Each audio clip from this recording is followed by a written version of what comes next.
does the future of fashion look like? 2020 has reshaped our entire world. Gen Z has redefined the way we consume. Will people's consumption match their values? What is the importance of a legacy? Communities have come together and emotion has become more valuable than a product. Have we finally moved into an inclusive world? Or will fashion continue to kill our planet? What power does fashion hold? Where are we going? And what part will you play? Nothing is predictable, yet change is in the palm of our hands.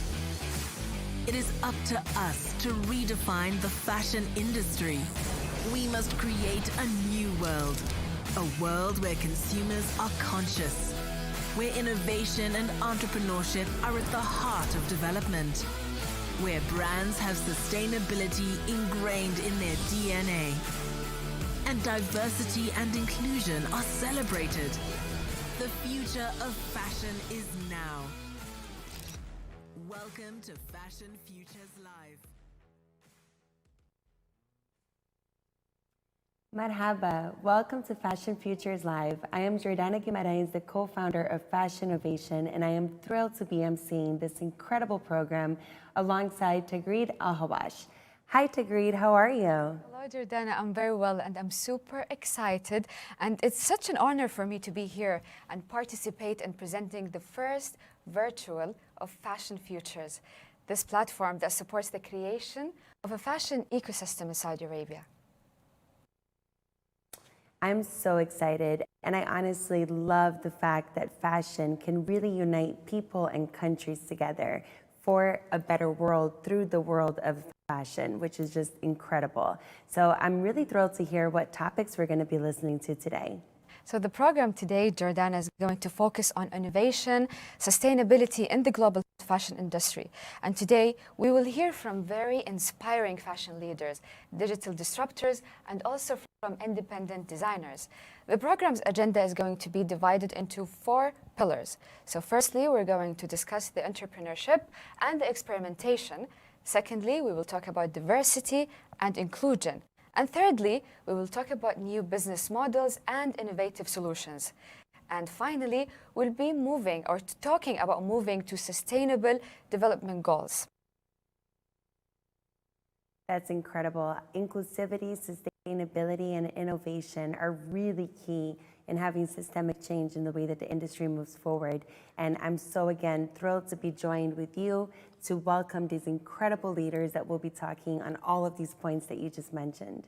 Yes, Jordana. And now, before we start, let's welcome Her Highness Princess Noura bint Faisal Al Saud, the Sector Development Director of the Fashion Commission of the Ministry of Culture in Saudi Arabia.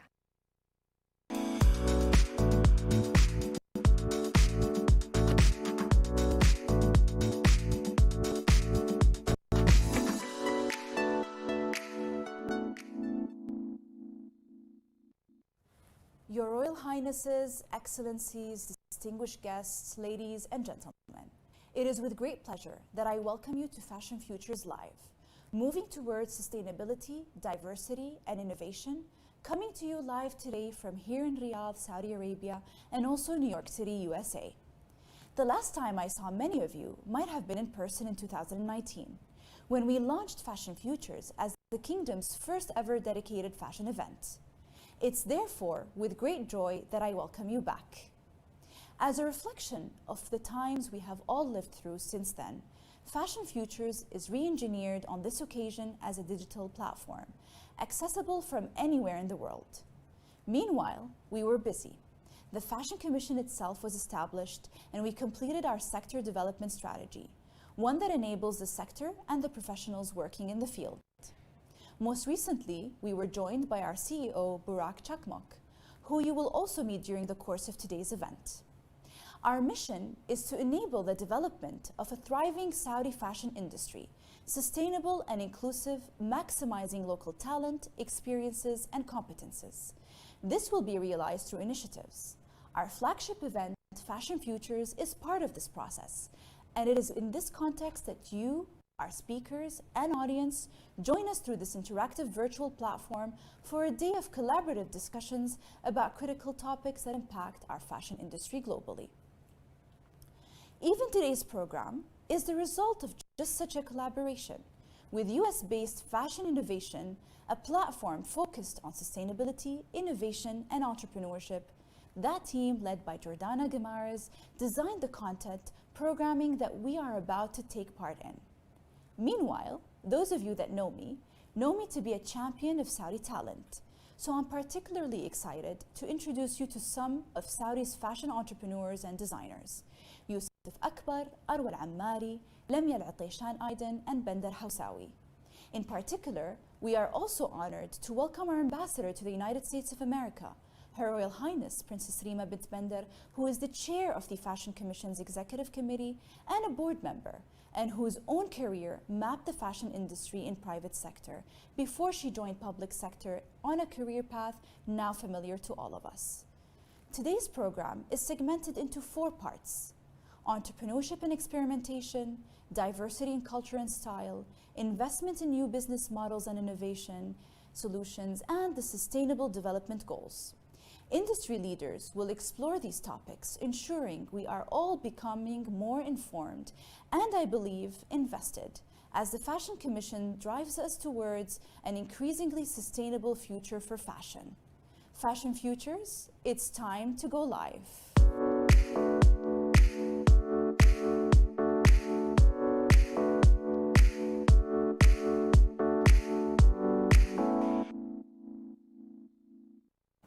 Thank you, Your Highness Princess Noura, and thanks to the Fashion Commission, the entity that, as Her Highness mentioned, has a mission to enable the development of a thriving Saudi fashion industry, sustainable, inclusive, and maximizing local talent, enriching their experiences as well.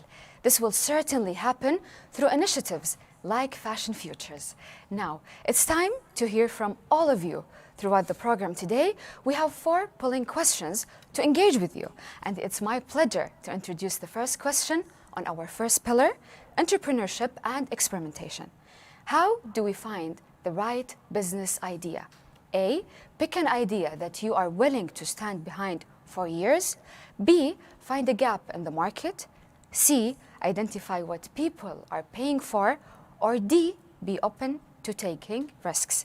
You now have a few minutes to answer, and we will show the results at the end of this first part of the program. Without further ado, it's my pleasure to introduce the first session on the potential of the fashion sector and the creative economy for developing countries.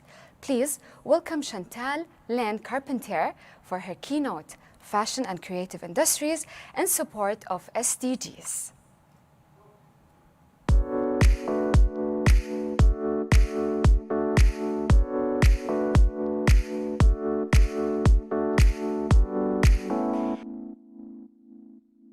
Thank you so much, Tigrid. It's a pleasure for me to be with you, all protocol observed.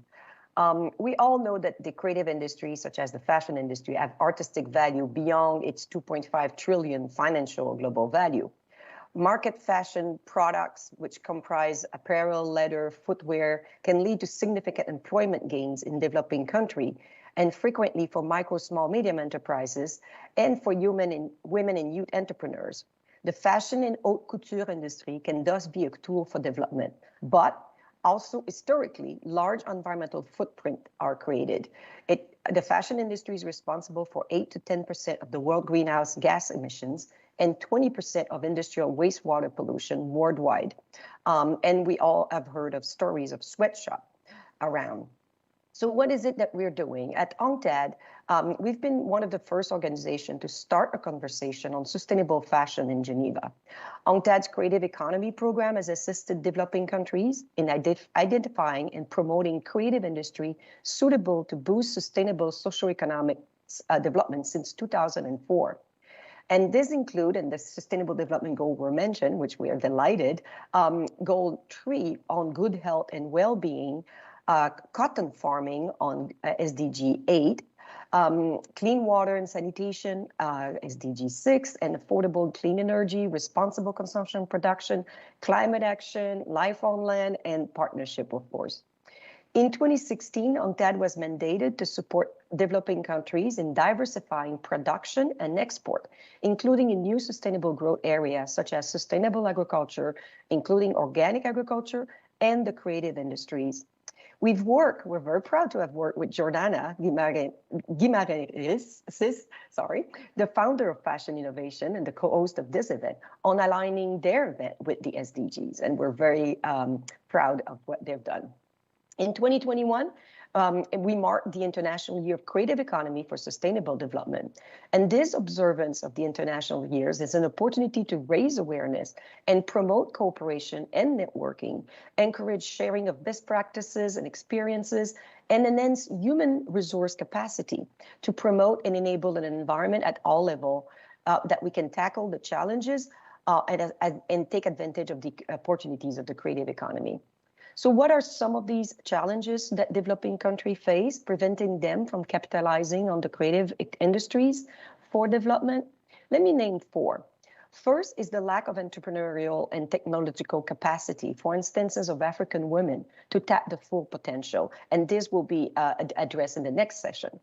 A lack of methodology and data to analyze and develop evidence-based policies to support the creative economy. And thus an inability to provide country-specific policies to address specific structural characteristics of countries instead of just general policies. And the lack of institutional capacity to support development of creative industries, including the protection and enforcement of intellectual property rights in those developing countries. So what are the general policies that can support the creative economy in developing countries that we've come across? And that I have no doubt you'll be discussing further. One is support and finance micro, small enterprises. Second, support artists and the art, both directly to financial measures, training, scholarship for artist creation, for instances, and then directly to the private sector support. Development of the domestic and export market, linking it to the promotion of tourism, and education, training, and skill development, assistance to the industrial sector, especially post-COVID-19, where we will be investing in the industrial sector, and through investment, incentive, and other tax incentive. Having said this, we invite all of you to join our effort for sustainable recovery through sustainable fashion. On 7 September 2021, at the joint UN Environmental Management Group and UN Fashion Alliance event that will focus on sustainable recovery to sustainable fashion with a focus on the environmental dimensions. The event will allow an exchange of different approaches to address the environmental facet of the fashion industry. Partners will share knowledge and lesson learned based on their initiative, challenges, and capacity gap they've identified.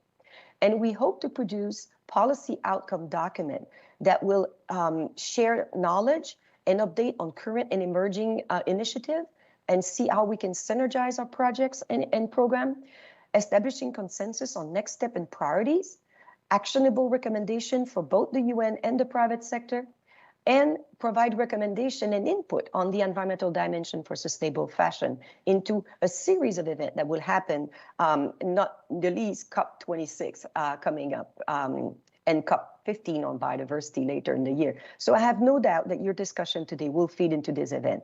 Thank you so much and look forward to learn with you. Over to you, Tigard. Thank you so much, and Chantal, for those remarks, which will most definitely shape globally the implementation of the SDGs. Next up, we have a keynote by Morten Lemon, Chief Sustainability Officer at Global Fashion Agenda, who focuses on sustainability as a first priority.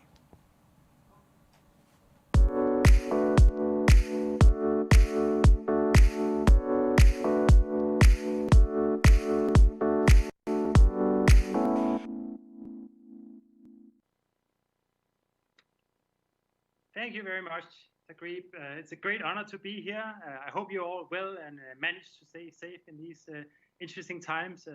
I'm so proud standing here looking at the great list of great speakers you will all meet today. And I can only say we need all of you and all of you listeners to be part of this journey on transforming the fashion industry to become more sustainable. So I'm here as the Chief Sustainability Officer of the Global Fashion Agenda, and we are the foremost leadership forum for industry collaboration on sustainability. And we engage with fashion leaders to make sure that sustainability becomes fashion's first priority. And at the GFA, we have a saying. We have a saying that if we can change fashion, we can change everything. And that is recognizing the fact that our industry is fragmented, it's very complex. But if we can change our industry, we can inspire other industries to do the same, and we can inspire citizens also to be part of that movement. And that's why I'm in this job. I want to make an impact. I want to be part of that journey, making sure that we create a thriving industry that is ready for a future. But what a year we've lived through, and what crazy times we continue to live in. So full of great opportunities and challenges, all evolving at a rapid change. But we are in a point of history where we have a unique opportunity to make sure that history will look back at us as the decision makers that took the right decisions that will enable future generations to live in prosperity. We have the power, we have the knowledge to make decisions that determine our and future generations. And that is why we have the Fashion Zero agenda that I will get back to. That is a framework that guides leaders to be able to take exactly those decisions. But if you look back, you look at our industry today and where we are, it's a polarized picture. We see both amazing progress and we see other areas where progress is too slow. We see great progress in setting science-based targets, in new business models on circularity, uptake of new sustainable materials. And this all gives us hope and optimism. But too often, this progress happens in pockets of isolation or in pilots at limited scale. So while we must remain positive, we must also realize that as an industry, if we continue business as usual, we are not on a trajectory towards becoming sustainable. And we are not in agreement with the Paris Agreement on staying on that 1.5 degrees trajectory.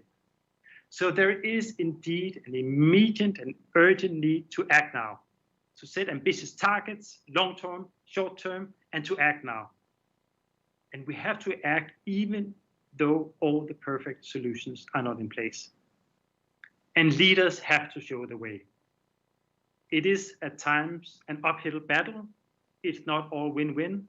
Sometimes the return on investment is not there on the short run. But the consequences of inaction, of not acting, are much graver than of acting now. The old saying, an ounce of prevention is worth a pound of cure, is more true than ever.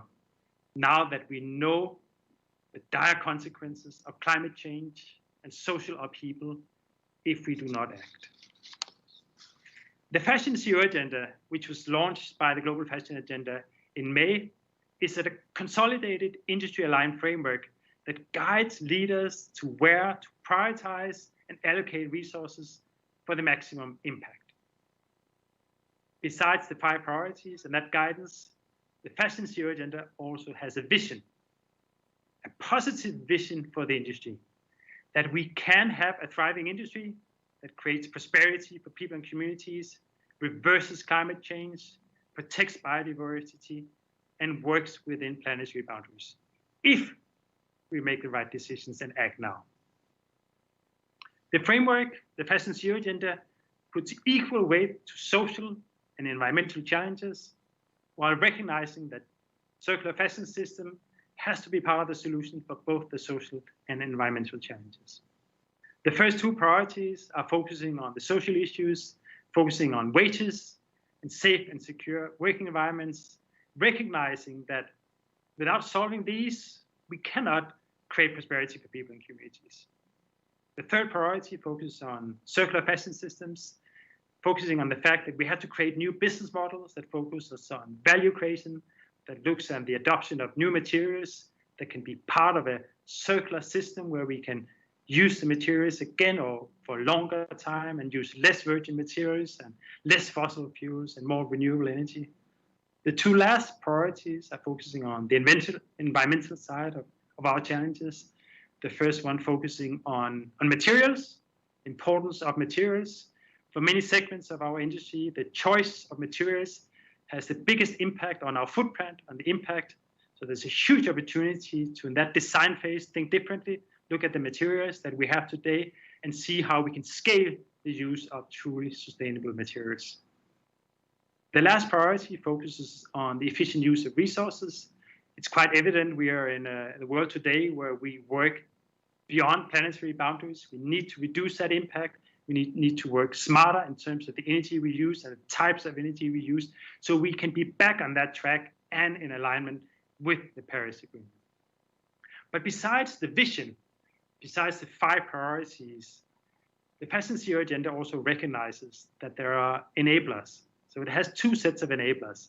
An internal set of enabler that focuses on the need for leadership, governance, traceability, that can all be part of advancing the work to reach the vision and accelerate the work on the priorities. And then it also has another set of external enablers that is looking at the fact that finance can play a huge role, meeting that gap that we sometimes see, and some of the reasons why we've seen that some of the scaling of new ideas and materials has not really happened. We need finance to play a role. And we need policymakers. Policymakers have come a bit late to this game, a bit late to the party. There are big expectations. I've hardly been in any conversation about how to make sustainability fashionable without mentioning the role of policymakers. So they can play a huge role. We've seen a lot of interest for them. We engage a lot with them. And they surely have to be part of the solution in creating incentives that really guides the right behaviors. But finally, I just want to say thank you again for having me here. I'm really in this industry because I think if we get it right, we can inspire other industries to follow our path. And I think that's why you're all here, to learn from all the great speakers today. And what you just have to promise me, other speakers, the listeners, is that once you leave this, you start acting. We cannot wait for those perfect solutions, that evidence-based approach. Of course, we should get the best solutions, but it's out there. And go for it and start acting now. Have a wonderful day and get to work. And now over to you, Tagrib. Thank you very much. Thank you, Martin, for all of that incredible wisdom on sustainability, particularly in fashion as an industry. This ties in beautifully with this next fireside with Stephanie Carta, co-founder of Socialfly and Entrepreneurstas, and Katia Boucham, the founder of Birchbox, who focuses on a collective when it comes to the beauty industry.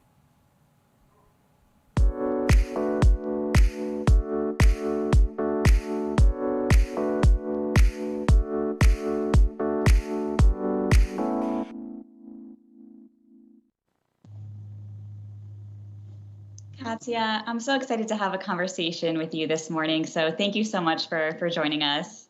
I'm so excited also. My pleasure. I would love for you to share the vision behind Birchbox and what truly inspired you to start your company. Yes, so I'll start with what inspired us, because I think the vision has evolved. It's been 11 years. And when we started Birchbox, what we saw was that a few things. Women were starting to launch businesses for the female consumer, which was relatively new.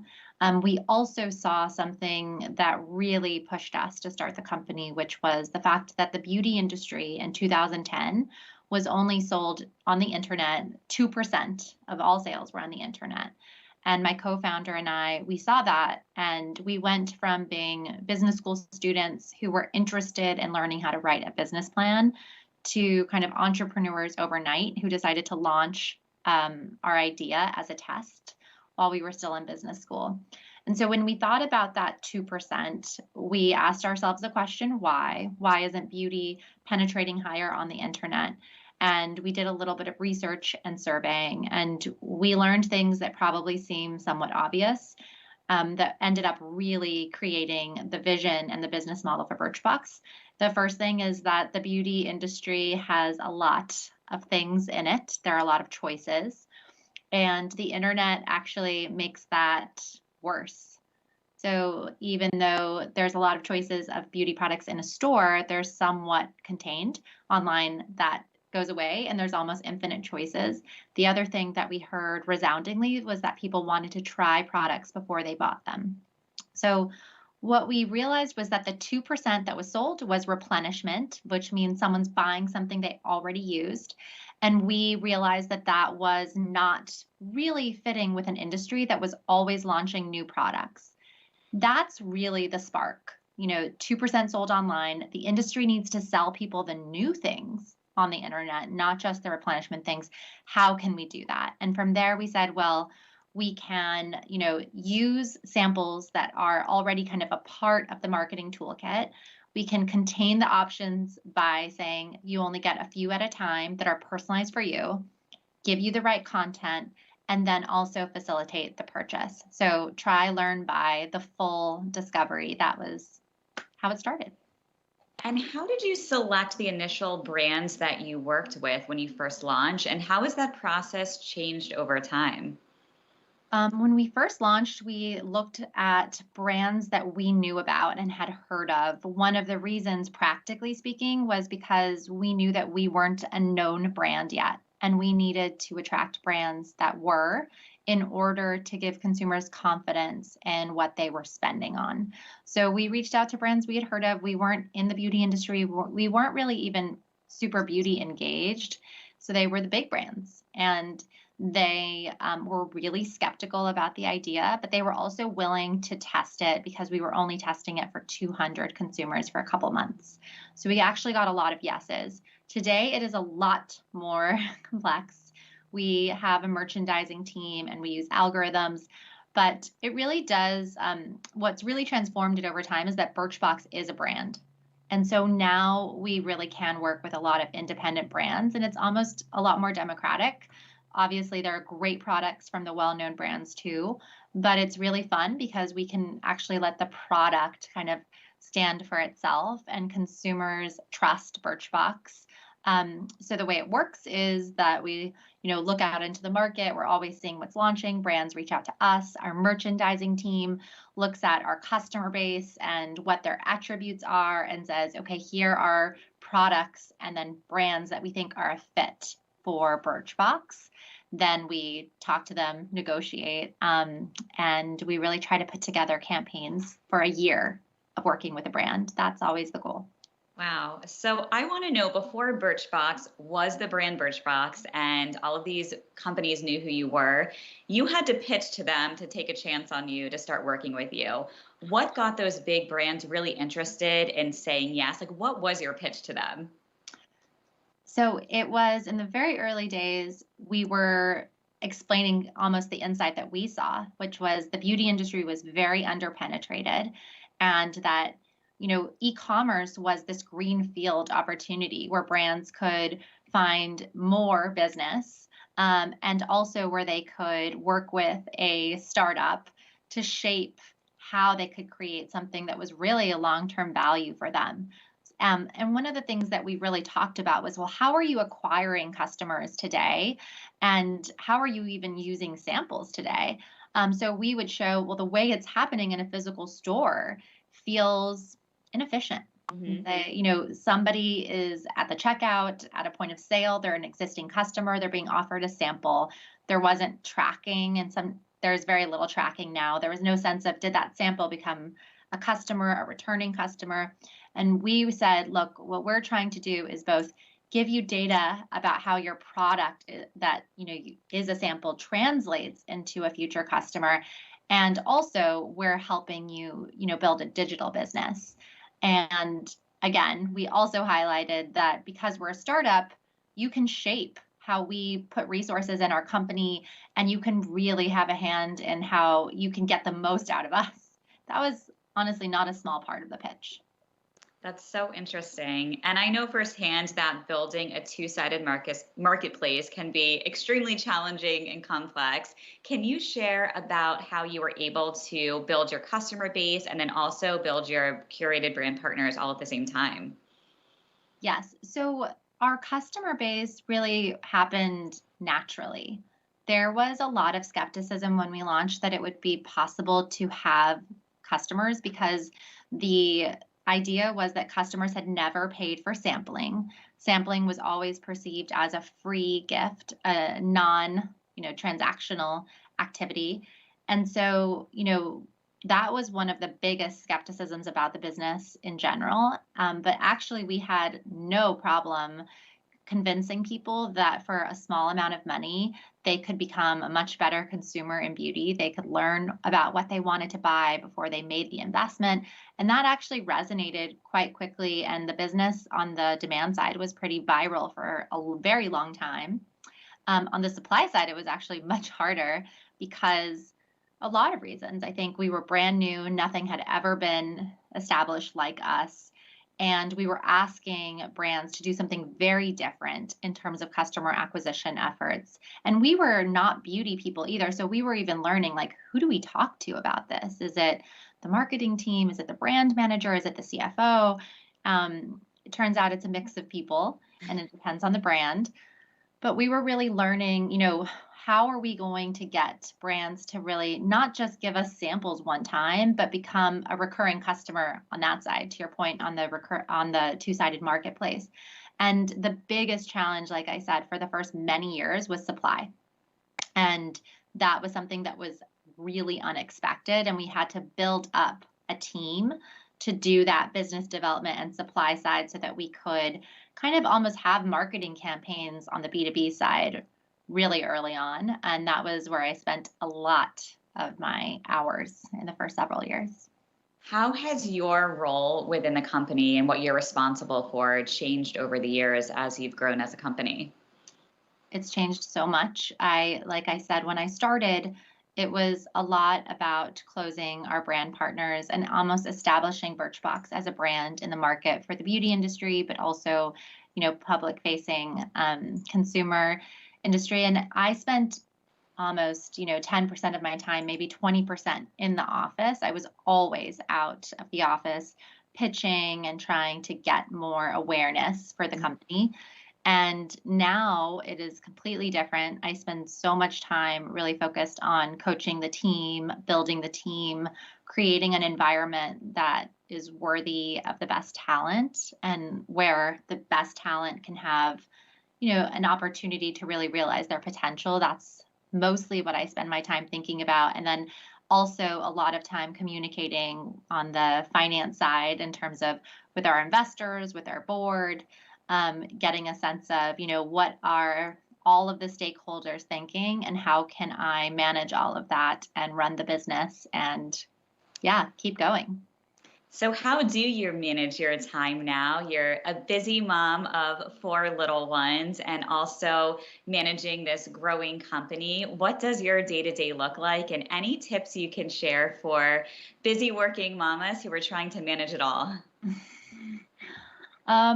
Day to day, I don't know if there's a ton of predictability. I'm working a lot, and I think one of the big tips is just letting go of this idea of balance, and instead just striving to enjoy how you're spending your energy in life.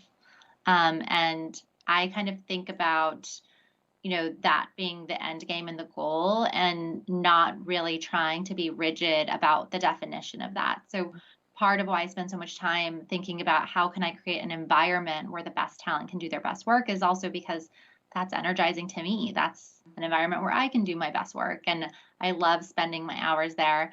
I also, as a woman, as a founder, and as a CEO, have had the flexibility had the ability, I guess, to set the tone that it is okay that your life is happening around you, whether you're a parent or not, life is happening around you. And that's been really rewarding too, to be able to say, it's okay if my kids are kind of in the background of this meeting or disrupting it, or if I need to suddenly do something family oriented, that is not going to derail the whole business.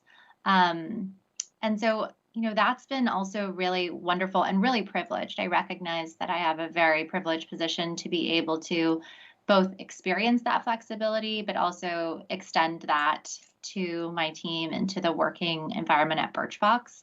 But I start early. I mean, this is early. We got this started very early today, and I have half my team in Europe. So meetings often start early, and then I might try to like go offline for a little bit to take the kids to school or wait with them at the bus to get picked up.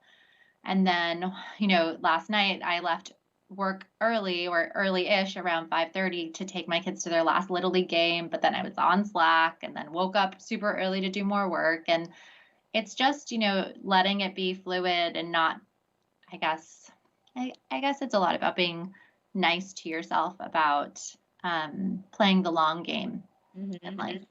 Absolutely. I can completely relate. And we were talking offline, but before we started this conversation this morning, that we both went through very challenging pregnancies on bed rest and having to learn how to navigate running a business. And I know you were fundraising during that time and trying to manage an unexpected situation. Any advice you can share based on that experience going through a challenging and almost traumatic, situation while you were trying to build your business with so much pressure on you, and how you got through it and how others can too? Yeah, I mean, women are amazing, amazing.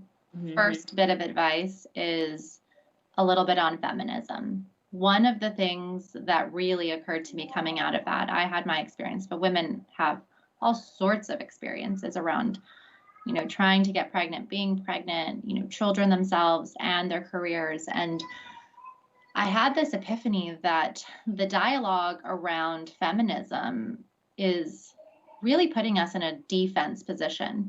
We're being asked questions like, can we and are we worth it? And we're answering them. And my first bit of advice is for women to be on offense. What questions do you want to answer? What questions are not right for us to answer? How do we control the narrative around being a woman and not just let the narrative being controlled by others? That feels really important to me, that we really think of ourselves as driving the narrative about being women and mothers and working mothers, not us just, taking what's out there and trying to say like, no, we're good enough and we can and it's possible and we will. I mean, why are we answering those questions? Do we have any doubt that women are excellent at this? I mean, I have no doubt.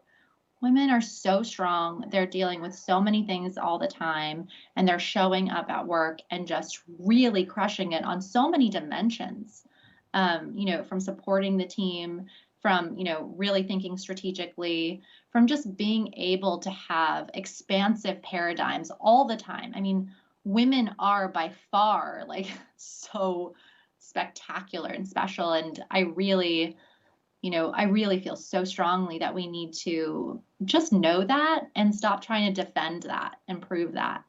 Knowing that is a very powerful shift for us. As far as, trauma, and I know you can relate to this too, it's so cheesy, but it's such a gift when you survive it. Yep. It totally changes your perspective on life, and I think can really be these moments of growth and personal growth, and your personal growth absolutely impacts your career, your work self too. So, one of the things that I've noticed about hard things is that that's just when exponential growth happens. And so I try now when I see something really hard, when I feel the stress kind of like coming up in my body, to get more centered and at peace with the idea that it always ends up being such a gift. How can I start to feel more eager about what's coming from it versus hating that it's here? Yeah, no, I completely agree. And that's such beautiful, beautiful advice. What would you say has surprised you the most about being an entrepreneur?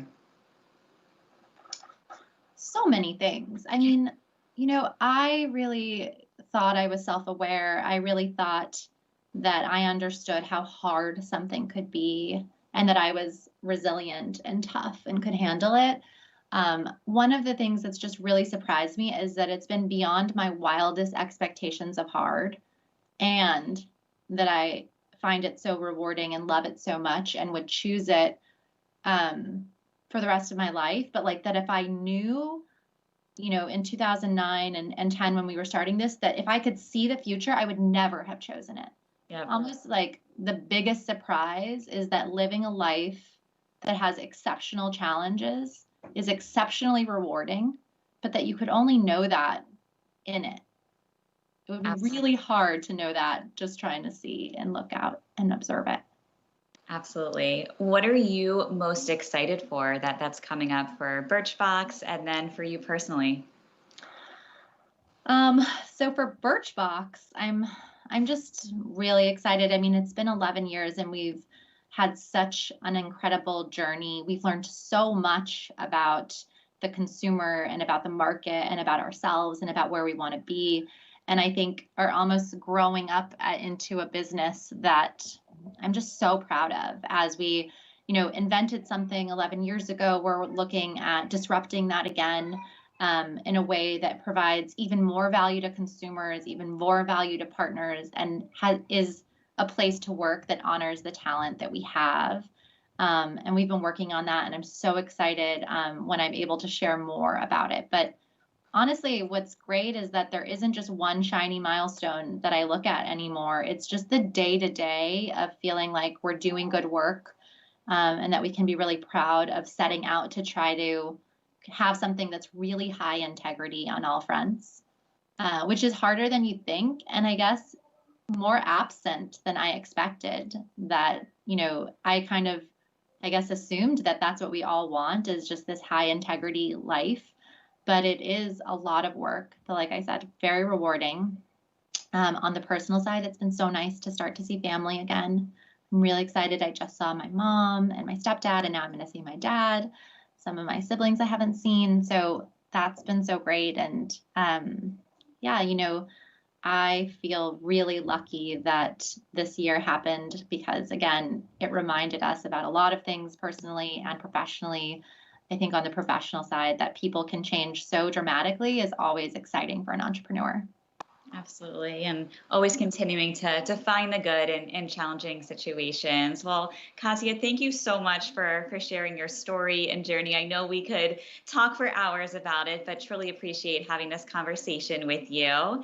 It's now my pleasure to welcome back to the stage our MC, Tagreed. As you can all see through that incredible session, collaboration is key. For this next session of the day, we bring to you an incredible panel titled Building a Legacy, which speaks to the power of genuinely building a brand.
Hi everyone, my name's Marie Driscoll. I'm Managing Director at Coresight Research.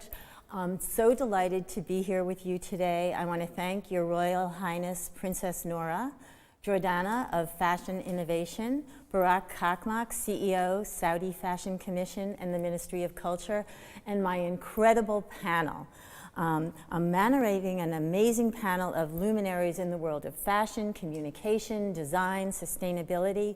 In fact, based on the sheer wattage of the celebrity power of the people that are joining me today, this session should really be called Building a Legacy, Fashion times Design times Sustainability.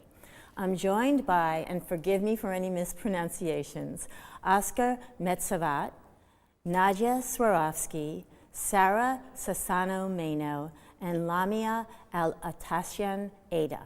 And we're going to discuss the importance of personal branding and relaying a personal experience when creating a legacy in fashion, and also how through all phases of their careers, they've maintained a common thread that unites all their endeavors while maintaining a cohesive belief through time of what the fashion industry should be. Really exciting stuff, right? I'm going to start with Oscar. Oscar is your 21st century Renaissance man with expertise that spans talent, medicine, fine art, and fashion. Oscar is the founder and the creative director of Osklin. It's a famous Brazilian fashion brand that you can get on Farfetch. And he's a recognized forefront leader of the concept of the new luxury, which is a fusion of ethics, aesthetics, and he advocates conscious sustainability, or as sustainable as possible. Oscar, let's start with you. How is sustainable fundamental to your view of fashion and your inspiration? Hi, Maria. I think sustainability is something. It's in point of us, because sustainability is exactly the balance and harmony for the human being and its environment. It's the nature that involves us. So it's kind of it's a spiritual part of a human being. So sustainability, I think sustainability is not about what we create, but what we search for and what we experience. Sustainability, I think I would say it's a wonderful new field for art, for designers, because it's a new fertile field for us to research new materials, to design on materials. Because we designers, we are used to design with, I would say, standard materials from the fashion industry. Materials that we have discovered, elaborated 100 years ago, or something, or the new technologies of fabrics.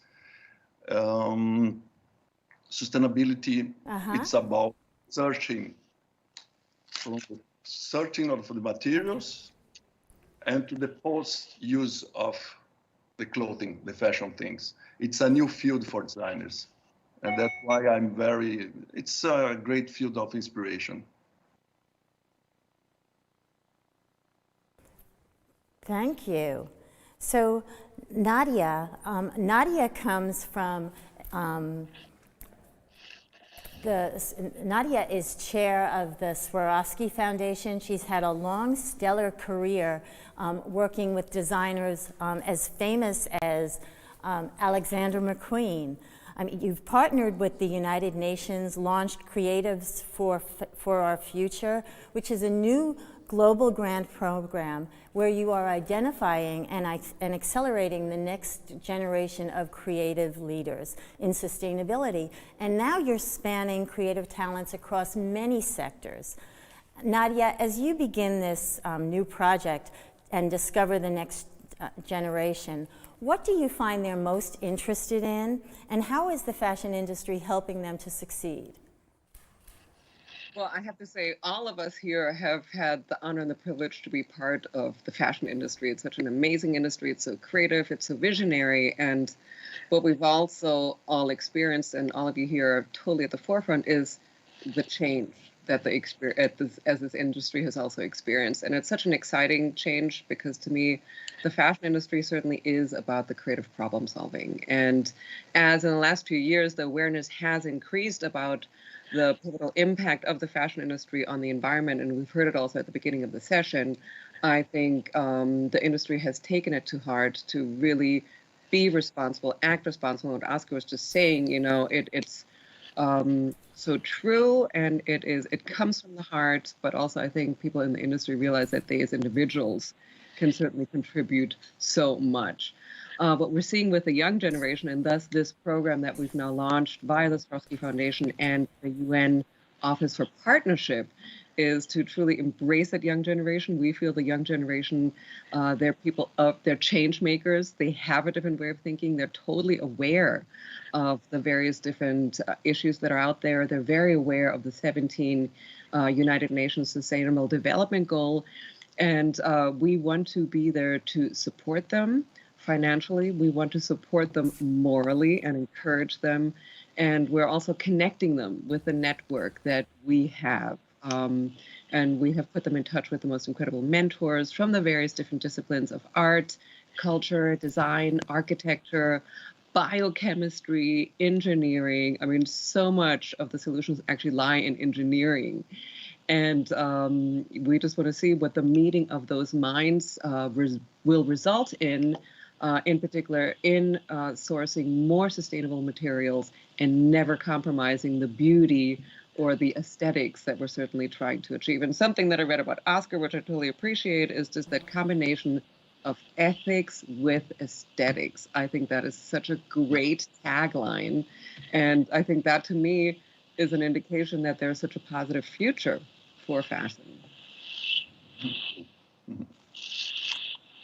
Yes, I think, Nadia, as you say, they're coupling on or coming on the back of what Oscar said. What you're doing with the Swarovski Foundation and what Oscar is doing is very much a new point of view in terms of fashion. It's taking fashion from engineering. We're benefiting from what's happening in technology. And it seems like, 2021 is such a new, exciting year for all of us. So last year, I'm going to move on to Sarah. Last month, Sarah was awarded the Positive Change Award at the Monte Carlo Fashion Week. Congratulations, Sarah. What a coup. This is a culmination of a career of making a difference in fashion and design from your post at Vogue Italia. Please tell us how you've been instrumental in finding new creatives for more than a decade with Vogue Talents, and tell us about your work there, how it evolves in supporting sustainability and expanding awareness on both the creative front and the consuming front amongst consumers. Well, thank you for the question. Well, it's a lot, so I'm gonna be brief. I think that, as Oscar, as Oscar and Nadia were saying, I think that right now the most important really aim that we need to do is to create a system that really speaks to each other and create awareness. I've been working for the industry for many years, and the idea of Vogue Talents was to create a platform to support the new generation, which is our future and which we need to invest in. So I do think that in the last years, there have been great platforms and initiatives that have guaranteed that this happens, but now it's really the time to change, and changing, it's not just of an individual, but it's of a system. So, the whole work that's been done through Vogue Talents and Italian Vogue, it's kind of it is a sense of responsibility, because we as media and people that are exposed and decide to expose because we want to, make a change, we have the great responsibility of making it happen. And creating awareness, it's something fundamental, because it's the only way then to change the system, because we can do all the things we are doing, which Oscar and Nadia and Lama are doing, but if then there's not the community that creates communication and awareness to the consumers, it's going to just stay in this beautiful room and it's not going to happen.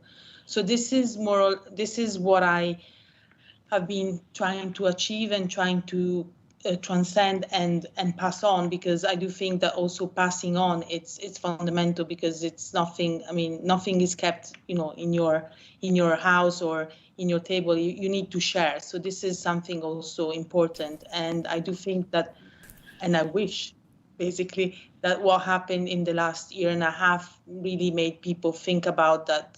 Changes needs to be done, and this is just about facts and not anymore about talks. So basically, Vogue Talents was born because myself, I had the great opportunity to start, working at Italian Vogue. My door was open.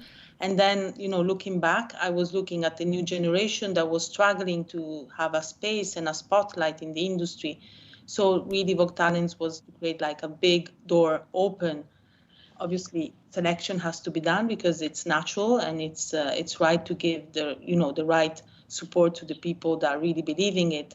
But it's really important it's the new generation that's gonna take place through all the other generations. And I always say, I mean, we're on this planet, but we are going through it. I mean, we're not staying all our lives, so we need to work, to make it work in a better way, especially for who comes next. So this is mainly the aim. So thank you for the question. Thanks, Sarah. Excuse me. And Lamia. Lamia is the chief designer at Les Benjamins, launching the women's line a few years ago, and she's enjoying growing recognition for her designs and brands worldwide. Congratulations, Lamia, because that's quite a feat. As you think about the arc of your career, fashion has always been a passion. Didn't you change your major? So what's inspiring you today as you create as you design your collection? And how do you think about building a legacy and building a brand? Thank you, Mary, for the question. And I would just like to start saying that I'm honored to be a part of this experience and amongst amazing panelists. To be completely honest, I'm inspired by everything around me, whether it's people or music or art, as cliche as that sounds, but it's true. And to answer your question regarding building a legacy or building a brand, I don't think it's either or. I think building a legacy is building your own brand. And as you grow personally, as is your work. And I feel like both of them build each other.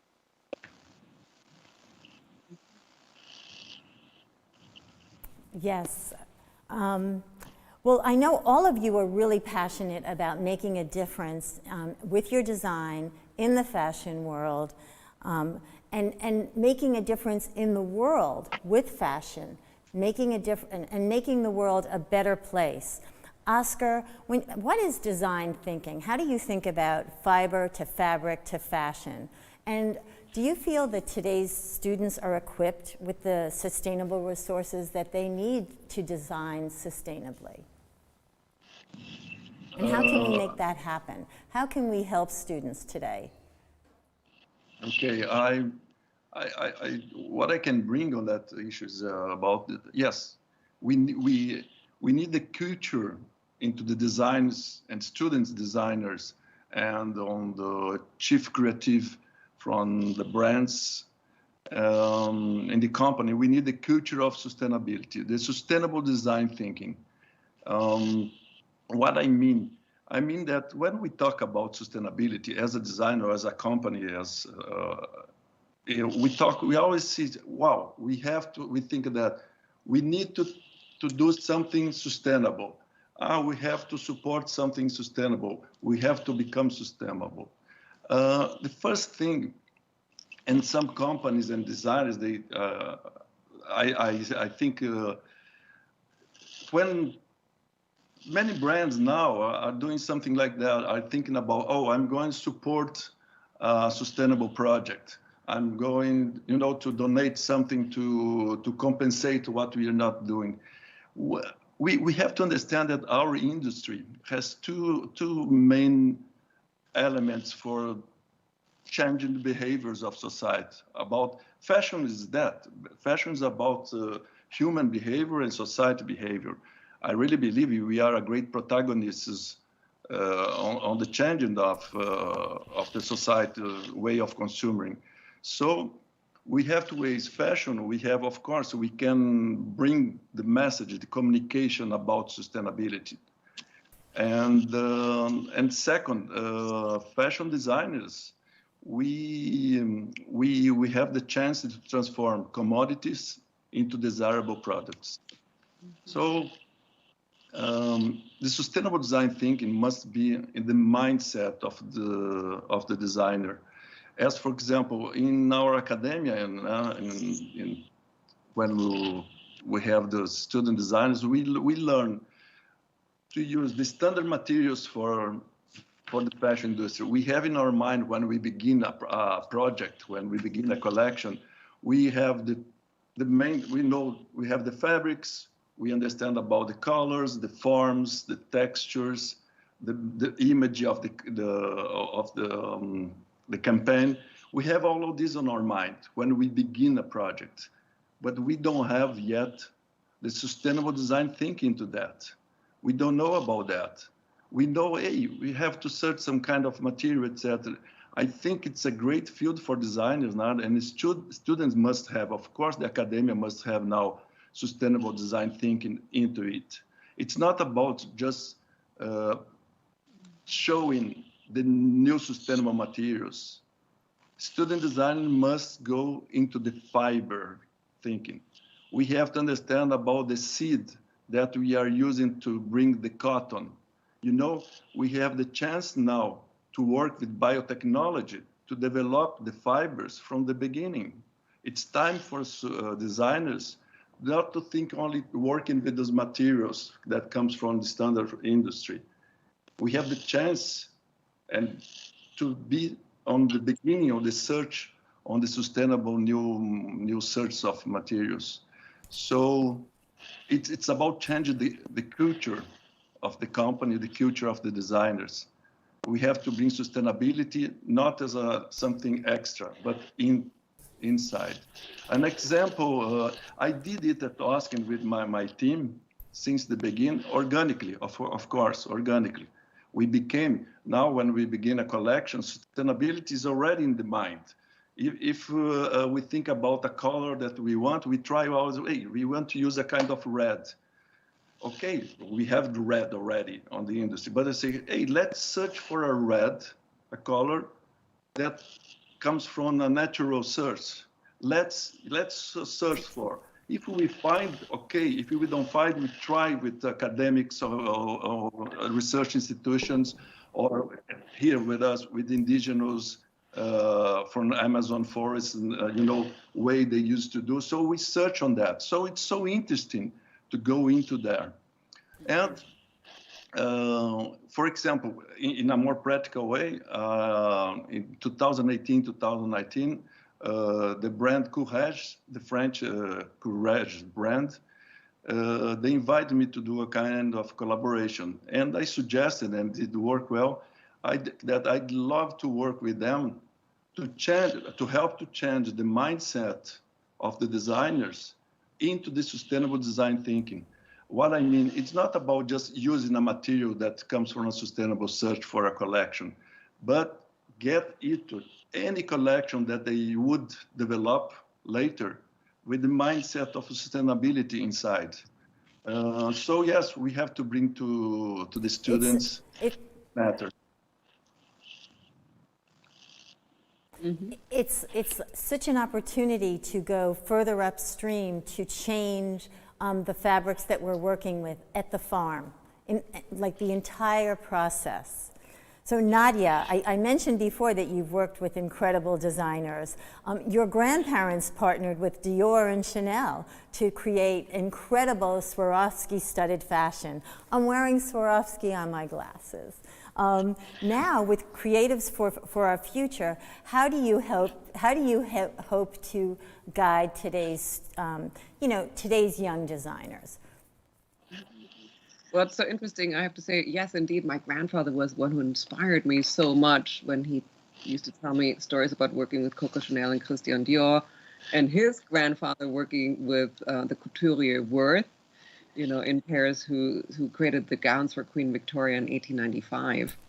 So it was a challenge. You know, I always wanted to find my grandfather's equivalent of Mr. Dior, and so I found this young designer who wasn't known called Alexander McQueen. And the challenge to him was to reintroduce crystal to the fashion industry and, you know, make it interesting. And he certainly was a person that was so appreciative of working with various different materials, with plastics, leathers, woods. And so crystal was yet one more creative ingredient to work with to fulfill his designs. And I think we are right now experiencing the same process with the new designers. It's a matter of introducing them to new materials, sustainable materials that are out there, and making them feel comfortable with those new materials. And as we were saying, also the thinking just needs to change and needs to go back to the seed that we're literally planting to create a material, you know. And I think the function will certainly follow the form. It's very, very exciting. And I think with sustainability as the end result, perhaps fashion will change. In fact, to Sarah's point, I think we have seen an impact, a positive impact of what the last 1.5 years have had on us, namely in the sense of there's more groundedness. I think there's a greater connection between the mind and the heart, and certainly with the environment. So beyond just coming up with new materials, which we're really trying to push with this project, Creators of the Future, I think the entire thinking of fashion, the reusing, the recycling, you know, the less waste element that we see within the fashion industry is also very, very positive. And also in terms of the young generation, as Sarah was saying, what's so important is to share them. Sarah, I have to say, I commend you. It's amazing what you've done, and your platform is so incredible.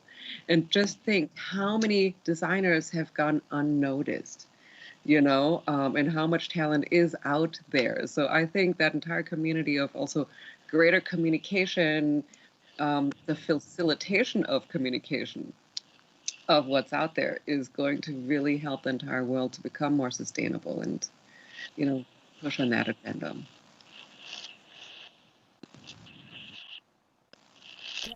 Thank you, In a Nadia. nutshell. Yes, Sarah, it's like you have an amazing, in a nutshell.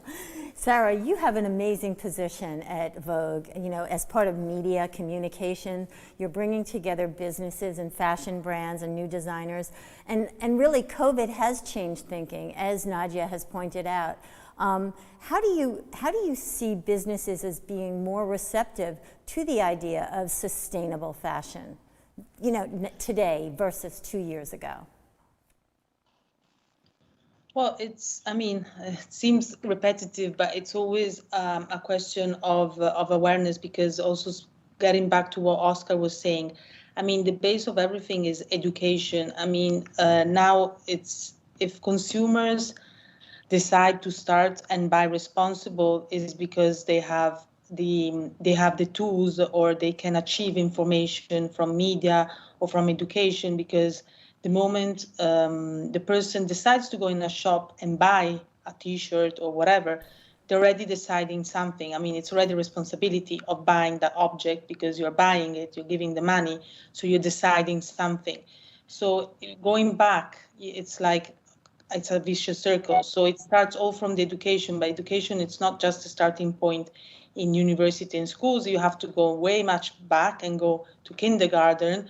And because if you put, you know, responsible subjects in kindergarten, and you do then your 18-year course in school, and you're used to study responsible, I say, fashion or responsible community, such as you're studying history or maths, then when you're 18, you're going to be much more wider thinking of doing something that can make a positive impact. So going back to your questions about business, it's there the answer. I mean, education is the core of everything, because it's where people can, you know, achieve and think about, okay, I can decide at least. Then whether maybe then I decide not to be responsible, but at least I know what does it mean to be responsible. So this is and this, I think it works for all the elements that we are talking about today, because it's about, you know, thinking in a different way. And where there's no access to education, because then there's a big part of, you know, of people that do not have access to education, then comes the system of the fashion system of the platforms that need to give accessibility to all those people that do not have. So that's why it's kind of a circle that continues to turn around, but it has to always go on, you know. And this is something, that's why I say important to create the system and make it happen. So it's like we have to educate our society so that they see the consequences of their choices. Because a lot of what we have today is unintended consequences because people haven't thought through their choice. Sarah, I'm sorry, Lamia, you've been designing for nearly a decade, and what's your experience designing with sustainable materials? Has it been easy to access them? And how do your customers value sustainability in your designs?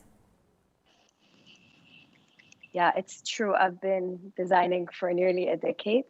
And you know, with COVID, I started doing some self-reflection and thinking a lot about it because I am a designer who's a part of a brand, and that's also a part of an industry that's been affecting our ecosystem greatly.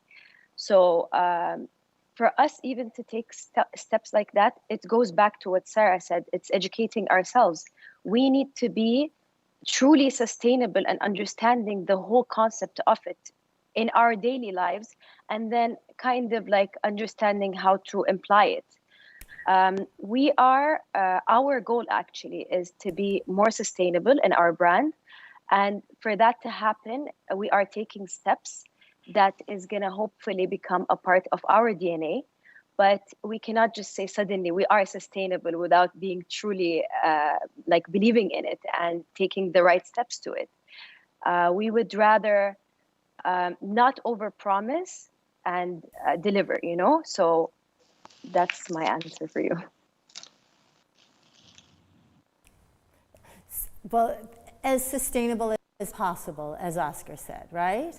Oscar, Yes, like exactly. COVID, the last year and a half has changed all of our lives, how we live, what we eat, where we shop, how we shop, what we wear. How has it changed your view of what fashion can do in our culture? And has it changed how you actually go through your design process?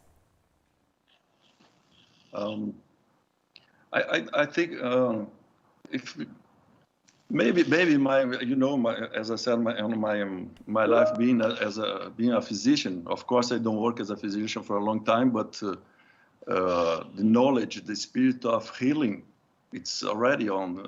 We can see that's why maybe well, when we talk about sustainability, we are talking about healing the planet.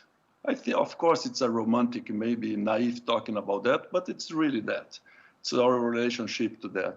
So I think what we have done on the last 2 decades is about what COVID needs, what happened to us.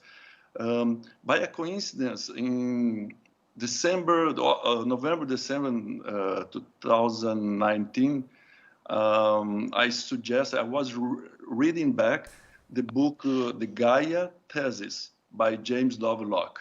James Lovelock he's a physician, physics, mathematics researcher. He has 102 years old. He's a British scientist. And he wrote in 1979 the book, The Gaia Thesis. That means what? That the Earth is just one organism, interdependent in all live species that we have on it. We have to live in harmony to keep healthy the planet. An unbalance of that creates what did COVID on that time. It was me and my team, and we are very surprised because we were talking about Gaia, our Gaia collection, what we did bring. It's a kind of thinking about this imbalance that COVID created. COVID did come from an imbalance from the human beings with nature. And I really think that COVID helped us to change the mindset of the planet society into the new millennium, the new era. We are already 21 years, 2 decades already in the 2000 years. It's about, we are talking about the future. Of course, we are living a moment like the Renaissance, where science, technology came and helped us, art, science, and philosophy together to become more humans. It was what happened in the Renaissance. We came from the Middle Era.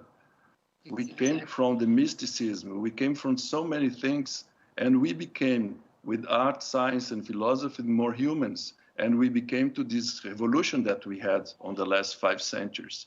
And now we are living this new millennium that we are new era. We are in the era of Aquarius. I think COVID did bring to us, to really, hey, everything what we think, it's exactly what we think. And what I love to say that, Mary, that I'm very happy. I would mean that I'm living this generation in the history of our civilization, of the human adventure in this planet. Our generation, we are living a transition point of the planet. We are being the protagonists of change and of 200 years of industrialization that we have developed a lot of things, but we bring up a dying planet. But I really think that our generation, the mindset has changed now with COVID, and everybody would pay attention for biologists, sociologists, thinkers, designers, arts, entrepreneurs that have developed in the last decades new concepts through their vision, new concepts, new methodologies, new materials that comes for a sustainable search. And so I think it's the time. Yes, we are being a kind of our generation. We are the illuminists of this new era.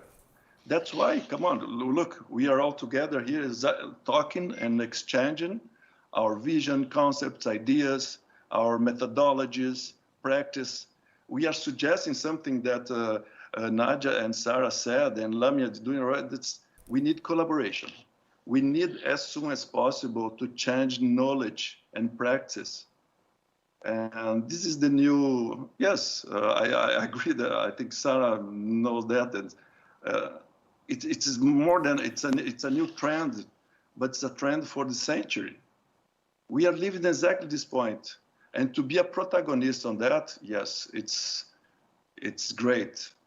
Changing as an artist, I think most artists, my friend artists, us, I think every human on this planet, we are being very touched into us in many senses, and our relationship with the environment and with the others. So artistically, yes, it's changing a lot because we go into India, we express our pain or our virtuosity that we are seeing. And as a designer, because art is an expression, free expression of our soul, but design is a strategic expression of our desires. So nice. Everything is changing in a very interesting moment we are living. We surely are. There's lots of silver linings that COVID brought about. Nadia, with the power of your 100-plus-year-old Swarovski brand, your dedication to innovation and the arts, products, the Swarovski Foundation, what excites you as we sit here? What do you envision happening in the next 5, 10, 15 years that you'll be a part of? Well, certainly what excites me is to read Oscar's book. Oscar, you have to write a book. I mean, I just love, how do you summarize it? It is the age of the queers, and that's an age of collaboration. And the fact that we're all luminaries, we have the advantage. We've learned so much, we've experienced so much that we can implement our knowledge and experience and carry that forward. The young generation is lucky because, yes, they have that new sensitivity so innately in their system. It's amazing. And then, as Sarah was saying, education is so important. And yes, it starts at grade school or even beyond. And it's amazing, I have to say, looking at education, how already education is pigeonholing people, starting with the male and the female uniform and so on. Actually, my friend is having a baby and I was trying to buy her a baby gift, and it's amazing. It already starts there. Boy, girl, pink or blue. So I'm very excited to see what the world is, how the world will change in order to embrace the more innate talent that is within us, to get rid of the stereotyping. But also what I've heard in everyone's conversation here, Lamia touched upon it too, I think this reset that COVID has evoked, I think, is calling for the exploration of values, of human values. And that also means human consideration towards each other, and certainly human consideration towards the planet, and how we within our professions can proceed with our profession, but in a more environmentally safe and sound way, but also culturally. I think in terms of fashion, what's very interesting, what I'm noticing in the fashion industry, there's a greater tapping into cultural heritage, artisanal ways of making things, craftsmanship that has existed over the centuries, how that is being embraced and being implemented. So I think it's and also what I've just noticed in terms of the Saudi Arabian fashion, the tapping into that cultural heritage, but teaming it up with the modern and with the relevant and with the new materials, it's so exciting.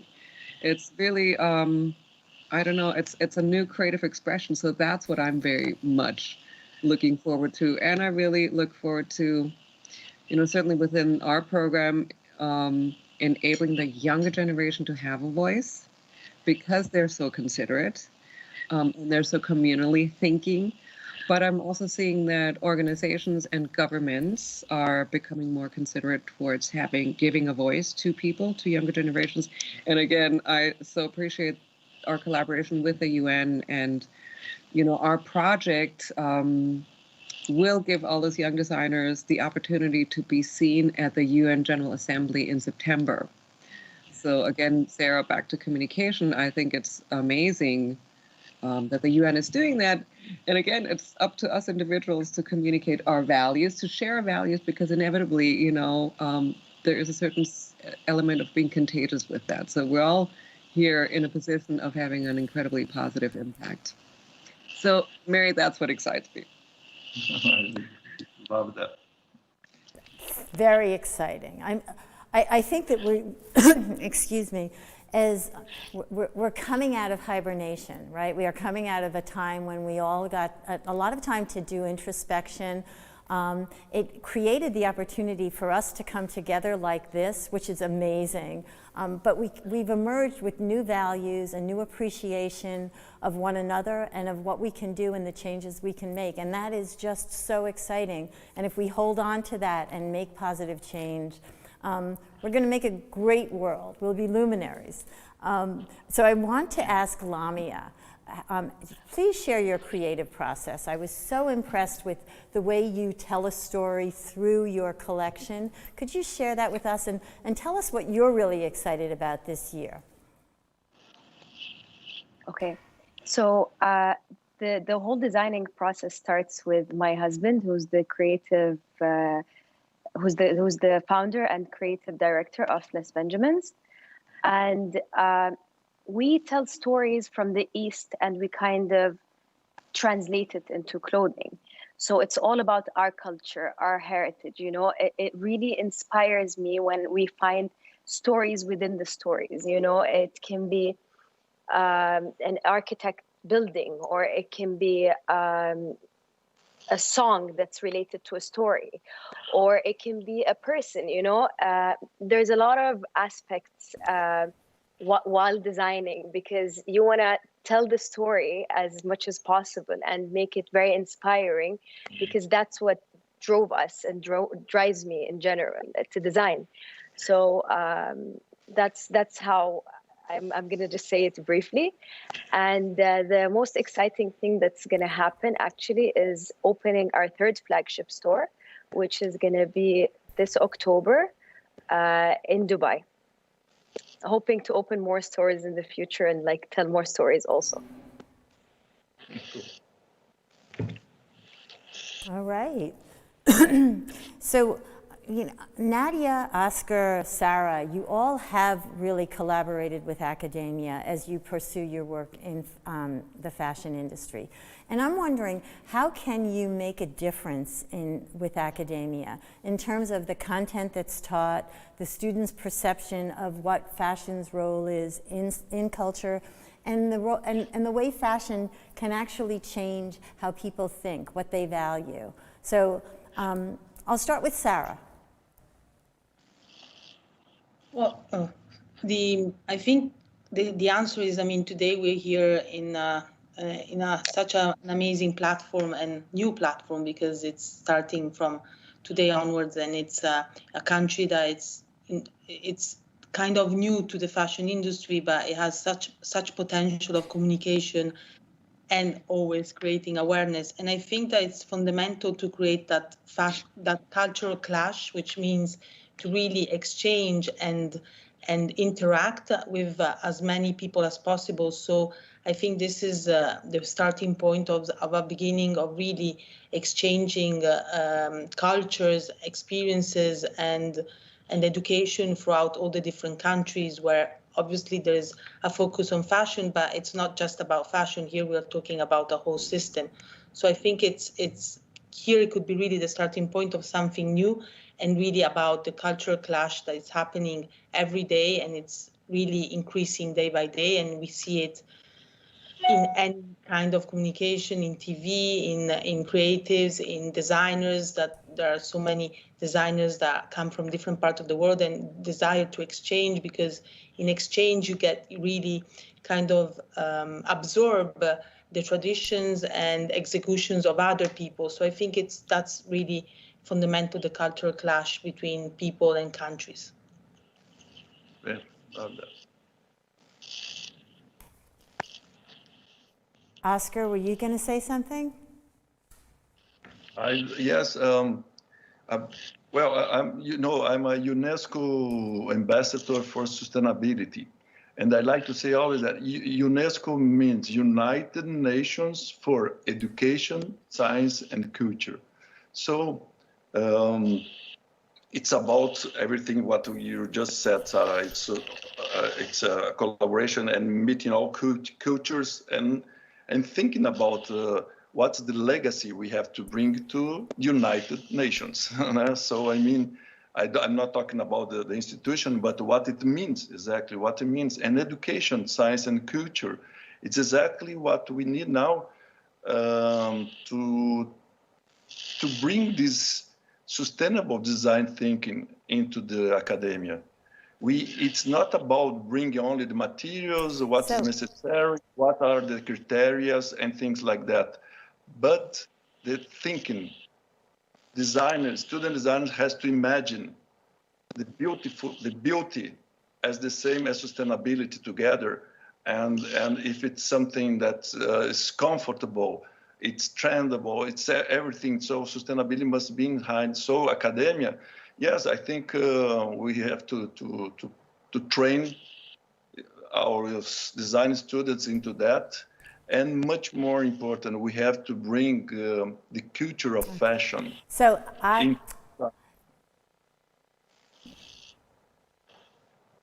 Thank you, Oscar. You know, this conversation, this time period went way too fast. There's so much more to ask all of you. Thank you for your contribution.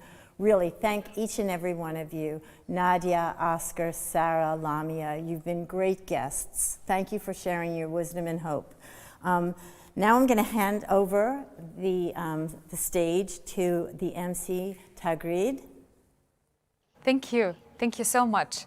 And last but not least for this session, we now bring to the stage Aysel Trudel, founder of Aysel, who built much of her success through collaboration.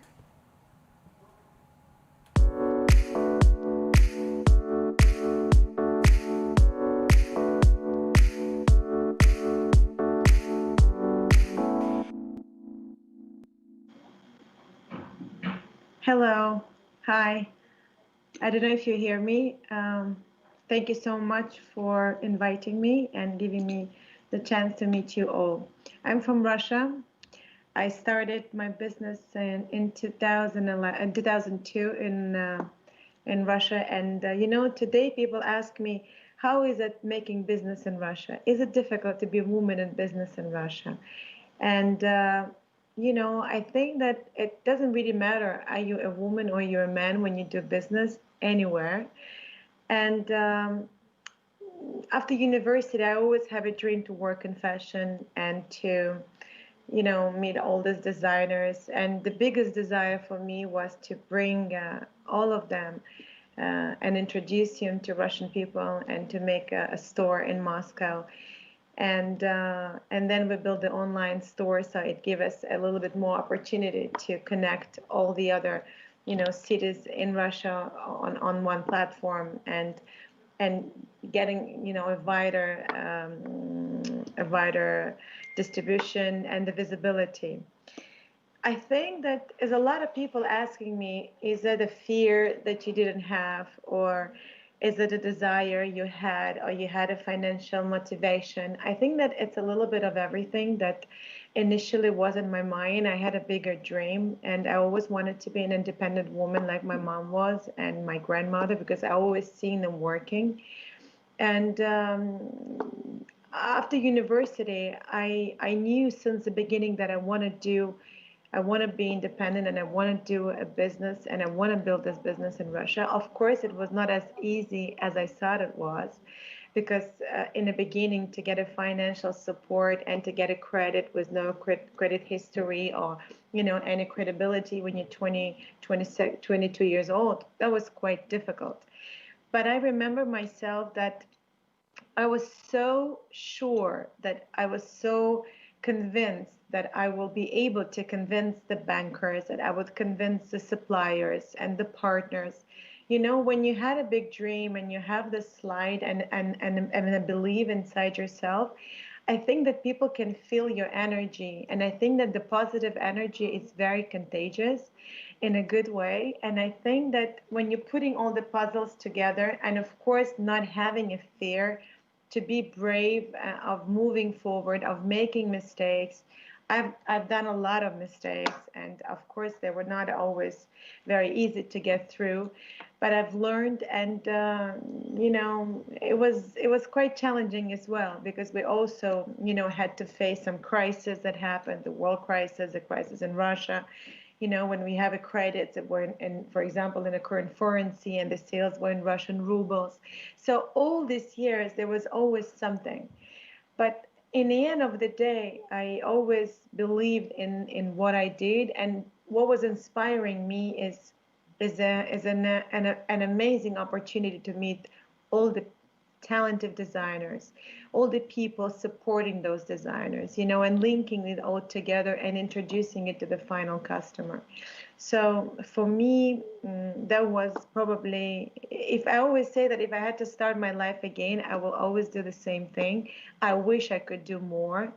With the pandemic, we explore more opportunities, how to work at distance and do the orders, and meeting even more people distantly, and we have so many plans to connect now more designers, introducing them into Russia and bringing Russian designers outside of Russia. Today, because of the digital and the whole digitalization, we have so many tools how we can twist it and how we can do it.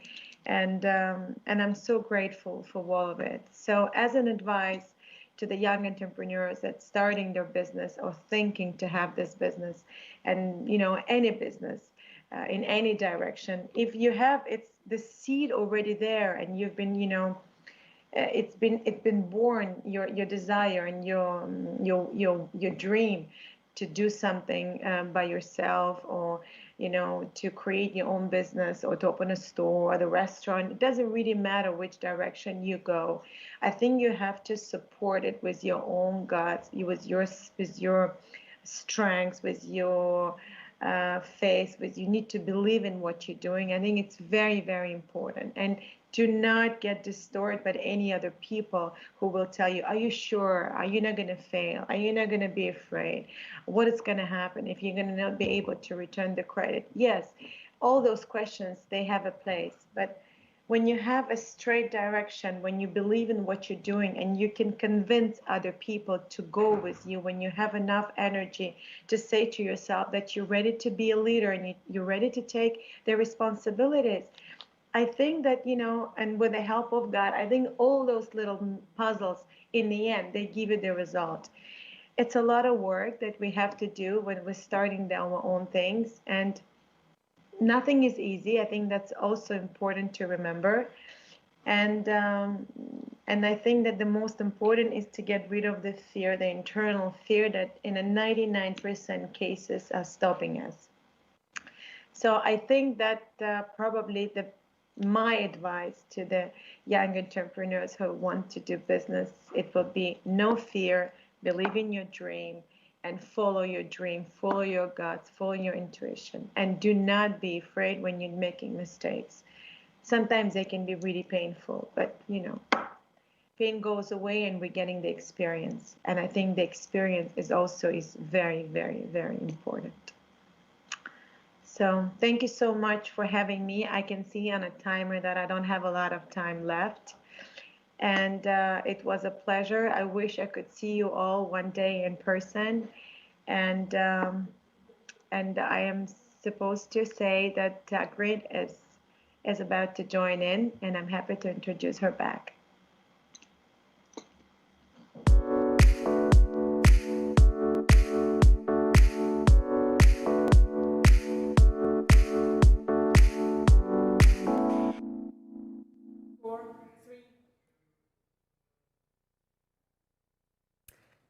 Sabah Al-Khair from New York City.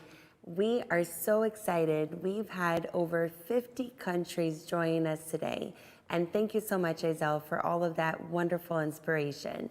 As you guys may remember, in the beginning of the program, my co-host, Tagreed, she asked us a question, a first poll question of the day, based on entrepreneurship and experimentation. And the first question was, how do you find the right business idea? So we had really great answers come through, and I'll read them out. We had 22.4% say pick an idea that you're willing to stand behind for years. The most of you at home chose B, find a gap in the market. C, identify what people are paying for, got 17.6%, and be open to taking risks, got 21.6%. So now, as we go into the second portion of the day, focused on inclusivity and diversity, there is a second poll question that I want everyone at home to reply to, because this topic is so important, not only for moving the fashion industry in the way that it should be headed, but also for the world to really be a better place. And that poll question I will ask you now. So the poll question is, why is the fashion industry talking about diversity? And I will give you 4 answers to choose from as you watch the second portion of the day. The first one is A, to attract more customers, B, to create a more inclusive ecosystem, C, to leverage innovative talent, or D, to guard against public criticism. So stick around as we will begin our first panel of this incredible session of the day titled The Face of Leadership. You don't want to miss it.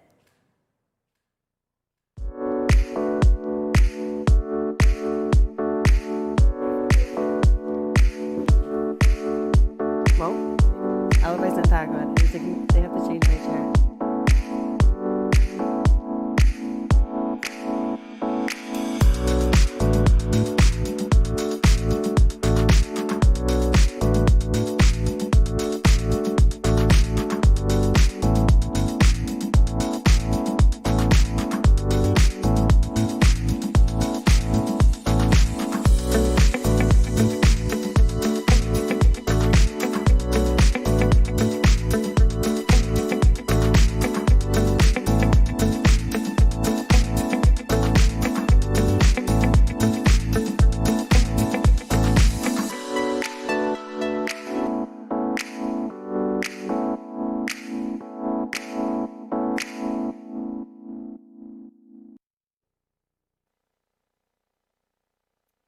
Hi everyone, I am Jordana Guimarães, and I'm back with you guys, super excited to be moderating this incredible panel titled The Face of Leadership, where we will be discussing the importance of diversity in corporate inclusion in all facets of fashion, business fashion as a lifestyle, always as a focus on culture.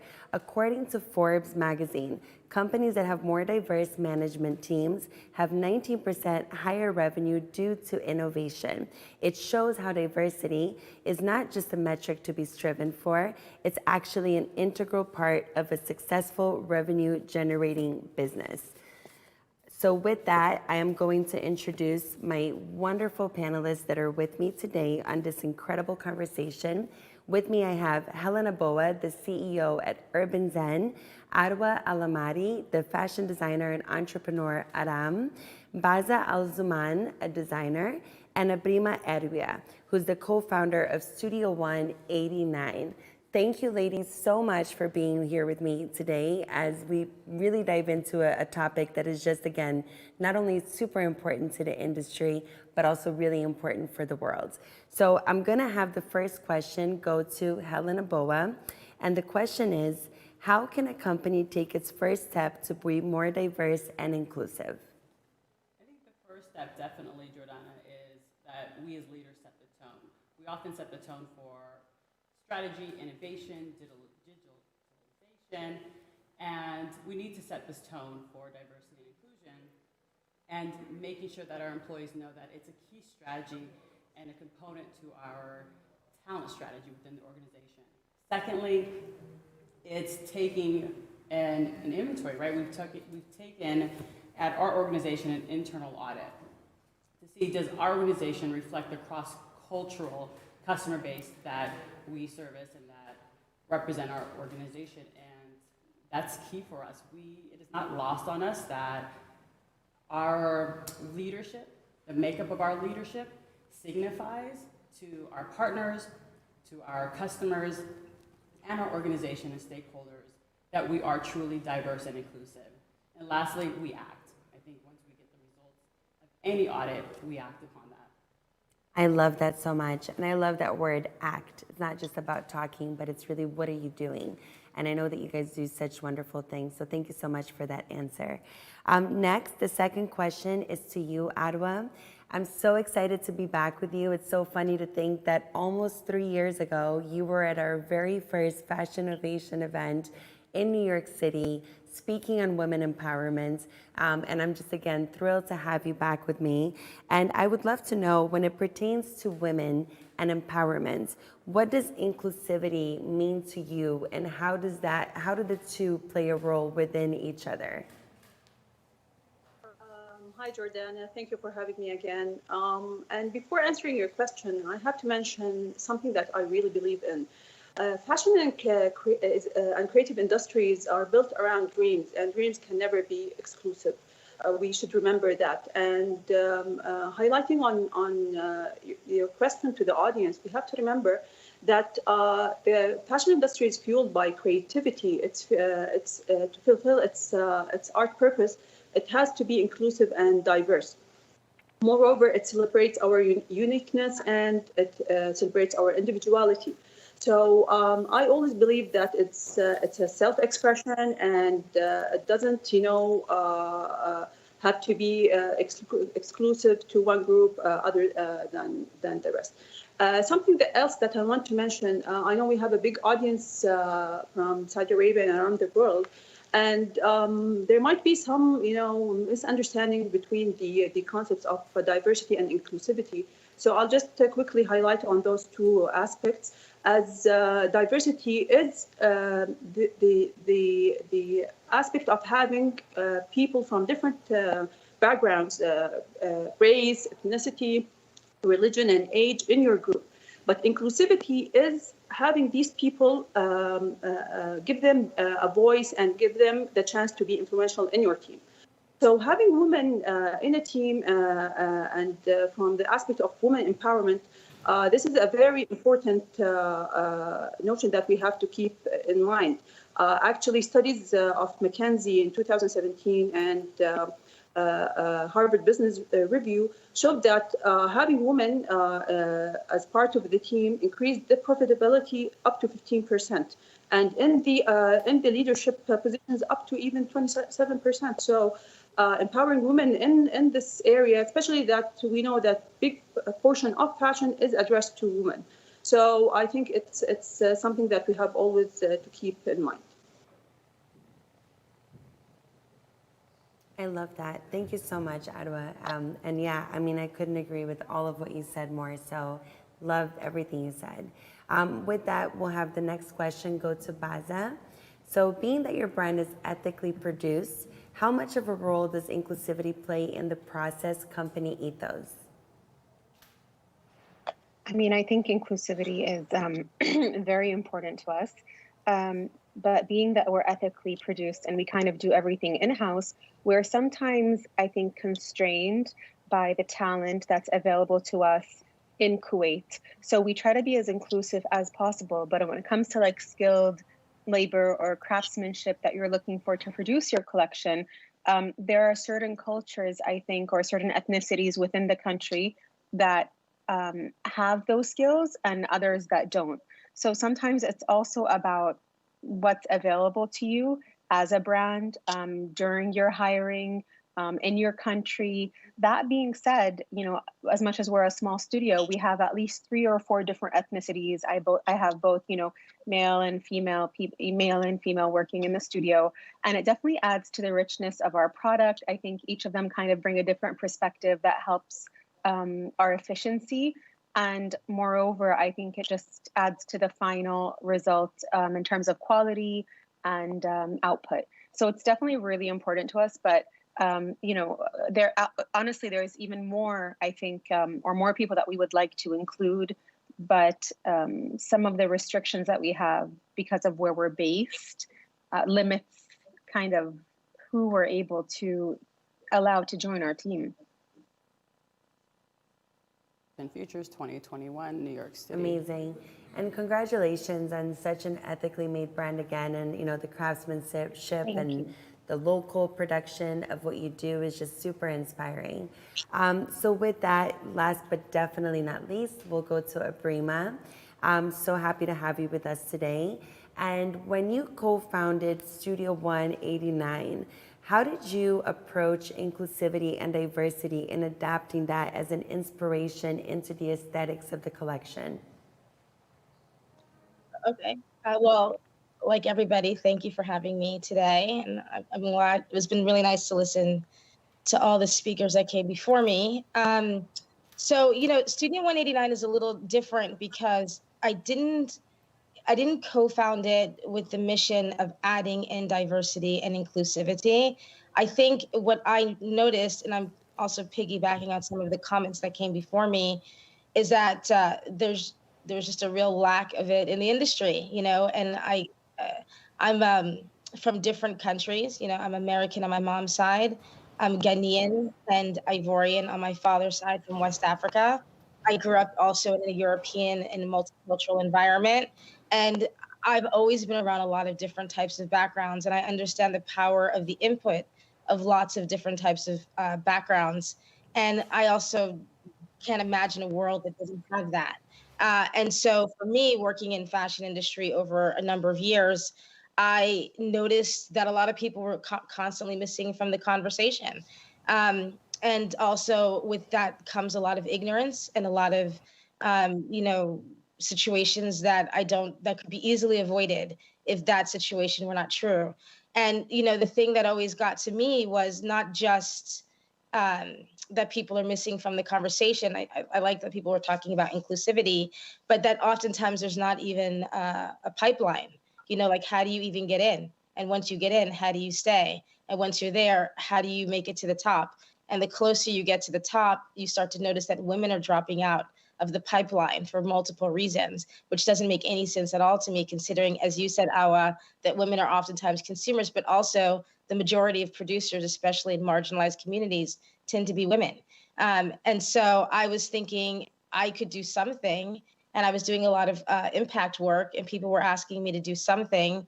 And eventually I decided to, and I quit the work I was doing, working for luxury companies, and moved back to Ghana and started Studio 189. But, you know, a lot of it is, it's not driven by me. I feel like a lot of it is driven by the power of people, you know, people who are doing real work that are at the oftentimes bottom of the value chain, and that without them, the work wouldn't exist. Everyone from farmers to weavers to dyers to all the most important roles And I can't imagine a system that doesn't have all these people included. And that's the system we have right now. And I don't think it helps anybody.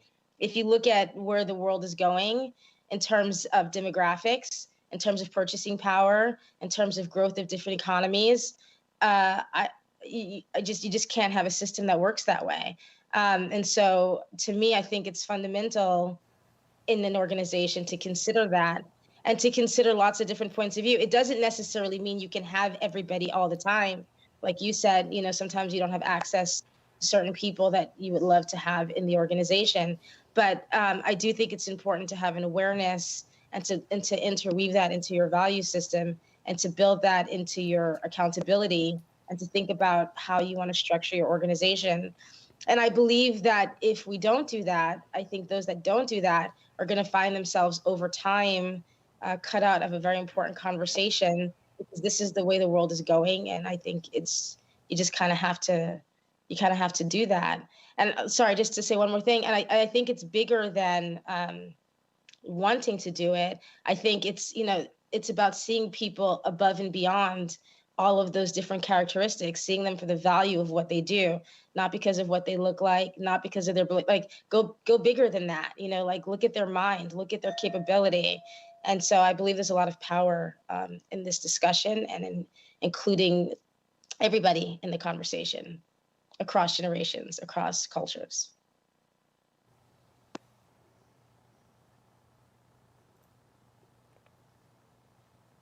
I think Helen had something that she wanted to share in regards to everything that you just said, Abrima. And I have to say, before she does, I just think everything you said, from really just, it starts with people, right? It's all about people. And I loved what you talked about, the different ethnicities, that you have within yourself, because that's something, even for me, that I really resonate with. So thank you so much for all of the inspiration you just evoked on the stage. Helen, did you want to say something to Abrima?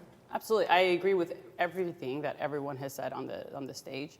And I would add to, what Abrima is saying here is, as organizations are working to be more diverse and more inclusive, it's critical that the leadership team is being prepared and mentored to manage a diverse team, because managing diverse teams requires different management skills than it would to manage a homogenous team. And again, the only way that could probably prove to be a challenge is when leaders or managers don't necessarily subscribe or buy into the theory that diversifying teams with top talent is crucial for not only future-proofing an organization, right? But also that it can be financially successful. Yes, 100%. And that actually ties in really nicely with my next question that I have for you, Helen. What positive financial impacts have you experienced after diversifying your team? I've been very fortunate to work with some diverse teams throughout my career. And I've noticed that in those diverse teams, we've seen business grow in upwards of 15%. There's a mix of that, right? The mix of that is that there's new innovative product that's being created, that we're seeing that the product that already exists is a lot more inclusive, and also that there are exciting new ways that we're learning to engage with our customers. And if you're a customer-first organization, that is crucial. Amazing. And so now I'm going to ask this question to Adwa. What did inclusivity represent in the industry in the past, present, and what do you think it's going to look like in the future? Actually, the first step is realizing how your organization is dealing with diversity and inclusivity. First of all, you have to assess the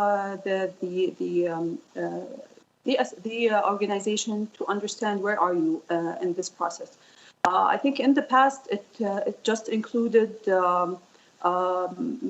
minimal input of that, maybe just paying attention to gender. However, we're now seeing more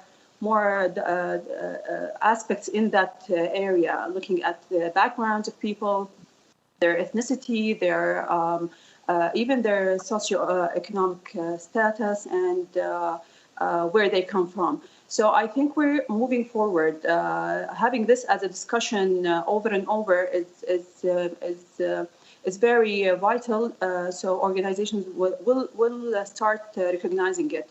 Actually, in the Middle East, especially in Saudi Arabia, we've seen that the government has already worked on some aspects of diversity, such as giving incentives to companies to include people with disabilities and women to promote that aspect. So I can see that there is a progression in that, and people now are realizing that this is very important as part of sustainable industries. Incredible. I love that. And it's really exciting to hear of the progression of those things taking place more and more in the industry with brands. So thank you so much for that. So Baza, we'll go to you next. Why are events like these important for you to be a part of, to really share, you know, your voice and your mission with the world? So I feel like there is like two parts to it.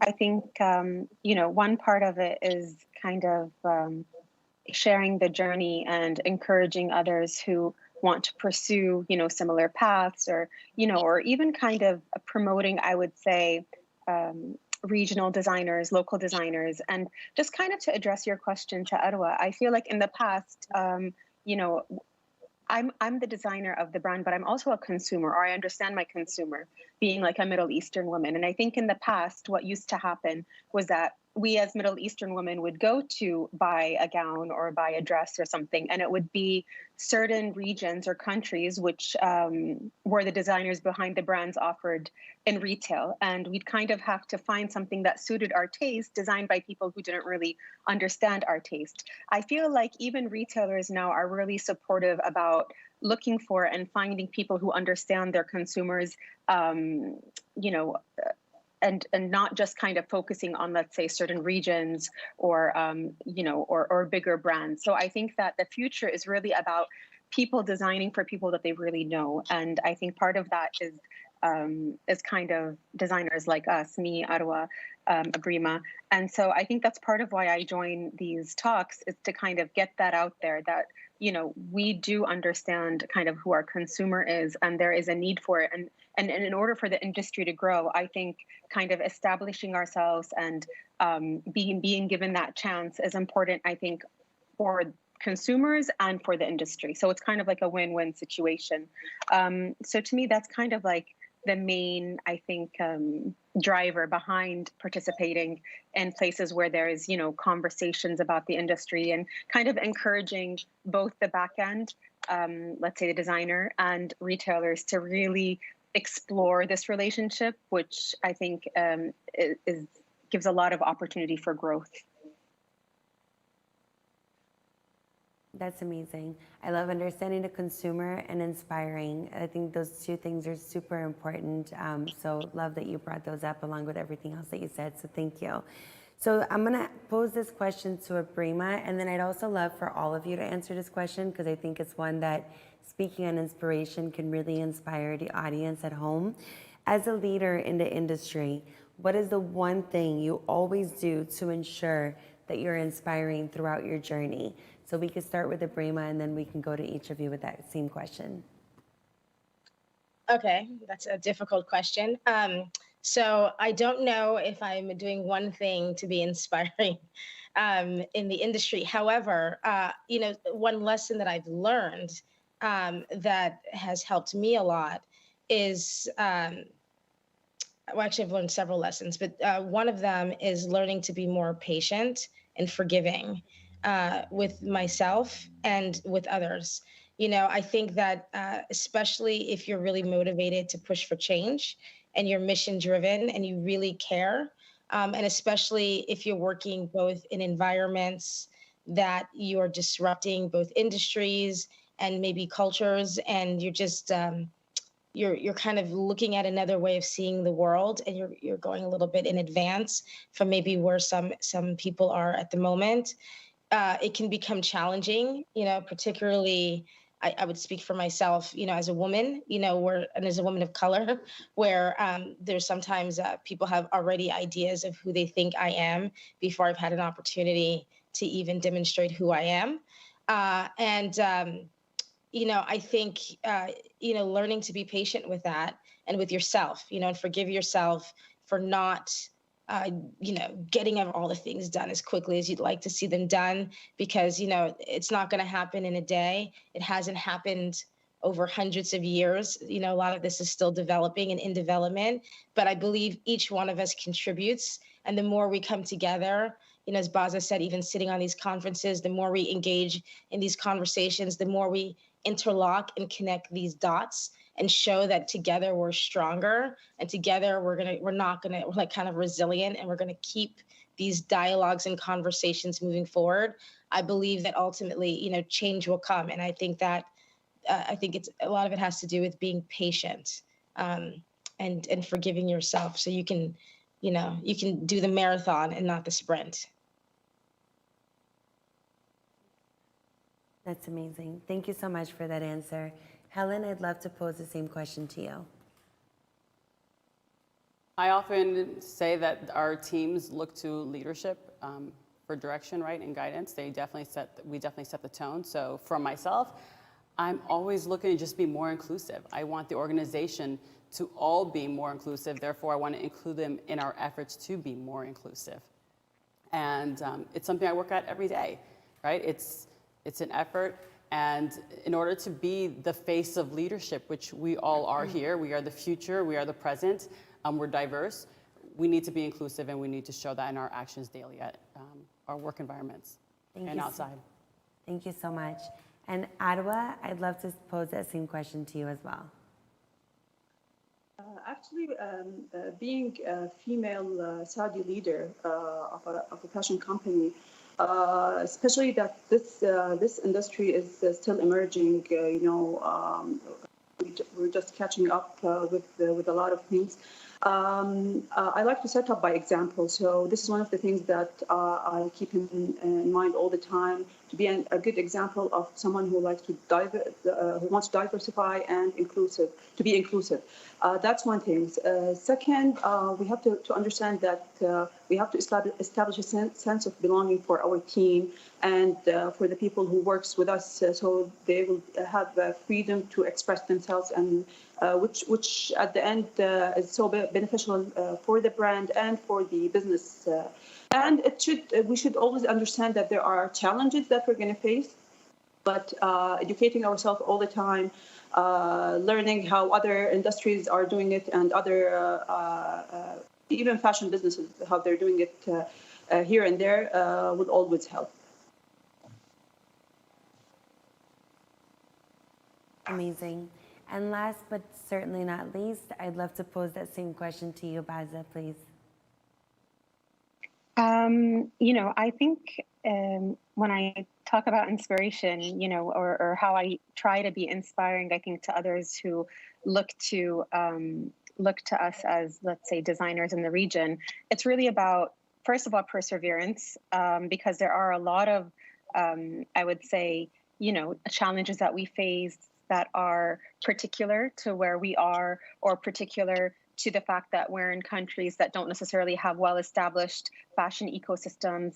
And I think that sort of perseverance and achievement in itself is inspiring to others. And I think also try to kind of live by the values that we do preach or that we do believe in. That's really important. So when I do local production in Kuwait, there are so many reasons why I do it. First, from a business perspective, it's to kind of oversee the process, maintain control. But at the same time, it's a way for me to ensure that my workers are being paid fairly, that they're treated fairly, that I know exactly where things are being sourced from, what's happening, to really be able to manage the process.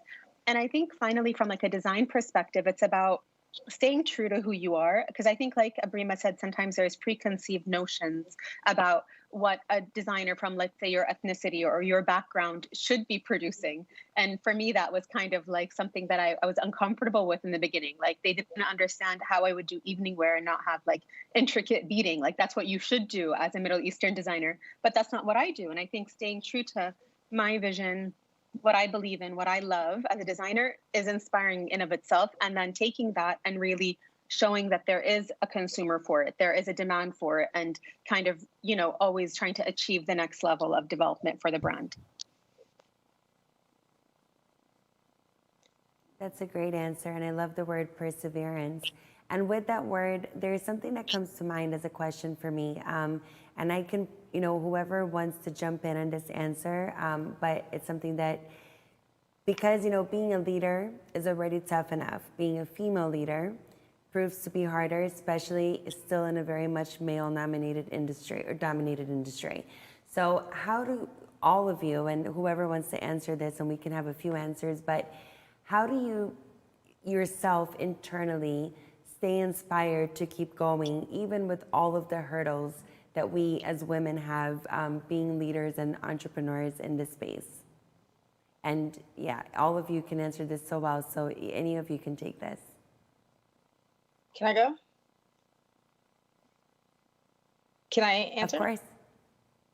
Okay. Well, I also want to piggyback off of what definitely. Baza said and also answer it.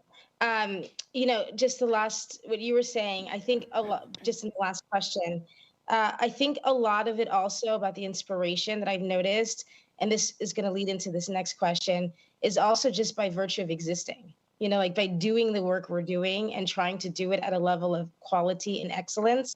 I've noticed for a lot of people who've been often told that they can't do it or that they have to do it this way or that way, by virtue of them seeing you exist and doing it, it allows them to know that they can, and then to decide to pursue a path that they did not think was formerly possible.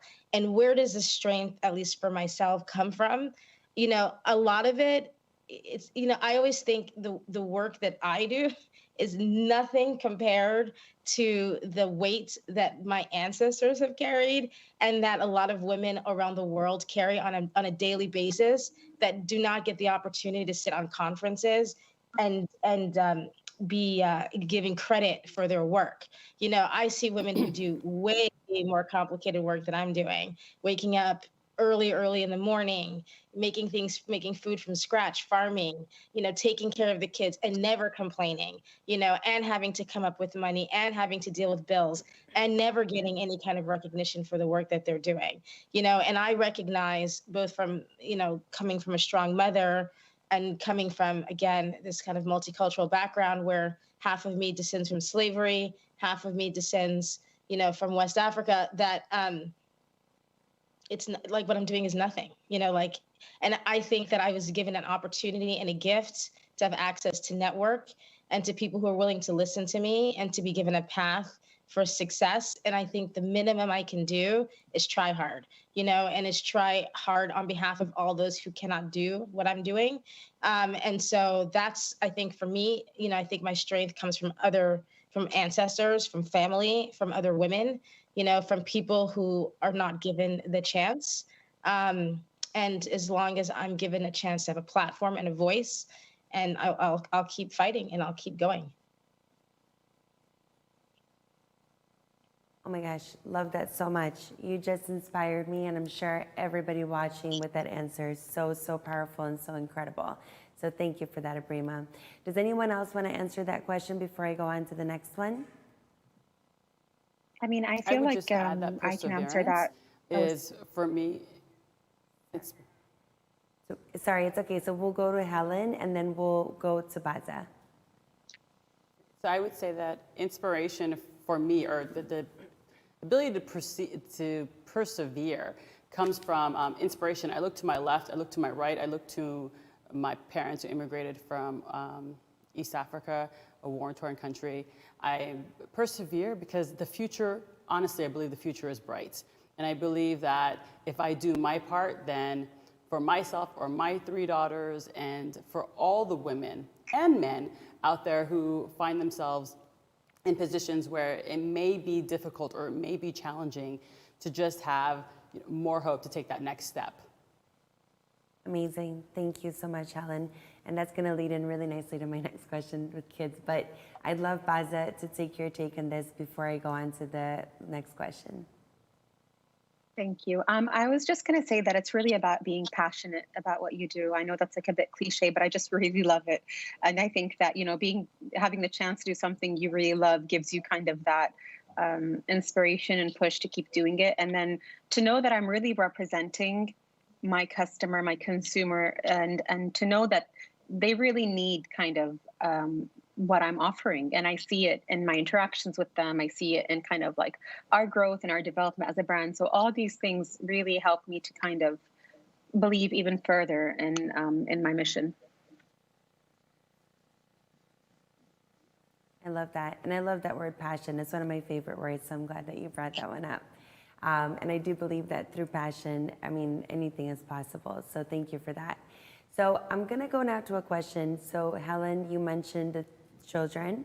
And that's something that, me as a mother, I'm always trying my best to ensure that my kids grow up with inclusivity and diversity as something that's instilled in them, something they don't have to think about, something that is in their daily lives, in their daily actions, and in who they are.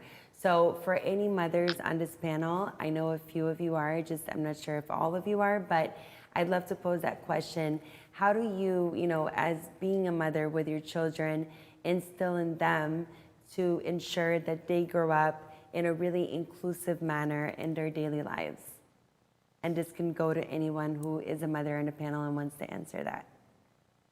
I'm a mother. I would say in New York, the impression is usually that, we're in a diverse city, it's inclusive, it should be easy. It actually takes, I would say for myself, a lot more intentionality. So that requires, whether it's what they watch, right? What they read.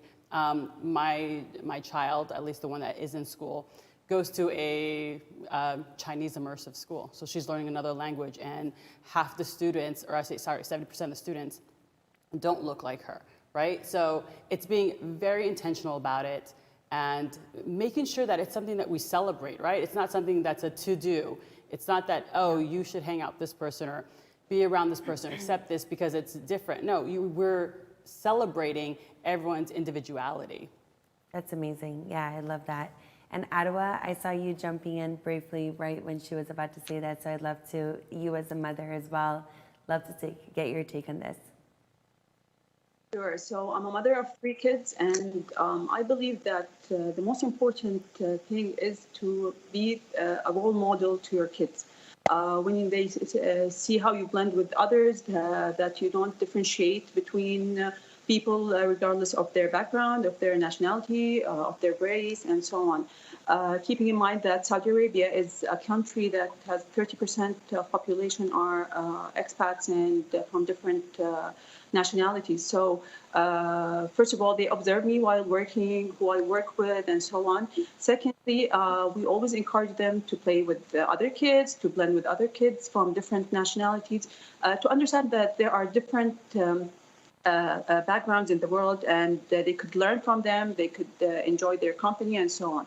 So I think being a role model is one of the most important things that parents should do in any thing to educate their kids. Amazing. Yeah, and I keep hearing 3 kids. I feel like it's the magic number. Maybe I should have a 3rd. I have 2. But no, this is all like incredible information.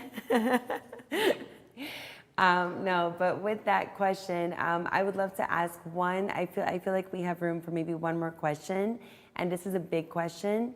And I ask this because I feel like inclusivity and diversity are two loaded words that a lot of people, they don't really know the meaning of each and how they differentiate from one another. And I think it's really important, more than anything, doing these events to share knowledge so people are more aware.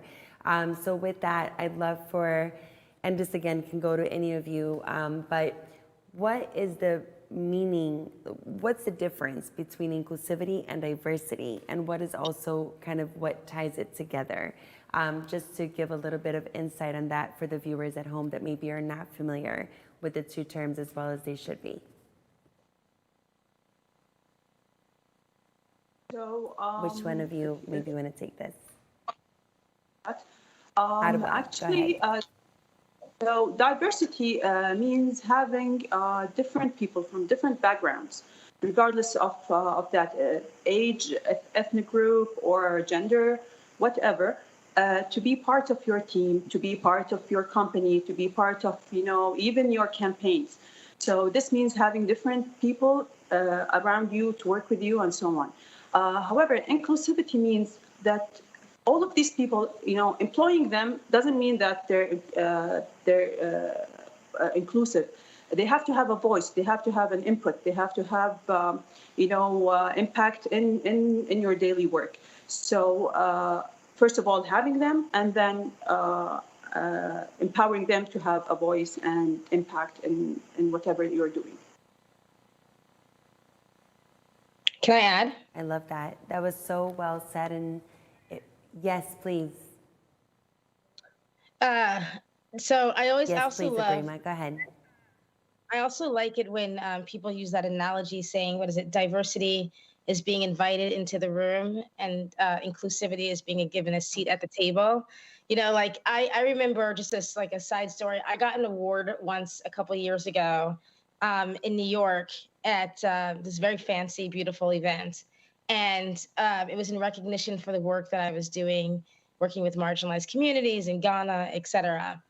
And it was all very beautiful.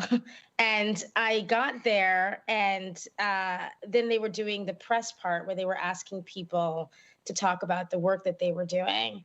And ahead of me were, I'm sure, very lovely women, but these two Caucasian women were ahead of me, and they were talking about the work that they are doing, supporting people in developing economies. They're not in developing economies, they're just talking about the work they're doing. I was waiting patiently to be able to have my chance to speak. And then I didn't say anything, just waited calmly and waited my turn. And then for a while, actually, and I was getting the key award that day. And then when I was like, when they were finally done, because they were talking for a long time about empowering women, et cetera, but they didn't give me a chance to speak at all. So when they were finally done, I was like, oh, can I go now? Can I talk about why I'm here? And then the camera people were like, oh my God, look, there's Donna Karen or something like that. And oh yeah. And and this kind of thing happens to me a lot. And so to me, that is a little bit that example of, diversity was giving me this award and putting my face on something, saying I was allowed to participate. But inclusivity would have been giving me an opportunity to actually speak about what I was doing and looking at me like a person and listening to the words that I was saying, and not just having me in the room so that in the pictures it looks like it's a diverse party or a diverse gala, but I'm actually here and I want to speak. And what I find always amazing, and I actually am very grateful to this, is sometimes you can feel uncomfortable with those situations because you're minimized and reduced. Your voice is silenced, and you're made to feel very invisible and small despite the amazing work that you're doing. But I'm very empowered by those people that I know, to your earlier question, that are actually being inspired. So when I got off the stage, I see all these incredible people of color that are, the cleaning people and the janitors and the security, all these people who themselves feel invisible, jump on me after and go, thank you, because I see what you're doing and I'm going to one up you. And because of you, and I know that maybe the press isn't paying me any attention, but all the other people, the people that I really need to speak with, they're there, and I think we need to uplift their voices and bring all these people into the conversation, because not one person is more important than the other. And you can't talk about diversity and then remove 70% of people so you can continue to have the same event or the same gala and feel good about yourself, but you're ignoring the voices of 70% of people. So that to me is. Wow. Amazing. Really, wow, no words. Incredible, so inspiring. And honestly, the way that both of you laid out what the two terms mean, and you really, Abrima, going into detail with what happened to you, which is just mind-boggling to me. It really, I feel like everyone can walk away from watching this panel and know exactly what the difference is, and know that one cannot come without the other. Otherwise, the first just being diverse doesn't really do what we need as far as what we spoke about today, action, in order to really move forward in the right direction. So I'm just like so in awe of all three of you ladies, four of you, I'm seeing three, four of you ladies, you're just incredible. And I would love to just, go one by one and see if there's final notes that you want to give. We have over 50 countries watching. I know that, we're not just being diverse in this entire day's program, but we're being inclusive and really assuring that every voice is being heard, that we can really inspire everyone, like what you said, Abrima, just now. Everyone is the same. We're all people and we're all the same, and I love that. So we'll just start with final thoughts from each of you, and we could start with you, Helen. For final thoughts, I would say that, we all know that the fashion market, like all other markets, isn't exclusively one culture, right? It's made up of many different cultures and tribes, ages, gender. It's quite diverse. So organizations have to be, in order to be, future-proof their organization, and to be successful, need to be more diverse and inclusive. What digitalization, I think the alarms were going off years ago about digitalization, and those who didn't heed those alarms, right, had certain consequences. And I think that this alarm has been going off for some time, and it's definitely now the time to review your organizations, review your practices, and act. Thank you so much, Helen, for the words and just all of the inspiration you evoked today. Adwa, we'll go with you next. Okay, so as we're all in love with the fashion industry and we want this industry to boom, we have to remember that including diversity and inclusivity is not only part of social justice. It's something that has to go to everyday's aspects, especially that for the fashion, it deals with our daily life. It involves our customers who comes from different backgrounds, from different experiences. Therefore, this is not only serving the community, but also it is important for our businesses to be sustainable. If we want to create a sustainable business, fashion business, we have to include these truly in our culture and DNA of the company. It shouldn't be only something that is used for publicity as faced by some of people, but it has to be really embedded in the DNA and culture of our organization. So we have 2 minutes left, and Adwa, that was amazing. We have to have a part 2 of this conversation, and I hate to cut this to 2 minutes, but if each of you, Abrima and Baza, can give your final remarks, it would be amazing. I would just say first, diversity in. Oh, I'm sorry. No, go. I think there's a delay, Baza. Go. Okay. I would just say that diversity and inclusivity, I think, are a key to growth within an organization for profitability and for, I think, just growth overall and in the industry as a whole. So it's not just something that we need to do in terms of like an ethical decision, but it's also really, I think, the future of the industry and a huge source of growth and profitability. And to focus on it, I think it would reward everybody in the value chain and the supply chain. I echo what Baza says, and I think I echo what Baza says, and I think ultimately we can't just take, we have to be able to be willing to give, and that people are here and they've been here and they'll continue to be here. And it's a matter of either accepting that and wanting to work with all those people, especially if you want to be a part of multiple different cultures and backgrounds, et cetera, or eventually you'll just be a dinosaur. Eventually you'll fade away because this is the world you're living in and this is where you're operating, and that it just is what it is. So it's your choice, but we're here. Our voices won't be silenced, and we're going to do this work whether you want to include us or not. Amazing. Oh my gosh, I am so inspired. I can't even, it's amazing. So thank you all so much for that wonderful, wonderful conversation. You inspired globally, myself included, with your wonderful work. And just keep doing what you are all doing, because without you guys, the industry definitely is not going the direction that we all want it to go. So with that, speaking to the importance of inclusivity, I can't think of a more suited brand than this next fireside titled Inspiration in Design via Culture and Style, with Sebastian Kopp, the co-founder of Veja.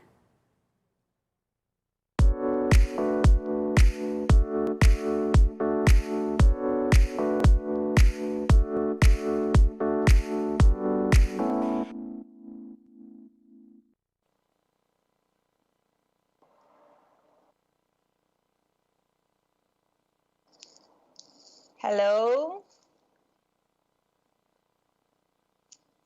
Hello, everyone. Hello.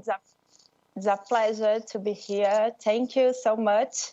I'm Fernanda Simon. I'm Fashion Revolution Brazil Executive Director, and I'm also Sustainability Editor at Vogue Brazil. So today I'm here with Sebastian Kopp, one of the founders of Veja, a more sustainable sneakers made in Brazil with natural Amazon rubber. So as a Brazilian, I dare to say that this is probably the coolest sneakers ever. So it's a beautiful product with beautiful stories behind them. So welcome, Sebastian. I would like to ask you to tell, first of all, how and why Veja was created. Hello, Fernanda. Nice to speak to you through the Atlantic Ocean because I'm in Paris and you're in São Paulo. Paris is very hot, and you just told me that São Paulo was very cold. So for once, we have the hottest weather. So Veja, it's a long story. Our goal was to, when we created Veja in 2004, the goal was to create a different breed of sneakers, meaning we deconstruct how a sneaker was made to rebuild it in another way. And yes, we knew Brazil at that time already. We didn't speak Portuguese that well, but we knew it was a country, an incredible country where there was the raw materials that we could need, the ecological raw materials that we could put inside a sneaker, which was we wanted to do a canvas sneaker made out of cotton. So we said to ourselves, why not try to find organic cotton on field? And at that time, we were 24 years old, so quite innocent. We didn't know anything about the fashion industry. We didn't know anything about the factories. We didn't know anything about the cotton fields, etc. So very innocently, we said, if we want organic cotton, let's go to the field. Let's discover how it's made, how it's grown, how it's working on field. And so we traveled during 8 months to go and meet like what we say is very small cooperatives of farmers that have 1 acre, 2 acres, 3 acres of land. And we met them. We spent time with them on field to discover how they were doing these organic cotton crops. And so at the same time, we learned Portuguese with them because that's right, we didn't get everything that they were saying. But it was really interesting to pass this time with them and to discover how an organic cotton was grown. So we proposed them after maybe 2 months, 3 months, we proposed them to buy this cotton, this organic cotton, which is without pesticides, without chemical entrance, without I would say industrial methods for agriculture. We sat with them and we proposed them to buy this cotton at a fair price, which was disconnected from the market price. And we wanted for them to live with this cotton, not to survive with this cotton, but to live, to be able to buy food, to buy oil for their cars, etc., etc. Because they were living in a very poor situation at the time. And so we in 2004 we bought 2.5 tons of organic cotton of the last year crops to this cooperative. It's located in close from Fortaleza in the state of Ceará. And then we found a factory in Brazil to make the thread out of this organic cotton, another factory to do the canvas out of the threads, and then we found a sneaker factory in southern Brazil, in the region of Rio Grande do Sul, which is one of the most developed region of Brazil, with the state of São Paulo. And we found a super nice factory where the workers were very well treated. The time of working is 42 hours per week. They have, of course, the weekend. They have not a very high wage, but a decent wage where they can live, they can buy a house, they can rent a house, etc. So it was very important that we create, I would say, a more ecological sneaker, but also a more balanced sneaker in terms of social impacts. Meaning that 99% of the sneakers of the planet are made in Asia, made in China, made in Vietnam, in Indonesia, in very poor working conditions. So that was important for us to create something very different. So we started with organic cotton, but then just after, we went in Amazonia to find a raw material for the sole of the sneakers. So this was the sole of the sneakers. Usually for the brands that we all know, the big brands, it's made out of plastic, or what they say is synthetic rubber, but synthetic rubber is plastic. So we decided to replace this plastic with a natural ingredient, which could be, like in the old times, the sneakers, like the first sneakers in the 20th century, in 1950, 1960, it was made with rubber, but with real rubber. So we decided, why not use real rubber to put inside the soles? So we went in the forest and we discovered, it was a slap in the face, because we discovered really another world with the problem of deforestation, with social problems inside the forest, with all the really another world. And we applied the same methods, like sitting with the guys, sharing their lives, knowing how they were cultivating rubber. It's not cultivating, it's taking it out of the trees, because the latex is let's say, the blood of the hevea trees, but it's not damaging the trees and not damaging the forest. So for us, it was give an economic value to the forests, give an economic value to the forest is important. Why? Because if this economic value is higher than when you cut the trees down, sell the wood, and put cattle, then there is a way to stop deforestation. But this, at the beginning, to be very truthful with you, we were not talking about deforestation. We just wanted raw materials that could be more ecological, and then we jumped into some other crazy issues. So that was the beginning of Veja. We started with, I would say, 7,000 euros. It was not even a startup, not even a company. It was more a friend adventure. And then we proposed the sneaker to the markets. We chose to work with an NGO to do the warehouse in France, an NGO that's make a work of inclusion, people with problems in life, alcohol, jail, many problems, and unemployment. This NGO gives back a job, gives back a social life to the people working in this warehouse. And that's the warehouse we chose, and they did really amazing work for 15 years. And so you understand what Veja is. We don't do anything. We just link incredible projects one to another. We find the incredible project, which is, for example, the organic cotton farmers. They have incredible projects supported by an NGO, and we work with them. We find the seringueiros in the forest, the communities in the forest that cultivate rubber. we sit with them, and we buy the rubber on fair trade principles.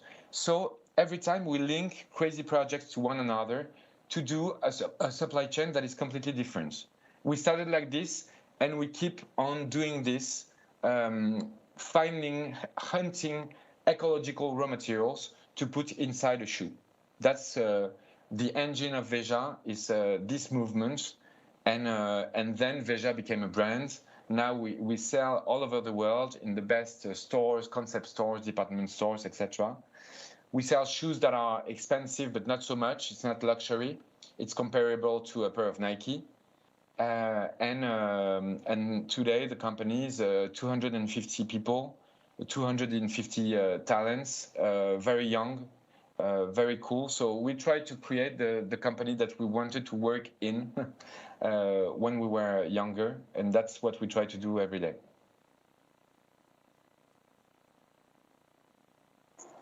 It is amazing, the whole work Veja is doing in Brazil, in the whole world, and with all this sustainable supply chain.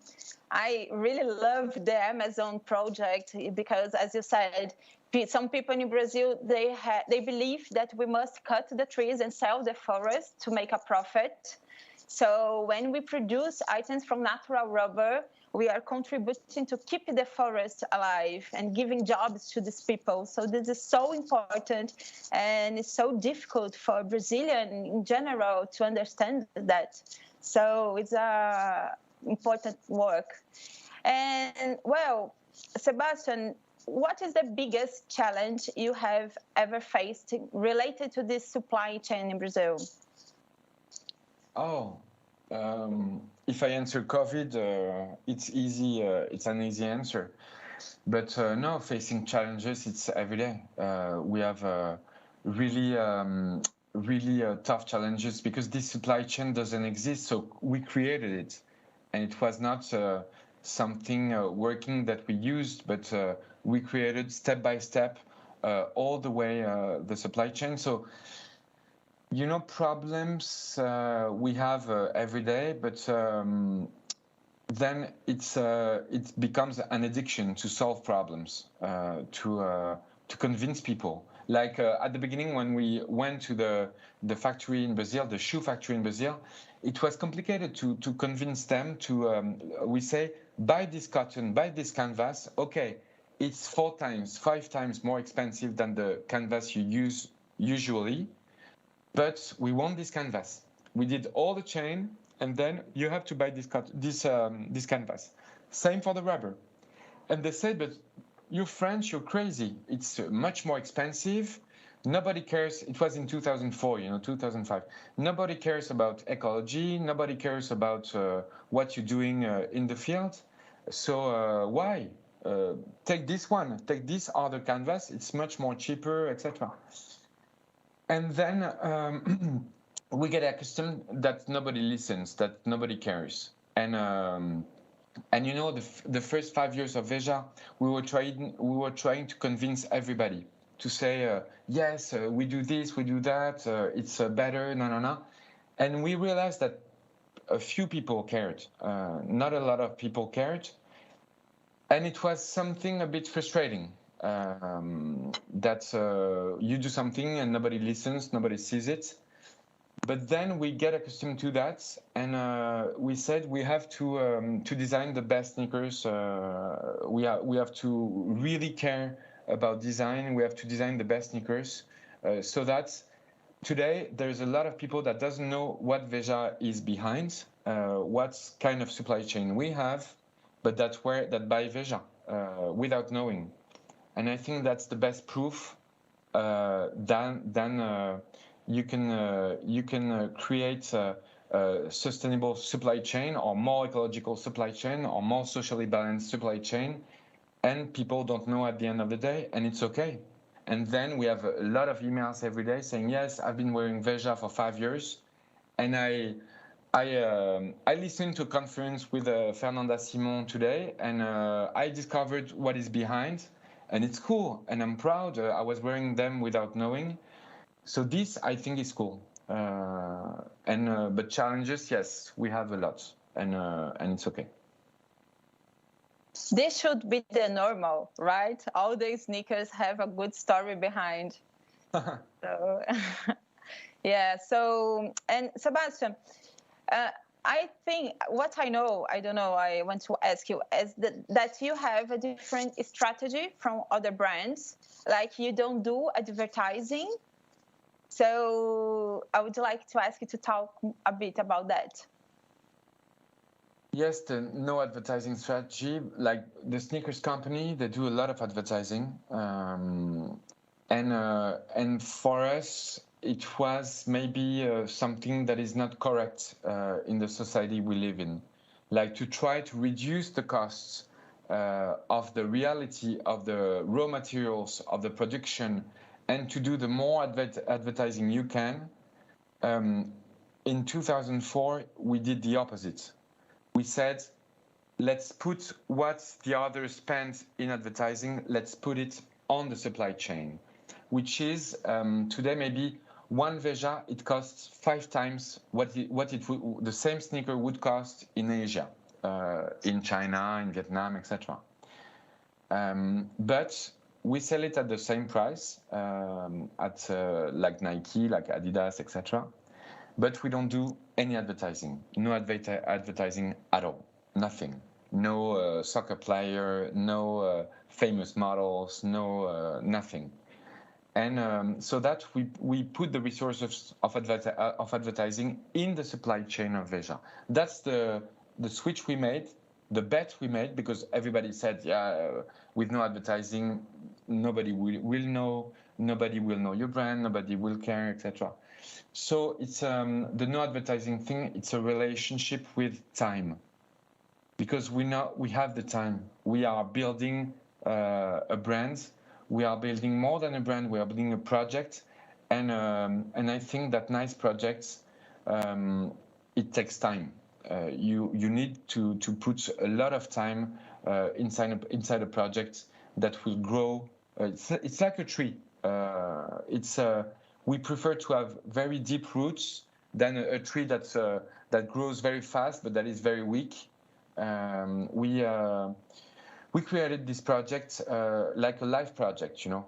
It's not about money. It's not about creating a company, etc. It's what do we do with our lives, and that's what is important for Francois, who is my best friend, and he's now in Brazil. He comes back tomorrow or in 2 days, and me, and so that's yes, the no advertising thing. It's more time, but more love that you have to put in the project. Beautiful, beautiful tree, Veja is. And well, we are just in the final minute. I would like to ask you to leave a message for those who are watching us. I think I just said. I think everybody is talking about growth. Everybody is talking about money, and I'm sure that the exit of the COVID crisis can be even worse than before. I think people, and I apply it to myself first. I think we need to spend more time on things, to give more love in projects, in people, etc. Because that's the first step to create a world that would work better tomorrow for everybody, not only for an elite or not only for a few people. But I think that everybody realized that we were all equal in terms of health during this COVID crisis, that you can be rich and you can die with COVID. So I think it was a good lesson. The year we spent, it was a very good lesson for the time to come. And so more time, more love, to apply to people around you. Thank you so much. And Veja is a proof that fashion can be part of this transformation. And thank you, everyone. So now back to Jordana. Bye-bye. Thank you. Thank you. Thank you both so much for that wonderful inspiration. And thank you, Sebastian, for really inspiring all of us with Veja and the culture that you bring from the Amazon into your aesthetics and into your company culture. So with that, I am thrilled to announce this last panel of the session titled Diversity and Inclusion as a Business Model, being led by Alexandra Finkel, Director of Talent Acquisition and Inclusion at Bustle Media Group.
Hi, everyone. Welcome to this panel. We are so excited to be here. My name is Alexandra Finkel, and I'm the Director of Talent and Inclusion at Bustle Digital Group. So excited to have you here. And I'm so excited to welcome my fellow panelists who are coming to us from across the world. We have people from who are based in Sydney right now, Riyadh, and Los Angeles, so all the time zones. I will start with some introductions, and then we'll move on to our discussion today. So we'll start with Youssef. So born and raised in Jeddah, Saudi Arabia, Youssef Akbar went to Australia to study logistics. However, he found fashion was his calling, and it was while completing his degree in Sydney that he discovered he could study and train for a career in fashion. Using recycled and upcycled materials and by supporting local artisans in small communities in the Middle East and around the world, the Youssef Akbar brand is built on the spirit of collaboration, creating ethical and responsible garments that not only make the wearer look good, but also feel good about wearing. Thank you, Youssef, for joining us today from Sydney.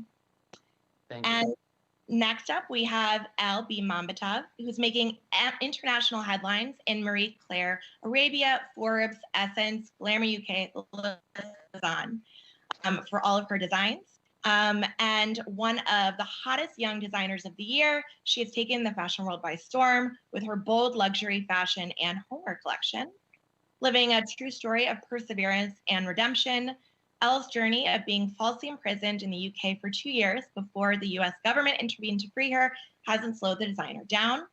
Thank you, Elle, for joining us from Los Angeles. Hi. And Bandar, having been in the industry for more than 11 years, Bandar Hawasawi has accumulated experience as a supermodel with yearly shows in Paris, France during Paris Fashion Week. Over time, he gained more recognition on the international level, which led him to the commercial world, national TV channels, and international radio stations in Europe. He became the ambassador of many international brands, and in December 2019, Hawasawi created his own fashion brand because he always wanted to own a brand that reflects his sense of fashion and use it as a tool to share his passion with the world through clothing. Thank you joining us from Riyadh today. Thank you, Alexandra. Great to be here. Awesome. So we will just get right into it and started. I want to start with a sort of personal discussion of identity and then move into diversity and inclusion sort of as that business model. And so starting out with this question, how has your identity played a part in your journey to where you are today? And Elle, I would love to kind of start with you to talk a little bit about that. Yeah, I think for me because I was originally born in Texas. That's the Bible Belt of America. So whenever I converted to Islam, it was this really difficult transition for me and in my fashion, because I was really trying to figure out not only who I was in my own identity, but how I would then translate that into my designs and into my business and brand. So I still think kind of over time, even wearing hijab and then finding my identity in how I wear my hijab and, you know, different things like that, it's just kind of growing over time, and you kind of see these transitions, like even in my fashion. That makes some sense. Got it. And what about Yusuf? How has kind of your identity and where you're from played a part in kind of what you've built and created? For me personally, I mean, in my journey, I've lived probably half of my life outside of Saudi Arabia, and it was very interesting seeing people's perceptions kind of change along that time. As a fashion designer and creatively, after designing my collections and seeing people's reactions for it, thankfully I've actually found that me being Saudi a lot of the time has actually worked to my advantage, because a lot of people were curious. What does a Saudi designer look like? What kind of work do they do? And in many ways, it worked as a unique selling point for me. When I say that, I'm talking in the US, in Europe, in India, and in here in Australia. But having said that, there was also a lot of struggles. You know, before I started my own brand, especially when applying for jobs, the name Yusuf Akbar wasn't really, you know, the typical name of a job candidate. And to be honest, that was quite a struggle. It was very difficult. But, you know, now that I have my own business, I think it puts me in a very unique position, especially now when a lot of people are actually talking about Saudi fashion and Arab designers, and with the whole movement lately about diversity, it's been very positive.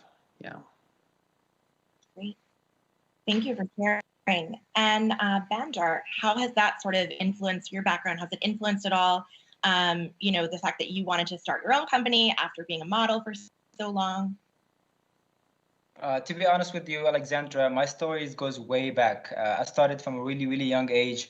My father is a diplomat. I used to see him coming back home with a suit and tie, and he used to be always a great influence on me, you know, teaching me as a young kid on the importance of first impressions and the importance of always being sharp and, you know, representing yourself and manners on the best way possible.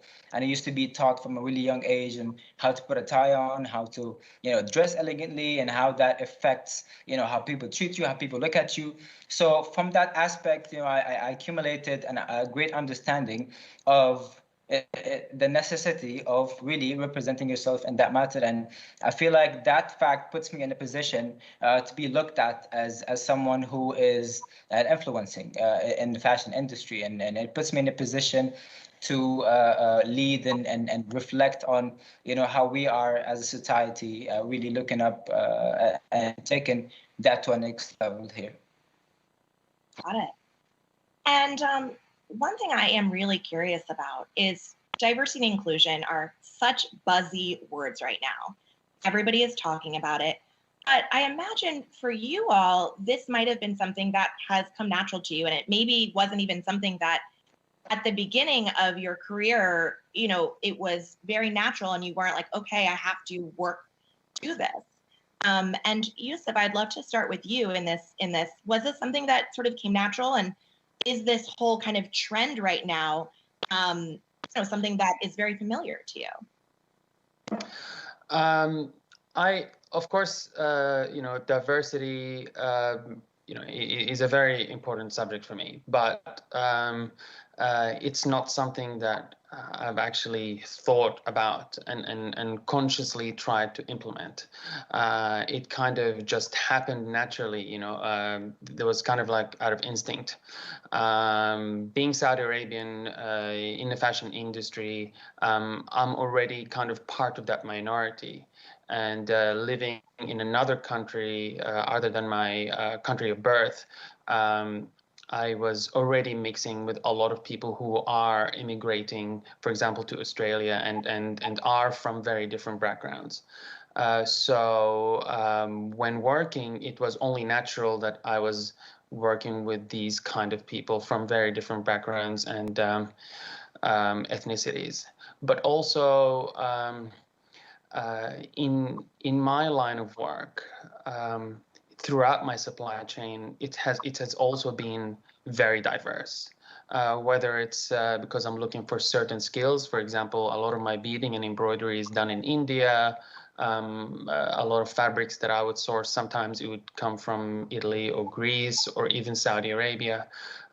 So it's actually quite difficult not to work in a very diverse way. So I believe it's super important for companies to, when they're trying to approach diversity, that it has substance and meaning behind it. It's super important that it's not just something at the surface, you know, only it's not just, it goes beyond, I believe, photo shoots and you know, different kinds of models. I think it needs to come from within, in the core of the company. Yeah. Absolutely. And we'll talk more about that in a little bit. Elle, did you have anything to add as far as the ways in which kind of diversity and inclusion might have played a part in the way that you have built your business over time? Yeah, so I think in so many ways, I feel like small businesses sometimes have such an advantage because there's not so much red tape that we have to cut through to kind of bring that vision to fruition.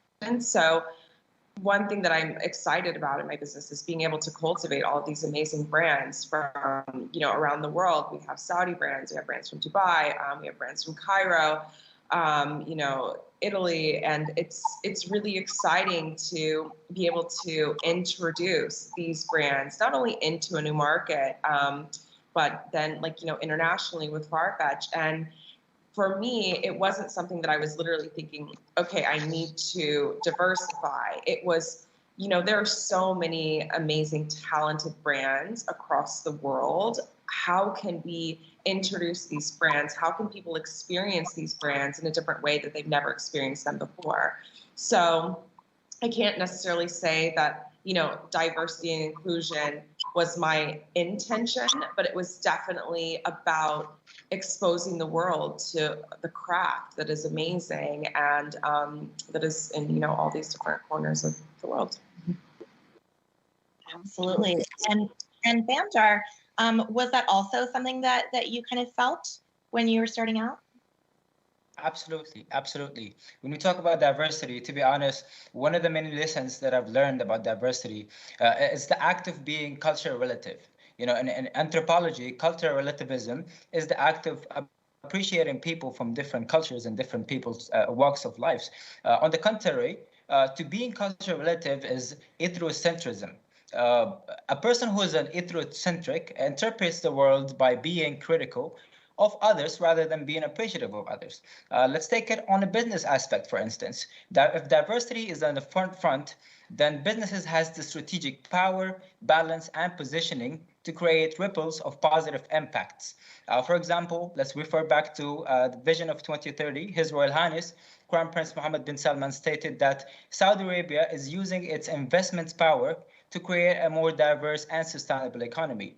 For me, this version of a vision represents a prime example to correlate with what a results-driven business model would look like, diversity and inclusion at the center. Let's take it on a business scale, for instance. Businesses that makes relativism as a part of their business culture inevitably creates inclusion. For example, Vision 2030 is a model that has a direction and a robust trajectory of diversifying its economy and creating a vibrant society. And this is a great business model that I would like to highlight to put diversity and inclusion at the center as a business model. Thank you. That's great. And one thing I kind of want to move on and talk about is the fact that because it is such a buzzy sort of thing right now, diversity and inclusion, at the end of the day, there is that question whether brands are doing it because they really feel that it's important or because, it's the trendy thing to do. In the States, there's actually been a lot of discussion about this and backlash on brands as they have been promoting Pride Month this month in June while supporting candidates who oppose LGBTQ+ equality. And this is something that really across the board we are talking about here. I'm curious, from your perspective, where do we fall into that? And Yusuf, I'd love to start with you as far as, talking about that, are they really doing it because it's the right thing to do, or are they just doing it to do it?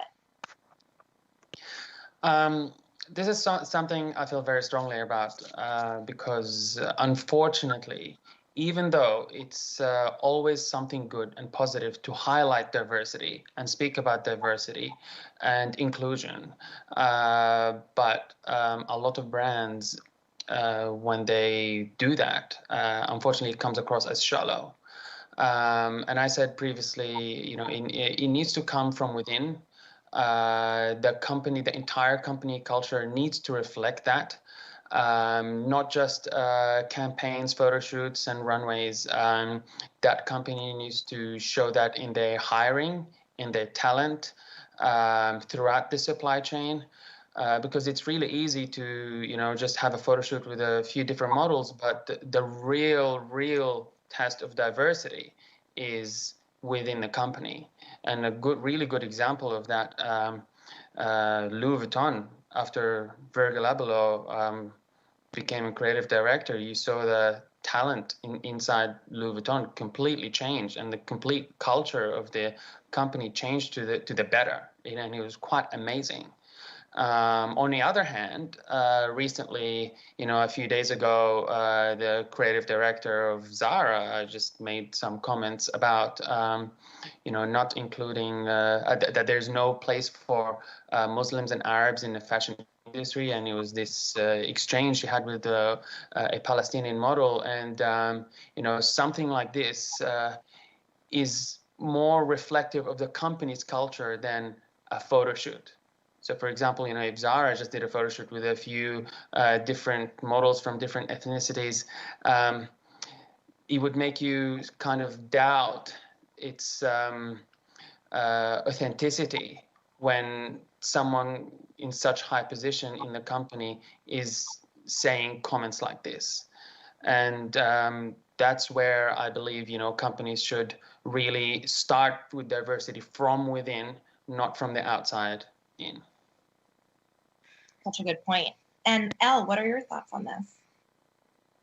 I think that I found that sometimes there's almost like a lack of education. So, at the Beverly Center, what I try to push for, especially during Ramadan and things, is I don't want it to just be, okay, Eid Mubarak, like Ramadan Mubarak, and, it has to be something more than that. So, I found that it's about education. There are so many different things. For example, whenever we're fasting, we break with dates. Why don't we, do a gift giveaway with date boxes and, things like that. It happens to come down to education a lot of times. And I feel like now, at least people, I hope, are willing to listen more. And so having that opportunity when people are listening to actually educate makes it a little bit easier. But I do find, of course, a lot of companies, they see the sale opportunity and, okay, let's just put something up. It's Pride, it's Ramadan, it's whatever. But at the same time, as small business owners or, as designers, we have the opportunity to actually educate, to help people do it in a way where it's not shallow and it's not just about money, but it is actually touching these communities. Absolutely. And I'm going to follow up next with that education piece. And first, though, Bandar, any thoughts on this? Absolutely. I totally agree with what Yusuf and El said. It's a matter of authenticity and being original and sticking really to the craft. And as El beautifully mentioned, it's part of our responsibility to educate and enlighten other people to really become aware to the whole situation when it comes to either building a legacy or just making a small profit from a brand and just moving forward. We've seen great examples of great brands who are here to build a legacy, with so many involvements. And when it comes to the social scales, when it comes sometimes on a political scale, that's what is happening with Zara now is something that we can definitely relate to. Also, on the other side of the coin, we've seen a lot of examples of brands who are just here to accumulate a little bit of profit just for other different reasons and just fade away after that. So it's just a matter of really sticking to the plan and the outcomes that follows after that. Yeah, absolutely. And so kind of going back to that education piece, Elle, one thing that I have always talked to people about is that it often falls to those who have underrepresented voices to do the education. And shouldn't people be doing the education themselves? Shouldn't they be reading and learning themselves? Why is it always the underrepresented voices who are, really taking control and educating everyone? How do you kind of feel about this? And do you view yourself as an educator in this space? I mean, I feel so appreciative, one, to have a voice, and to be able to have the opportunity to educate. I mean, there was a time where, especially in my life and just different things that I've gone through, where I couldn't get anyone to listen, no matter how loud I was screaming. So I definitely don't feel burdened by the opportunity to educate. And I think for me, it also comes down in business to partnerships. So when we partnered with Farfetch, it was a great opportunity to not only educate, but introduce certain brands on an international platform that you just wouldn't usually see. So when you go to farfetch.com now, you see like Yatagan, a Saudi brand with an Allah necklace, things like that. It's such an honor to be able to have these great partnerships and educate at the same time, because I feel like that's the only way we're eventually going to come together and actually learn about each other, is just that education. Yeah, no, absolutely. I agree. I find on a personal level that I'm sort of in the same thing where I actually like being the educator. I understand people not wanting to, but I do really enjoy being in that role. And what about you, Yusa? I wouldn't really want to call it the educator role or make it sound like it's some kind of burden, because to be honest, like I take great pride of where I come from. And I don't really expect everyone to know everything about my culture. There's so many cultures around the world, hundreds, maybe thousands. And it's impossible for everybody to know every culture and be aware of all the details about, where people come from. So I find it personally, really great. And it's a great way to start a conversation. And from a business perspective, purely business here, actually playing the role of the educator is a great way to really form a connection with whoever you're speaking to, whether they're a client, a customer. So it's a great marketing tool, because the more people understand about something, the more likely they can form a connection with it. And if they can form a connection with it, they'll understand it better. And I think it's a really great thing. And like Elle said, I'm just thankful that people are actually willing to listen. I mean, that's the first thing that we really should focus on, because if they're willing to listen, this means they're willing to accept. And I think it's a great thing that I take so much pride in. That's great. And Bander, what about you? I wouldn't prefer perceiving myself as an educator. For me, it's a matter of energy. I feel like energy is really contagious, and whatever energy we bring to the table, really affects the people around us. And especially when we talk about education, there's so many people are skeptical when we, let's say, share advice and share our knowledge.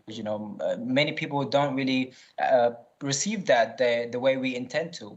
And so it's just a matter of really sharing energy and spreading love and good energy to the world. And I feel like it's part of our responsibility as a generation. It's part of our responsibility as youth. If we have the knowledge, the only way to grow as a society is to share that knowledge, whether that could be straightforward, whether that could be in a really strategic, diplomatic way. The main message is to spread the knowledge and spread the information, regardless to what tool we use to deliver that message. So that's my take on it. I just would like to add something on Bandar's comments about the energy.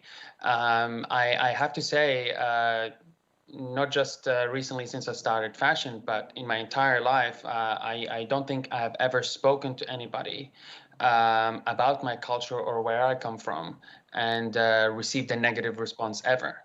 So this has also been very encouraging and a very positive kind of feedback for me to take on, and the more I speak to people about it, the more I see that positive response, the more I am encouraged to even take on that educator role, and it's great to see.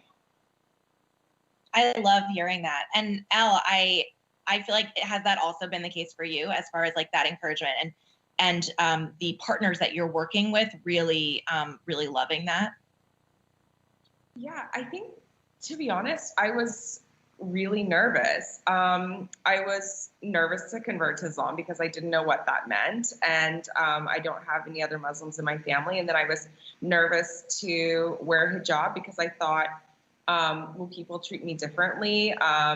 What will it be like? And then I am a little bit of a stickler in business. So going back to that education point, I am always kind of trying to educate people to say, like, okay, I don't allow this in the boutique because like this doesn't, align with my religion. And if it's a Middle Eastern brand or partner, that's easy to say. But then when it's a European partner and they don't really know anything about this culture, I get nervous sometimes because I am having to say, oh, sorry, like, I don't allow any faces or I don't allow this, so I'm thankful for the positive feedback that I've gotten, because initially I was very nervous and scared. And of course I want to grow as a company and as a designer and, bring more brands. But at the same time, there was that nervousness of like, will I be accepted and will people understand where I'm coming from and will it be okay? And,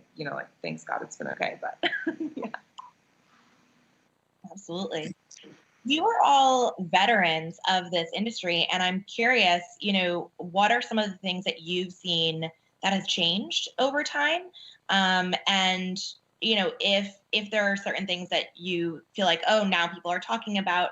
But yeah, I'm curious, Yusuf, like, what are do you feel like there is progress in certain areas?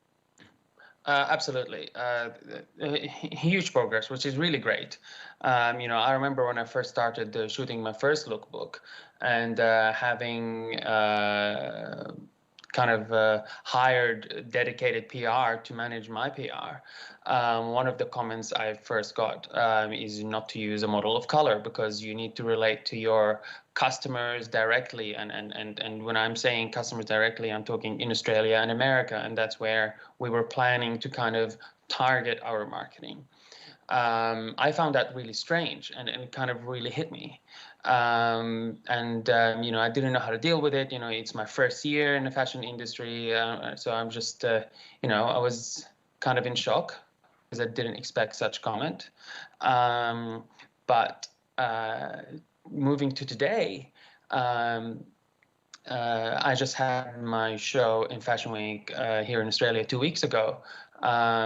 If a designer didn't have a complete, collection of models of different ethnicities and shapes, they would kind of be pointed out and not in a positive way. So going from that to that is definitely been, a huge change, even though it took a few years, but it's always great to see this kind of thing. Yeah. I love that. And it is such an interesting point that you have, that if there was a designer who put out a collection out there with no diversity in those models, I do feel like people would definitely point that out, which is not a bad thing. I just want to add one more thing, actually, which is a little funny story. I hope I have time, but during my casting process, actually, we had a very limited budget for our model. So I contacted all the agencies saying, hey guys, I could only afford that much for each model, but I don't want to underpay anyone. So could you please show me or please send me the models that you that are able to do it for that much. I was very surprised that all the models that I got were of a certain look. They were all Caucasian, and I was quite shocked. And as I spoke to my partner, I said, wow, luckily we've got a lot of model friends who are willing to help us that are from different backgrounds. And imagine if we didn't, we would end up with, for example, all white models. And, it's funny, we couldn't afford diversity, for our show, which is something, a bit strange to say, but, and if people would watch our show, they would probably think we are like, anti, either anti-African or Asian or whatever it is. And sometimes it actually can be surprisingly difficult to be diverse. And, that's why it's very important to have diversity come from within the culture. So it's so embedded that it's not just at that surface level. And if sometimes you couldn't be diverse at a certain area, that you have so much work showing diversity that, it doesn't matter sometimes. Absolutely. I mean, not that it doesn't matter, but yeah, you know what I mean? Yeah. Yeah. And I think even though it is challenging and possibly expensive, that is what brands need to do. Yeah. And Elle, what have you seen over time? Any changes or things? I think for me, I completely agree with you, Sif. When I first started out, even though I'm a Black designer, I had mostly white models, like at the beginning. So yeah, I completely agree. And I think for me, even with my design aesthetic, I feel like there is an appreciation now for something that's different. Whereas before, everything needed to be very commercial, and designers, we had a lot of pressure to make something that was very commercial. It would sell, across the board internationally. And now there is an appreciation for diversity within the design, which is great. Because I feel like in so many ways, we don't have to compromise so much of ourselves to actually create what we love. And Founder, as a model, I feel like you must also have an interesting perspective on that. Absolutely.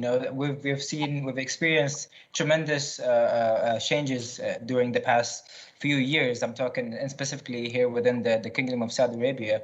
Of course, with the help of Ministry of Culture, we've seen a formulation of the Commission of Fashion. Of course, from this position, I'd like to extend my sincere appreciation and gratitude to the delegated CEO and Her Royal Highness Princess Noura bint Faisal. We've seen tremendous changes within the industry overall when it comes to being a model, when it comes to being a business entrepreneur. We've seen tremendous growth, and I can tell you this is per minute. It keeps on going further and further, and there's so many strategic plans coming in the near future, and we're just so proud. Like it's just a place to be really, really proud of, to live through this generation, experience this kind of change. I think for the upcoming generation, they will just come to this place with just the recent changes, and they wouldn't know exactly what happened except through history books. But for us to have the pleasure to live through it, it's something to be really proud of and great to be within that. Thank you so much. And as we sort of close out today's session, I'd love to hear just what you are seeing for the future and what's next in this space. Elle, if you want to take that. Yeah, I think something really exciting for us that we're doing right now. We're bringing 500 Saudi and Middle Eastern brands into this market, and I'm really excited for people to truly experience some of the most amazing brands that I know exist. And I'm really happy to see, with my partners at the Beverly Center, things that we can do. Like, during Ramadan, we have special Ramadan hours and, those type of things. Like, I'm really looking forward to seeing people actually embrace diversity. It's great that we have a conversation about it, but actually embracing it and then having an action with it is what I think is really important. And what about you, Yusuf? For the future, I mean, I couldn't be more excited, honestly. And it's as Bandar mentioned, I mean, the way the industry is moving in Saudi Arabia and globally, it's been absolutely amazing, and it's beyond my wildest imagination. I mean, when I was a kid, I could never have dreamed of being a fashion designer, let alone being a women's wear designer. I mean, going to kind of the opposite side. I mean, as a man, I couldn't be a women's wear designer in Saudi Arabia. I mean, that was something very out of the norm. And not just only being able to do what I do today in Saudi Arabia, but encouraged to do it is something truly amazing to see. And the industry, is about to boom, and with all the support that's coming from the Ministry of Culture, Her Royal Highness Princess Noura, and the CEO of the Fashion Commission, I mean, I couldn't be more proud of where they're going, and they're definitely pushing things in the right direction and trying to kind of set the tone for everyone in the world and set the example of how a fashion industry should look like. And I couldn't be prouder of this. Well, that is all of the time that we have today. Thank you so much, Yusuf, for really ending us on a great note. I want to thank you all for being here today and sharing your experiences and stories. And I, too, really look forward to the future. So thank you all. And now back to you, Tigreed.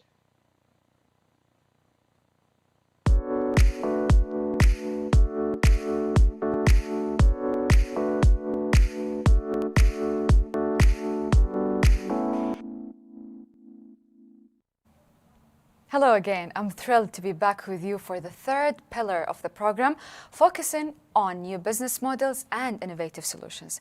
Before we deep dive into this exciting topic, let's see the results of the second poll. As a reminder, we asked you, why is the fashion industry talking about diversity? A, to attract more customers. B, to create a more inclusive ecosystem. C, to leverage innovative talent. D, to guard against public criticism. Let's take a look at the results. So, the winning option is B, which is to create a more inclusive ecosystem. So definitely in today's world, the ecosystem is such a crucial topic when it comes to the fashion industry. Before going to the first session of this pillar, we will watch a video about designers at the Ministry of Culture in Saudi Arabia. Let's watch.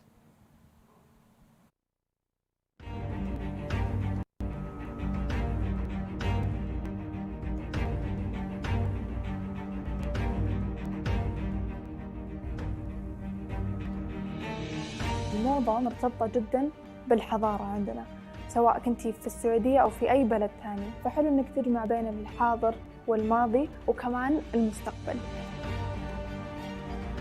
Being Saudi and being of this region plays a huge role in everything that we do, from an inspiration perspective to the actual storytelling to the working with the artisans and finally the final product. What being Saudi adds more strength to my work. It started out of passion and love to export our culture and heritage to the rest of the world. When we started, we wanted to work together as a team with my background of management and her creativity. I'm very lucky to have her.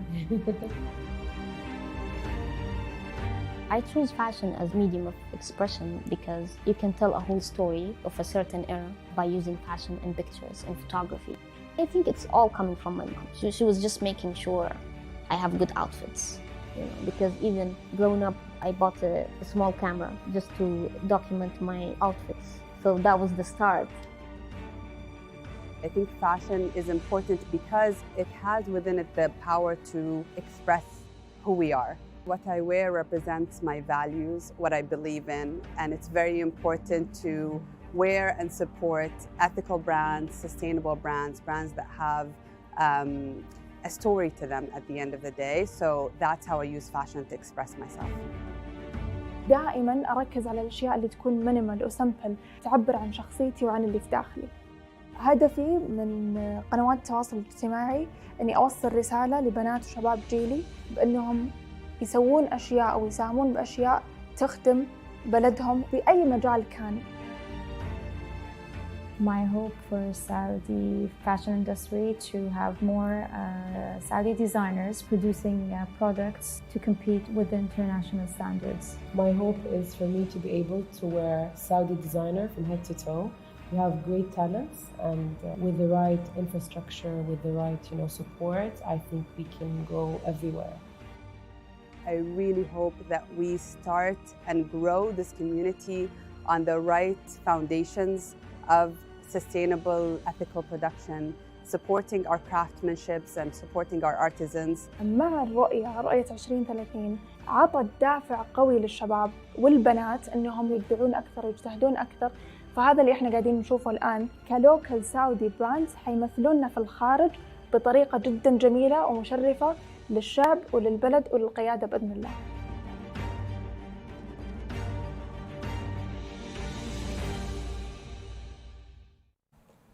As a Saudi myself, I couldn't be more proud of the talented Saudi designers and artists who successfully made a name for themselves in the world of fashion.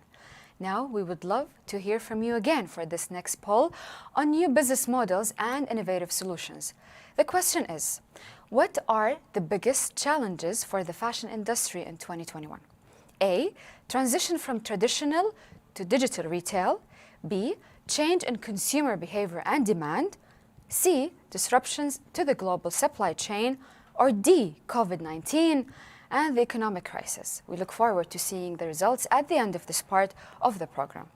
And now, it's my pleasure to introduce the moderator for our upcoming panel on technologies and innovations. Joining us from New York, please welcome Michael Ferraro.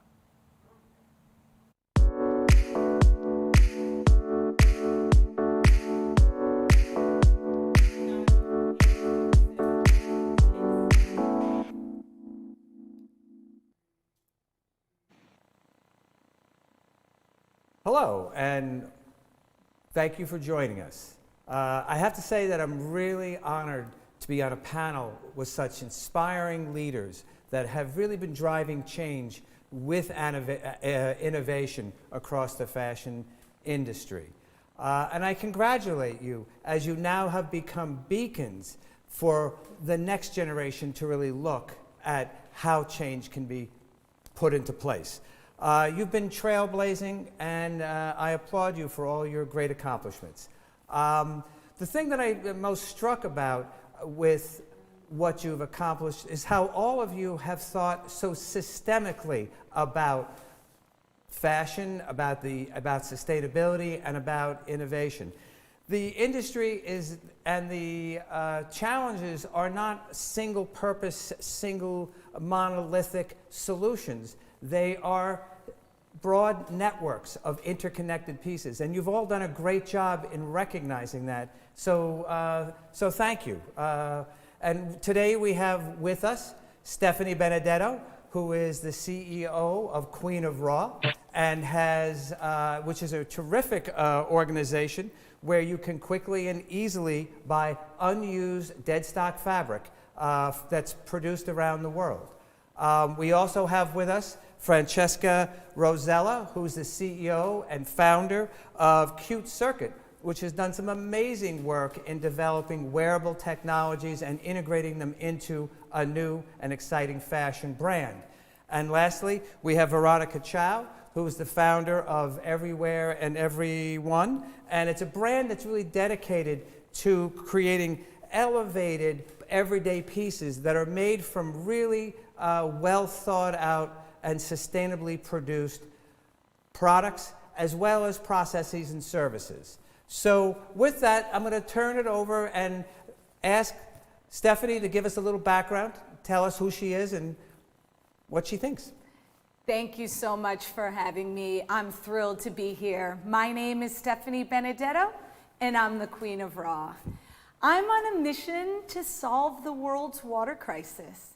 And my focus, obviously why we're here, is fashion and textiles, which by some accounts is the second biggest polluter of clean water globally.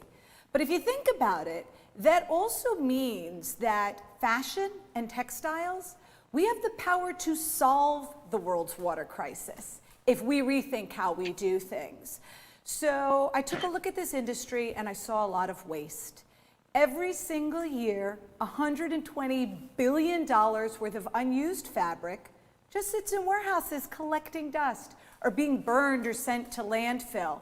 And that certainly doesn't make sense for people and planet, but it also doesn't make sense for businesses' profit. So what do we do about it? We built Queen of Raw as a global marketplace with AI-powered supply chain software. So anyone from a student maker, crafter, or quilter to the biggest brands and retailers in the world could buy and sell their unused textiles, keep it out of landfill, and turn what would be pollution into profit. And I'm really proud to say we've saved well over 1 billion gallons of water, and we're just getting started. So never doubt that the actions that you take can't change the world. And next, we have Francesca Rosella. Tell us a little bit about you. Yes, I co-founded Cute Circuit back in 2004, and Cute Circuit is the world's first wearable technology fashion brand. And what does this mean? It means that we design clothing that can do something special because there is microelectronics embedded into it. And the thing that we do is that we create garments that can connect people.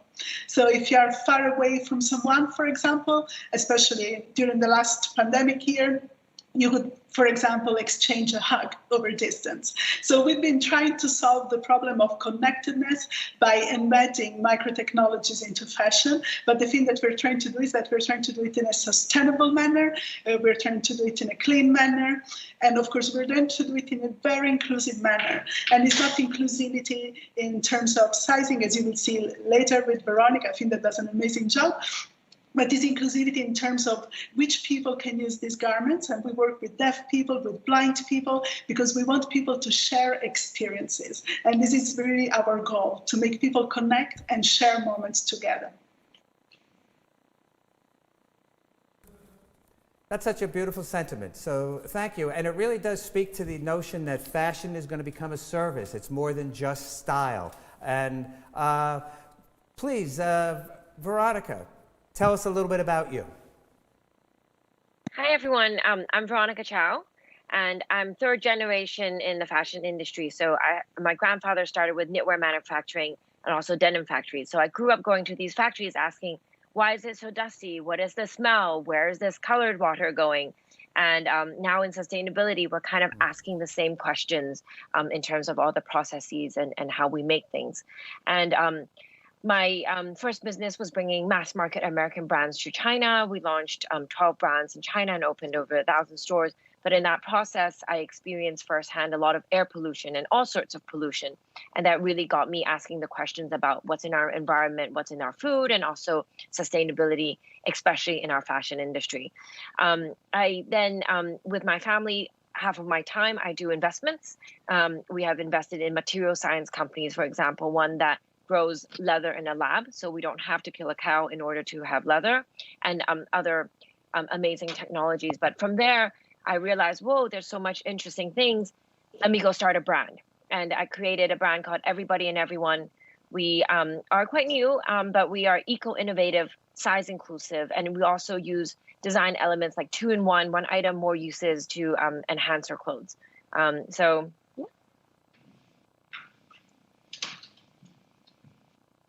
That's really great. Terrific, all of you. Thank you so much. The first thing that comes to my mind is we're starting to actually achieve somewhat of a profile in making progress on sustainability, inclusiveness, and looking at sustainability from a perspective of not just environmental sustainability, but culture as well, and economy.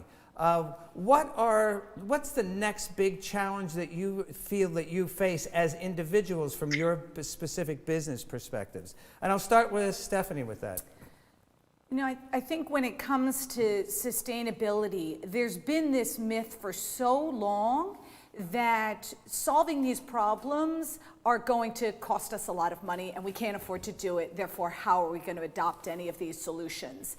And so a lot of the projects that we had seen come out of the sustainability movement before the pandemic were really focused on kind of small pilot projects or little conscious collections, which are fantastic, don't get me wrong. That puts a stake into the ground as to what this industry cares about and what matters.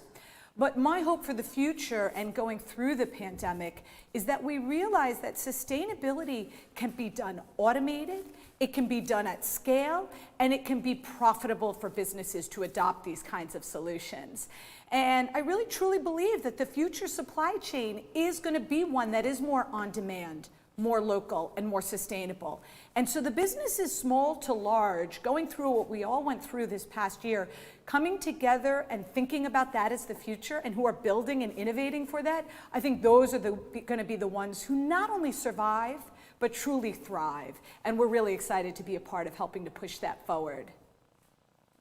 Great answer. Veronica? Yeah, Same so for question. me, I think What problem, what do you see individually? Sorry. I think what I really believe in is that using innovation, we can solve a lot of these problems. There are now enzymes that can break down plastics. There are, there's one company even making vanilla flavoring from breaking down plastic. And in our fashion industry, there's people using natural silk to use it to replace the synthetic materials, the petroleum-based polyester-based materials. And I think these type of innovations is what kind of really excites me. And for example, in our brand, this shirt that I'm wearing is made from regenerative agricultural silk. And so with this regenerative agriculture, so first of all, the farm that grows the mulberry trees are not just organic, but it's a regenerative agriculture where the soil health is restored. And then more carbon dioxide is also captured into the soil. And also the farmers, because they have to do rotational croppings, they have more income, different sources of income. So it's something that's truly better for people and planet. And then in our brand, what we do is we make sure that the raw material, where they make the mills to make the fabric, and then where they make the factory to make the clothing, is all as close by together in order to reduce our carbon footprint. So these are some of the things that we've implemented, and some other innovations and technology that we do look at. But I think we're still at the very early stage. And one frustration I get is I see these new technologies and sometimes they're still in the lab. And I'm like, when can we have this commercialized? Do we have to wait another 2-3 years? Can it happen tomorrow? And I think that urgency is what excites me and also what gives me hope. And your answer so succinctly identifies that systemic thinking that is so important to understanding that it's all an ecosystem of interconnected parts. So thank you for that. And I share your frustration. Yes, ideas come fast and furious. Implementation is a tedious and demanding process of testing and evaluating before you come up with a solution. And Francesca, there's lots of notions of what inclusivity means that really expand beyond just sizing, and you start to see where people with disabilities or that need some assistive apparel could really benefit from having some bold innovations in connected fabrics, conductive fibers, And a lot of the the early demonstrations of how wearable technology can actually become part of a fashion brand really start to speak to what the future might be. Yeah, and then you were talking about the development cycles that are a bit long. And I mean, definitely with wearable technology, the development cycles are very long. It's more akin to the development cycle of sportswear, for example. And the other thing that we deal with is also that it has a longer shelf life. And the thing that you just said that is very important is the inclusive aspect. We are trying to create a value for the consumer, for the wearer. And so I think it's like a number of factors that are completely correlated, and we cannot sort of disjoint one from the other.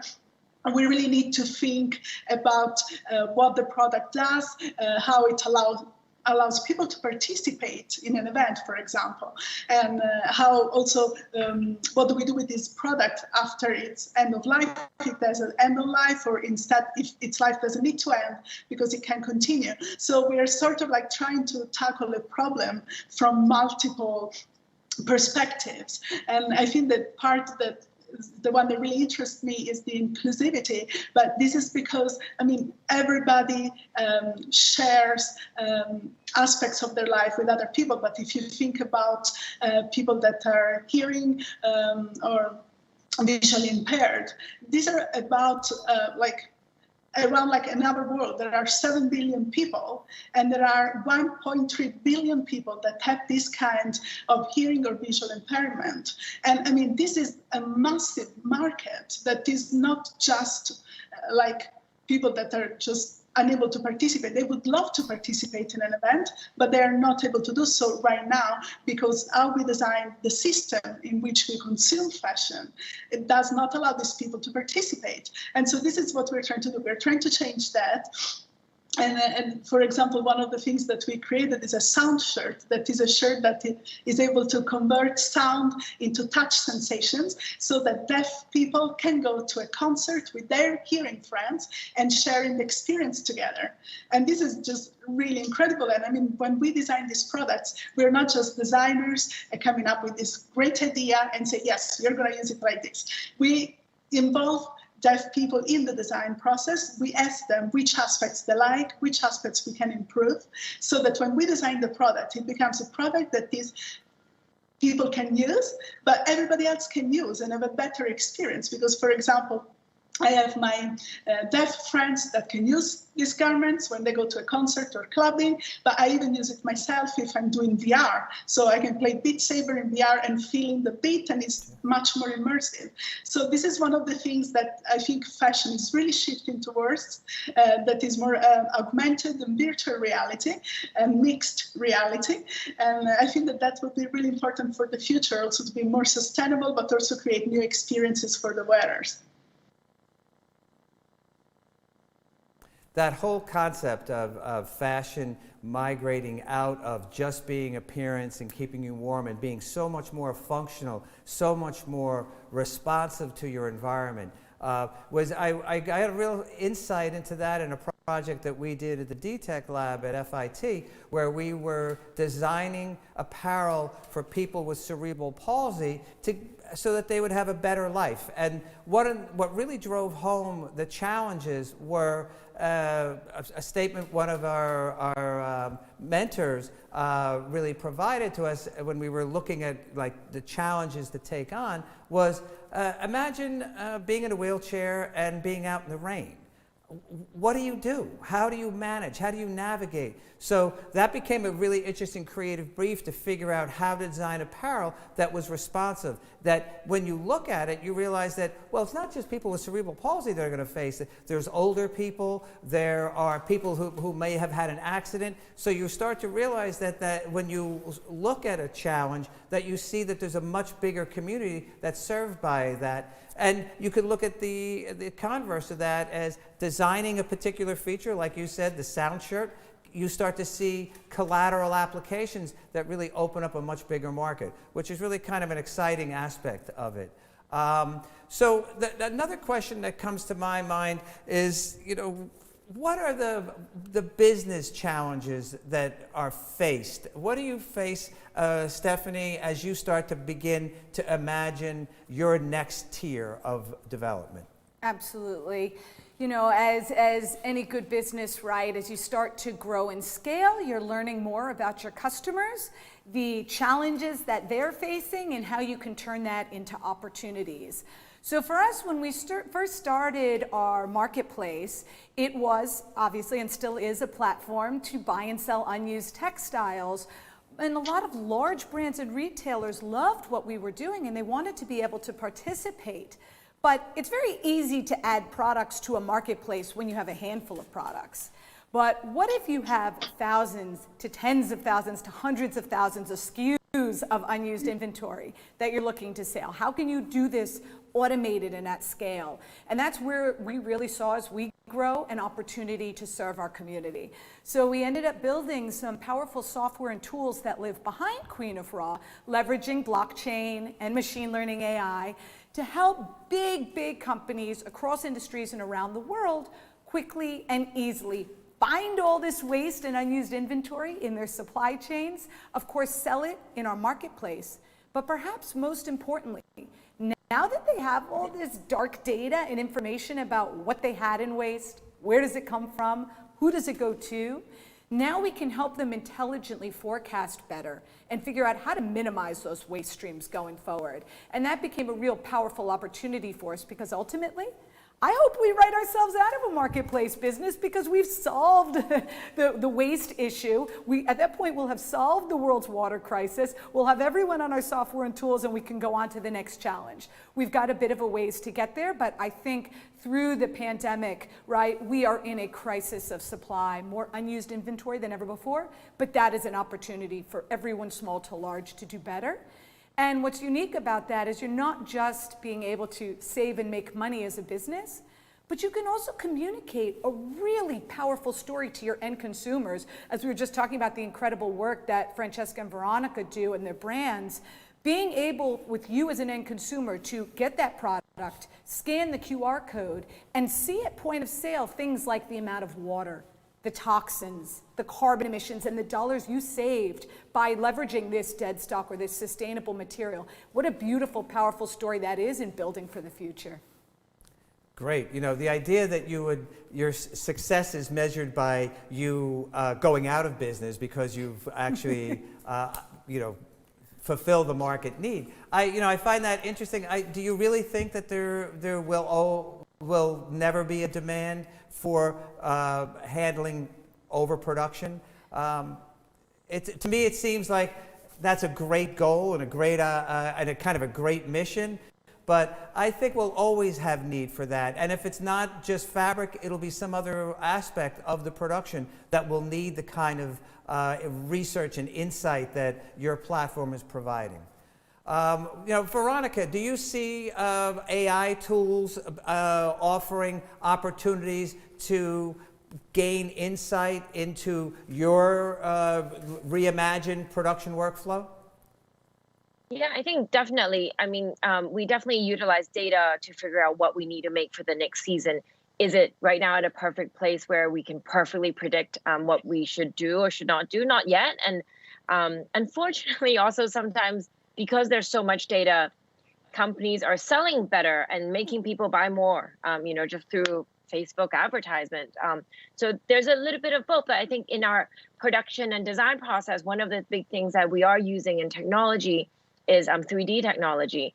And in the past, if we want to make something in America with a factory in China, you might have to make something, have the product, have a sample shipped back and forth between the two countries, 3 to 4 samples sometimes. And if you do, like for me, I do size inclusive plus size range as well, then there might be extra samples. But now with 3D, we can limit the amount of sampling that we do, reducing our shipping and reducing materials that we use. And I think, these are great tools and technologies that can bring to the world. And also there are companies that are using 3D technologies and using those images on their websites already and cutting out some photo shoots unnecessarily that might be unnecessary. So I think these are some great technologies. And on the other hand, though, with sustainability, with us using different materials and all that, let's say simply going from cotton to organic cotton, great step. But I think what's interesting now in the industry is like,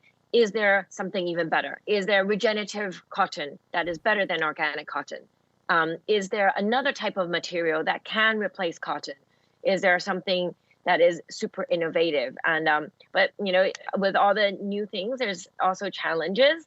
And you know, one of the experiences I had is we bought some materials that was new and not in the market yet. And unfortunately, I used my two hands and could rip. So we don't want to create that situation, but that's something that's a learning process. And I think that's everyone is growing. And, you know, I definitely think what Queen of Raw Stephanie is doing is absolutely amazing. She's helping the industry so much. And it's a great resource. And also, I think for designers in the future, a great inspiration and how to use waste to create other things. And it is definitely a direction to keep thinking about. If I may add one more thing, you know, there's waste that is already created, sure. Textile waste, but I think there's also waste in other type of industries that, you know, we then utilize. So for example, you can't see it, but the trousers that I'm wearing right now is made from a fermented sugar from agricultural waste. And again, that's a new material. It also feels very amazing. And you know, I've had people ask me, fermented sugar, can you lick the pants? No, you cannot. But it's a great fabric to have. But again, utilizing waste. So I think with sustainability, we look for new things everywhere. And you know, that's where all the innovation comes from, all different places. And you know, there's 2 points that you made that I'd like to follow up on. And with 3D, not only are you saving the execution of samples in different sizes, but also different colorways, so that you really, a brand can produce many samples if they have a wide size range where they're producing colorways to make sure that the print placement looks correct and the color blocking looks correct on the different sizes. And 3D really helps you reduce that.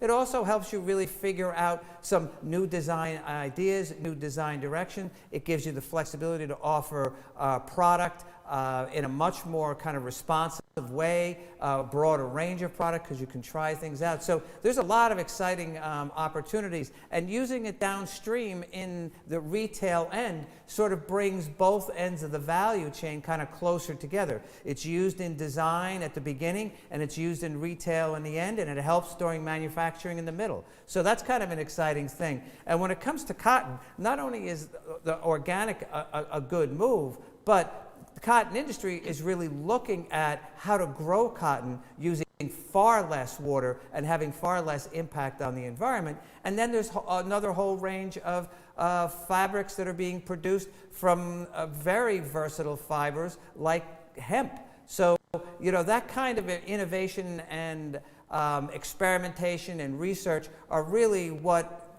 the fashion industry is about right now. So, you know, that's really kind of exciting. I've got some other questions. The supply chain for wearable technology is such a different supply chain than what the traditional fashion industry has used to this date. Francesca, tell us a little bit about those challenges that you face. Well, thank you. This is a great question. This is just absolutely the most challenging time right now after the pandemic, in which there is a worldwide shortage of microchips, of silicon chips. So obviously, if you have a garment that, I mean, there already are shortages in the fashion industry. Maybe some fabrics have not been manufactured in the correct quantities last year. And now we have like something so tiny as a silicon chip that literally is almost invisible. And I mean, that's part of our garments, right? And there aren't enough of those. And I mean, it's just a very interesting challenge because we are literally merging two worlds together. So we have on one side the supply chain of the fashion industry, and on the other side, the supply chain of the electronics manufacturing industry. And they usually don't really talk to each other. So one thing that we do when we design these products is that we train both factories to learn what the other factory is doing so that it can be integrated in a very simple and straightforward way, in a way that when the electronics factory is done with their part of the product and it goes into the garment factory, we actually have one step in between the normal 3 steps that it would take to make a garment, so that the integration can be done using the same machines that the fashion factories usually use without changing anything. So I think that it's very interesting to try to deal with this sort of like dichotomy and all of a sudden making everybody understand what they're working on. And I remember we used to do a product a few years back that was an illuminated miniskirt that actually could change color at the touch of a button in an app. And that's one of the other things that we do for sustainability, is that we say, well, why don't you have just one garment that is very beautiful, done to last for a very long time, but then you can change the color through an app. So you can download millions of patterns to this garment and just have it feel fresh and new every day. And I remember the electronics factory all of a sudden was assembling these really thin, flexible textile substrate material with micro LED lights. And they finally put it together with conductive ribbons instead of wires. So we literally had to develop a range of new materials that didn't exist before to make a garment that can do something special, feel like a garment should feel soft and comfortable to wear.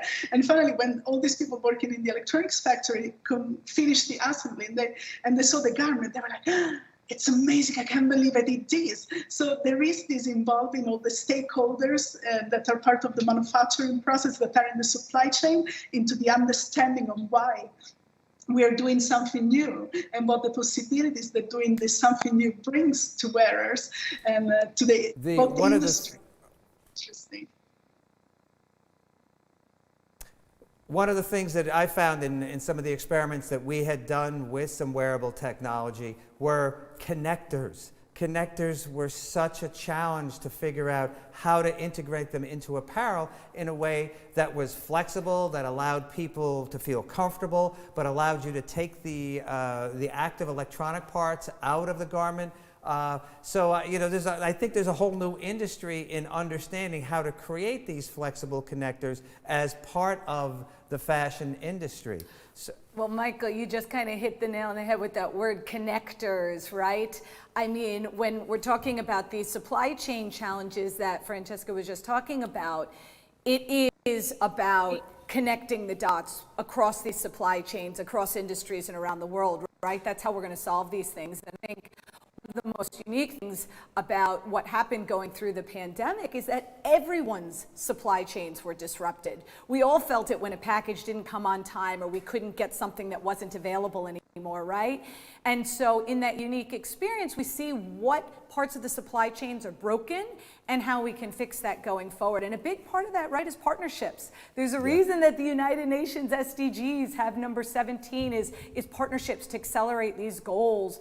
That's been one of the most valuable things that we did as a business, is working with people like the United Nations, like SAP, like MIT, the Ellen MacArthur Foundation, right? Having these kinds of partnerships gives you access to data, technology, customers, solutions, and resources and materials to help us all build for that stronger, better future. Great.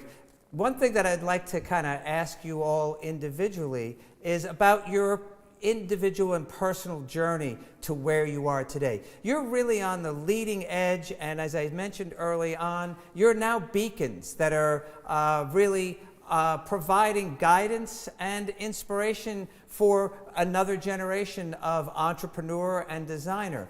What was the single biggest challenge that you faced as women in an industry that's really kind of heavily dominated and controlled by men? And here you are way out in front, leading the future. So Stephanie, what was your first encounter with that kind of challenge?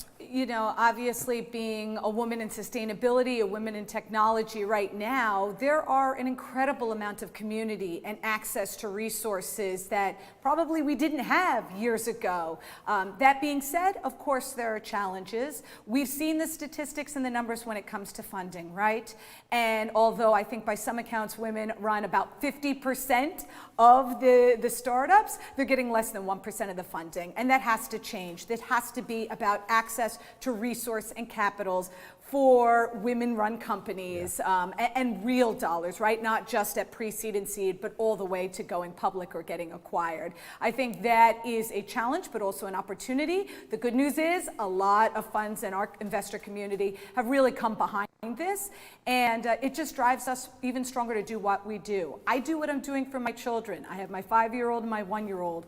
I want them to have clean water to drink, clothes that aren't toxic to wear, and a planet to live on, and I'm not stopping till I do. That's what drives me every day. Veronica, you have a really strong family that supports you and has been helpful. Have you encountered similar challenges to what Stephanie is talking about, where access to capital for women and the recognition of their leadership has been sometimes hard to get? Oh yeah, I think definitely. And not just towards women, but also to the subject of sustainability. I remember couple years ago talking to peers in the industry and people literally turning around and running away from me when I want to talk about sustainability. Of course, that has changed dramatically in the recent years because everyone's talking about it. Consumers are asking for it. And, businesses, they also see a financial case for being sustainable. But, I believe it's much more than just a business number. I think we need every business to be sustainable in every single part so that we can continue to do things and to make beautiful things for us, for everyone. And I think, yes, there definitely has been challenge. I think I'm the one in my family that's pushing my siblings who are also in investments about doing more sustainable investing, more putting more dollars towards women and more impact type of investing. But I think the good thing is this year, I've seen a rise definitely in terms of the venture capitalist funds that are coming out, supporting more of the impact, sustainable type of investing. So it's definitely a good sign. Yeah, that's great news. So thank you. Francesca, a little bit about your journey and the kinds of challenges that you faced as an enterprising and talented, smart, ambitious woman in a really tough industry. Yes, definitely the technology industry has been really tough. I think in the last few years it has much improved, but I remember when I started the company many years ago, and I do have a male co-founder, Ryan Gans, and he's fantastic. And but I remember, like in the beginning, we would go to meetings in Italy where we had some of our suppliers and partners, and they would ask me if I was his interpreter. So I think that definitely there is a change in the industry in which now when we go to meetings, they exactly know who we are and what we're doing.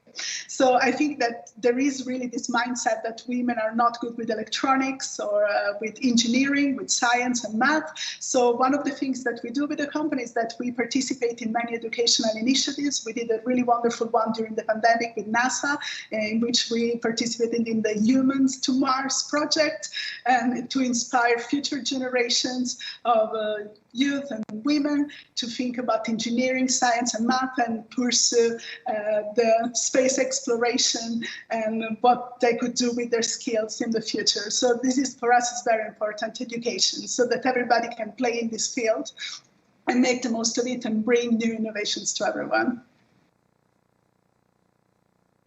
I would say I'm at FIT, which is, I describe as 85% women, all alpha. So I'm around really driven, ambitious, smart, creative, hardworking women that have utterly floored all of our industry partners as they have developed absolutely remarkable solutions to creative problems that have involved taking fashion designers who spent most of their life in front of sewing machines, and they learned how to solder and program microchips to create a backpack that followed a map that you laid out in your iPhone, and it would turn directional signals on automatically and turn vibrating haptic motors on your pants. So they thought through the entire system of what was the problem that they were solving. It was advancing our brand partners' sustainability initiative. We were working with POC Sports, which is based in Sweden, and they were launching a line of urban bicycle apparel, and the students took on the challenge of developing items that would help them be safe riding those bicycles. So they went all the way through to actually making the prototype, programming the prototype, and it was really remarkable to see how broad and how thoughtful the full systemic approach. And that's really the word that I feel like I'm using here today, because that's what's so clear about what the three of you have done, and I think really what the future needs. So I think we're running out of time. I could throw out, anybody have a question for me?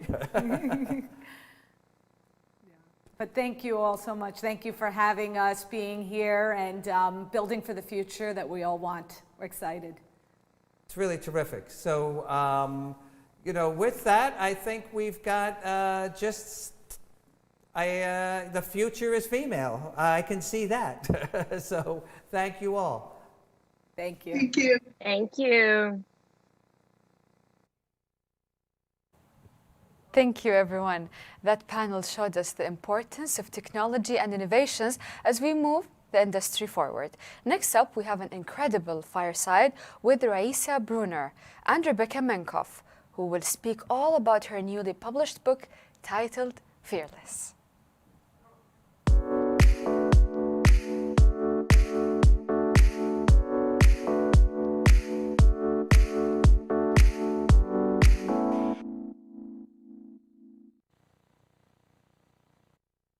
Hi, I'm Time staff writer Raisa Bruner, and I'm thrilled to be joined today by Rebecca Minkoff. Rebecca has been releasing trend-setting fashion since 2001 and is the co-founder, designer, and owner of her own award-winning brand, Rebecca Minkoff, which is known for its affordable luxury handbags, apparel, and accessories.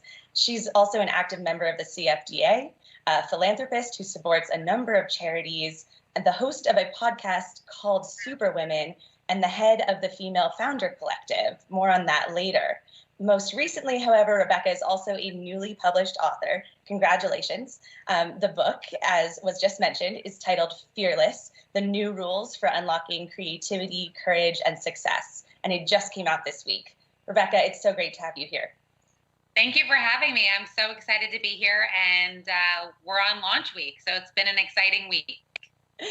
Yeah, it's wonderful that you were able to make this time. So I want to start by asking about the title of that book, which is the theme of this conversation today, fearlessness. You've been known to take a lot of risks throughout your career. I read that you put all of your life savings into putting together your very first lookbook. You skipped college to pursue fashion. So what do you think really enabled you to tap into that fearlessness? Let's start there.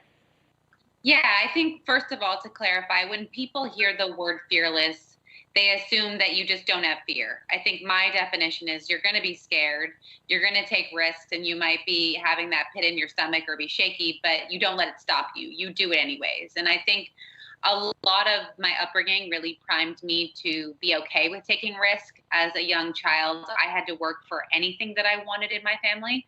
Nothing was handed to me. And so my parents really instilled in me the idea that if I want something, I have to go get it and I have to figure it out. There's no waiting on my laurels for something to happen to me. I had to cause it. And so when I did take these risks, you know, a lot of other people might have been like, you moved to New York City at 18, you had nowhere to live, or you launched your company at 21, or you went direct to consumer before anyone else.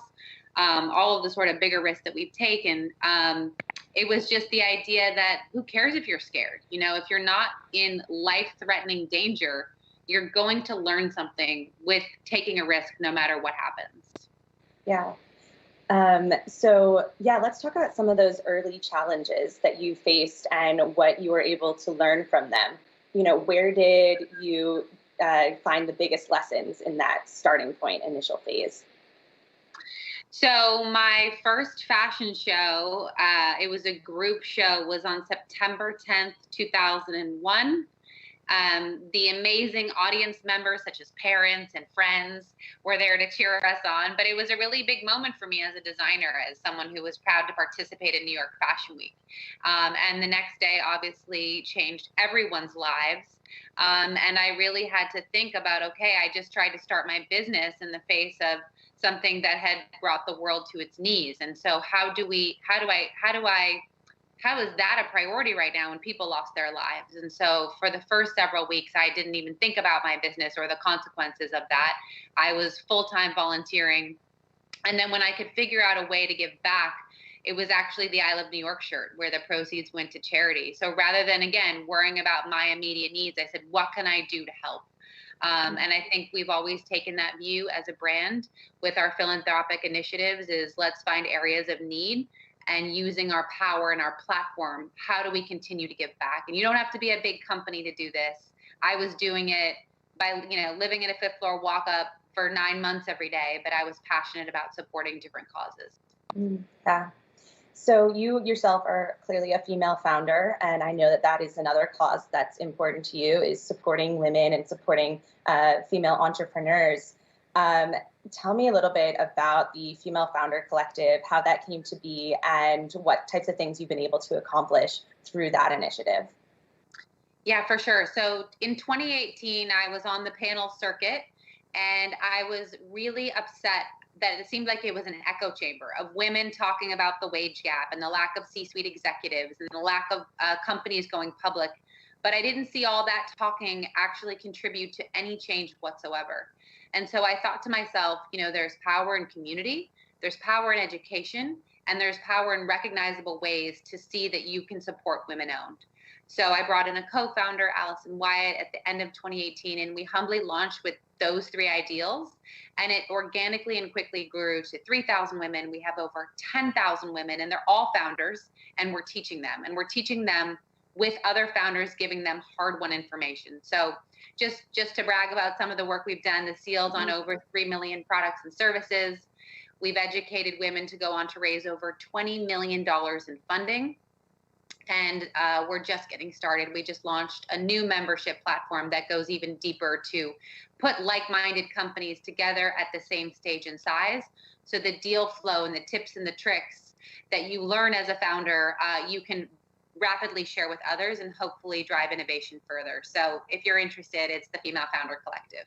Yeah, that's amazing that you've been able to create this network and this community and actually giving them hard skills, because as we know, women are very underrepresented in terms of investment. And so it's so wonderful to hear that you're trying to balance that imbalance. But one of the things that I also wanted to talk about is how your brand in particular has always been innovative like this and always been trying to sort of be one step ahead of the game. I remember that you started using mirror technology in your dressing rooms early on.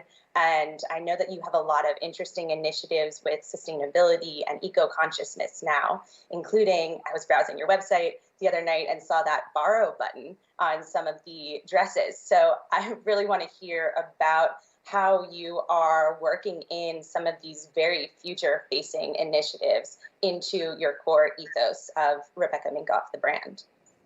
Yeah, so I think for us, I think anyone here in the audience or speaking knows you cannot just overnight turn the switch and now you're sustainable and everything is eco-friendly. And I think we've been working really hard to make sure that each time we do something, it's thoughtfully executed.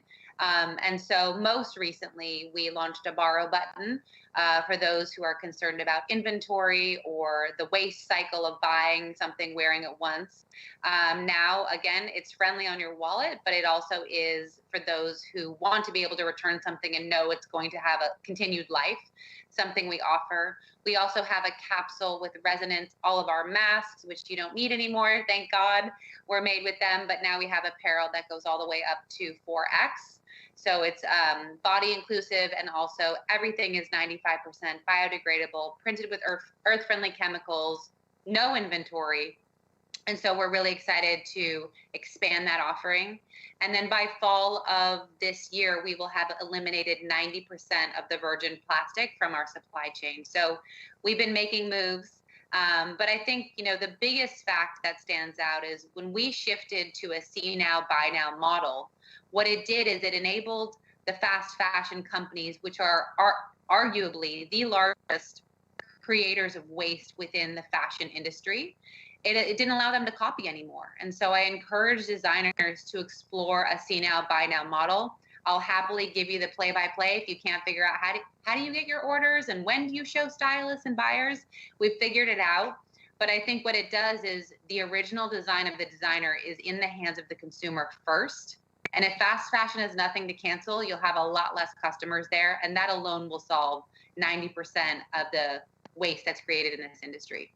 Yeah, that's such a great point. And it's so great to hear those moves, especially in terms of, eliminating waste in multiple different ways, from how you connect with the consumer to the end product and how you're producing. So I wanted to ask, you've been doing direct to consumer for a long time, and the consumer has always been very central to your brand development.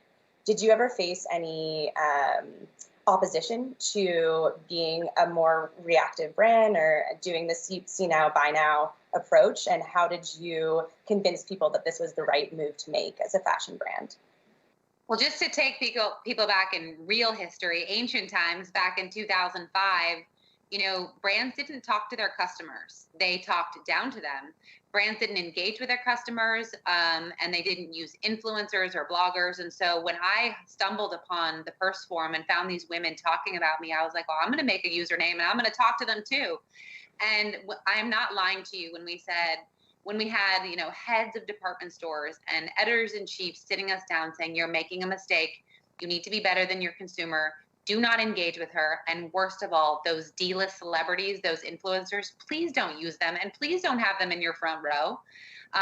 So when you feel like your business is being threatened, it's incredibly scary. And some people might have been like, well, these are the authorities, I'm going to listen. But, my co-founder and I, we're like, this is the future and we have to do it. And if we look like we're idiots, I guess we'll accept that fact later. But thank God we were right. And, we've obviously seen every brand in the world use a lot of these. And we were really the first one to do that. Wow. So how do you stay ahead of the curve? Who are you looking to now, or what kind of resources are you tapping into to make sure that you're able to keep innovating in that way? So I think one of the things that happens when you're a brand that's willing to take risk is you get a lot of inbound. And so you're naturally going to see more than other people. But in the same way that I know that yellow is going to be the color of the summer, again, my co-founder has a knack for technologies that might be emerging that people are just about, beginning to test. So between the two of us, I think we've done a great job. And, we're looking into what do NFTs mean for us as a brand? How do people want augmented reality? It might not be with some glasses that, take away all a woman's senses, but something that can give her an experience into a brand that at the end of the day comes out with the purchase. Absolutely. So I know this has been an extraordinarily challenging year for everyone in the retail space. You've had to be very nimble and make a lot of changes very rapidly. What have been the biggest, most recent challenges in terms of returning to some sense of normalcy? And how have you adapted and moved quickly to manage the expectations of consumers for this next phase? So one of the things we had to do, we saw 70% of our business disappear overnight when the pandemic hit, because primarily our business was wholesale. We had a very healthy direct-to-consumer business, and we had goals to increase the percentage of that, but that was over a very slow period of time, maybe 3 to 5 years. Mm-hmm. And overnight, all we had was this website. RebeccaMinkoff.com was it. And every day we called it day trading. It was like, what do we do today? What do we have to do to get the sales up? And, the executive team thinking about all the ways, ironically, I did when I first started what we had to do to survive. And so we came out of the pandemic very lean and very nimble. And I'm not trying to say, oh, yay is us, yay for us, we have no inventory. But when the world reopened and they said, we need goods, we're like, we don't have them. So right now we're in active chase mode, begging our factories to make stuff faster because she's back. She wants her heels, she wants her dresses. And I'm just trying to make sure that I have enough inventory to cover it right now. Yeah, fascinating. And as a founder, let's go back to that concept of fearlessness. How do you incorporate that as a leader into these tumultuous moments where you have to be, you're managing a large team, you have so many people depending on you. How are you leading that team forward? And what lessons are you taking from the past that have played into today? So I liken fearlessness to a muscle. You have to work it out in order to get comfortable with taking big risks. Now, for me, the most exciting initiatives we have are the biggest risks. So what we're planning for Fashion Week, I'm not scared at all. I'm excited now. So I think the opposite reaction has begun.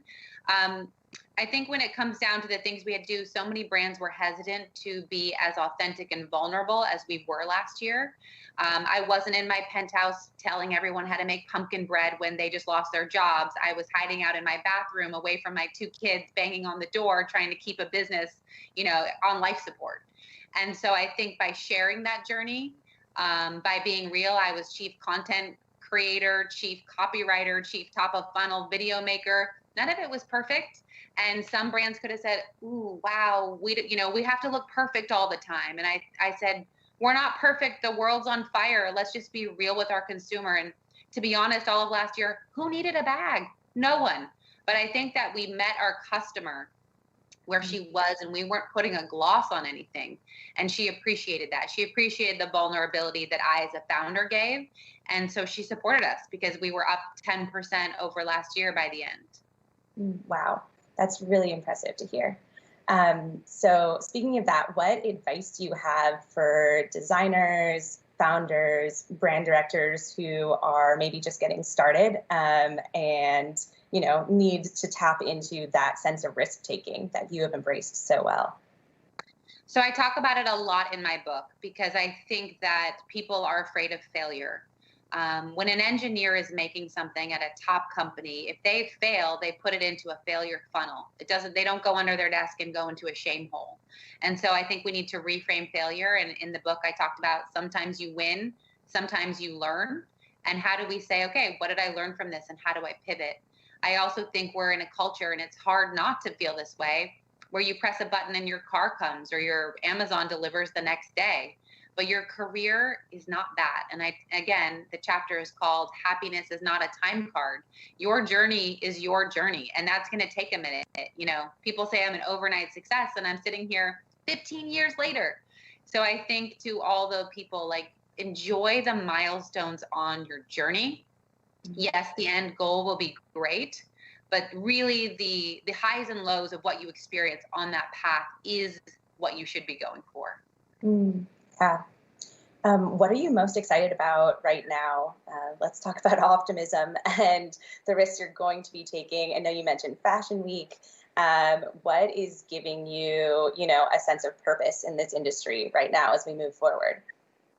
Well, this baby launched 2 days ago. My book is definitely the top of mind for the next few weeks. I really wrote it so that you could hear my story, but also take those learnings and, get successful yourself and stop letting fear take control of you. I also am excited, again, can't talk about what we're doing for Fashion Week, but beyond thrilled at the plan. And then we have 2 new collaborations coming out in the fall, as well as 2 new categories we'll be launching as well. So the future is definitely bright. Cool. And let's see, what are you most concerned about maybe? Are there any things that are giving you pause as we move into the next phase? Do you worry that we're going to slip back into sort of pre-pandemic mindsets or some of the, maybe inefficiencies that were stripped away during that time? I think that what worries me or keeps me up at night is, again, what's happening with waste on this planet, the use of plastics, the oceans, the fish dying. I think, I have 3 children. And so as much as I love what I do, I also want to make sure that what I do and produce isn't making something that's going to make their oxygen unbreathable many years from now. So even though we are going to have eliminated 90% of the virgin plastic, I need to go further. And it's not happening overnight, but I'm definitely making sure that anywhere I can affect that change, it's going to be huge for us in the coming years. Absolutely. Are there any other brands or leaders that you've looked to for advice during this time, or that you think are doing wonderful things and that you'd like to sort of follow in their footsteps? I mean, I think what Stella McCartney has done and Caring and everything that they've agreed to do from a sustainability perspective is incredible. Modern Meadow, growing leather, I think is an incredible opportunity. Apparently it's still unaffordable for brands like me, but I'm hoping that changes really soon. Awesome. Well, Rebecca, we're nearly out of time. Is there anything else you would like to add about the book and the lessons that you want to share with the fashion community today? Yeah, I think that idea, again, please don't let fear be the thing that stops you from getting to the next level or pursuing your path and your dream. And this book has 21 rules for you to follow that will hopefully be your, anchor points in a world where you are shaking, because it is scary, right? There's a lot of fear out there. We've just been through a year of fear. And so I hope that this helps you feel more stable and become more successful. And I hope you all enjoy and get the book. Awesome. On that note and on that great advice, thank you so much, Rebecca, for taking the time to join Fashion Futures today. Thanks for having me. As a fearless female myself, I cannot wait to read that book. Next, speaking of fearless females, we have Carrie Somers, founder of Fashion Revolution, who will be speaking about the influence of fashion for social cause.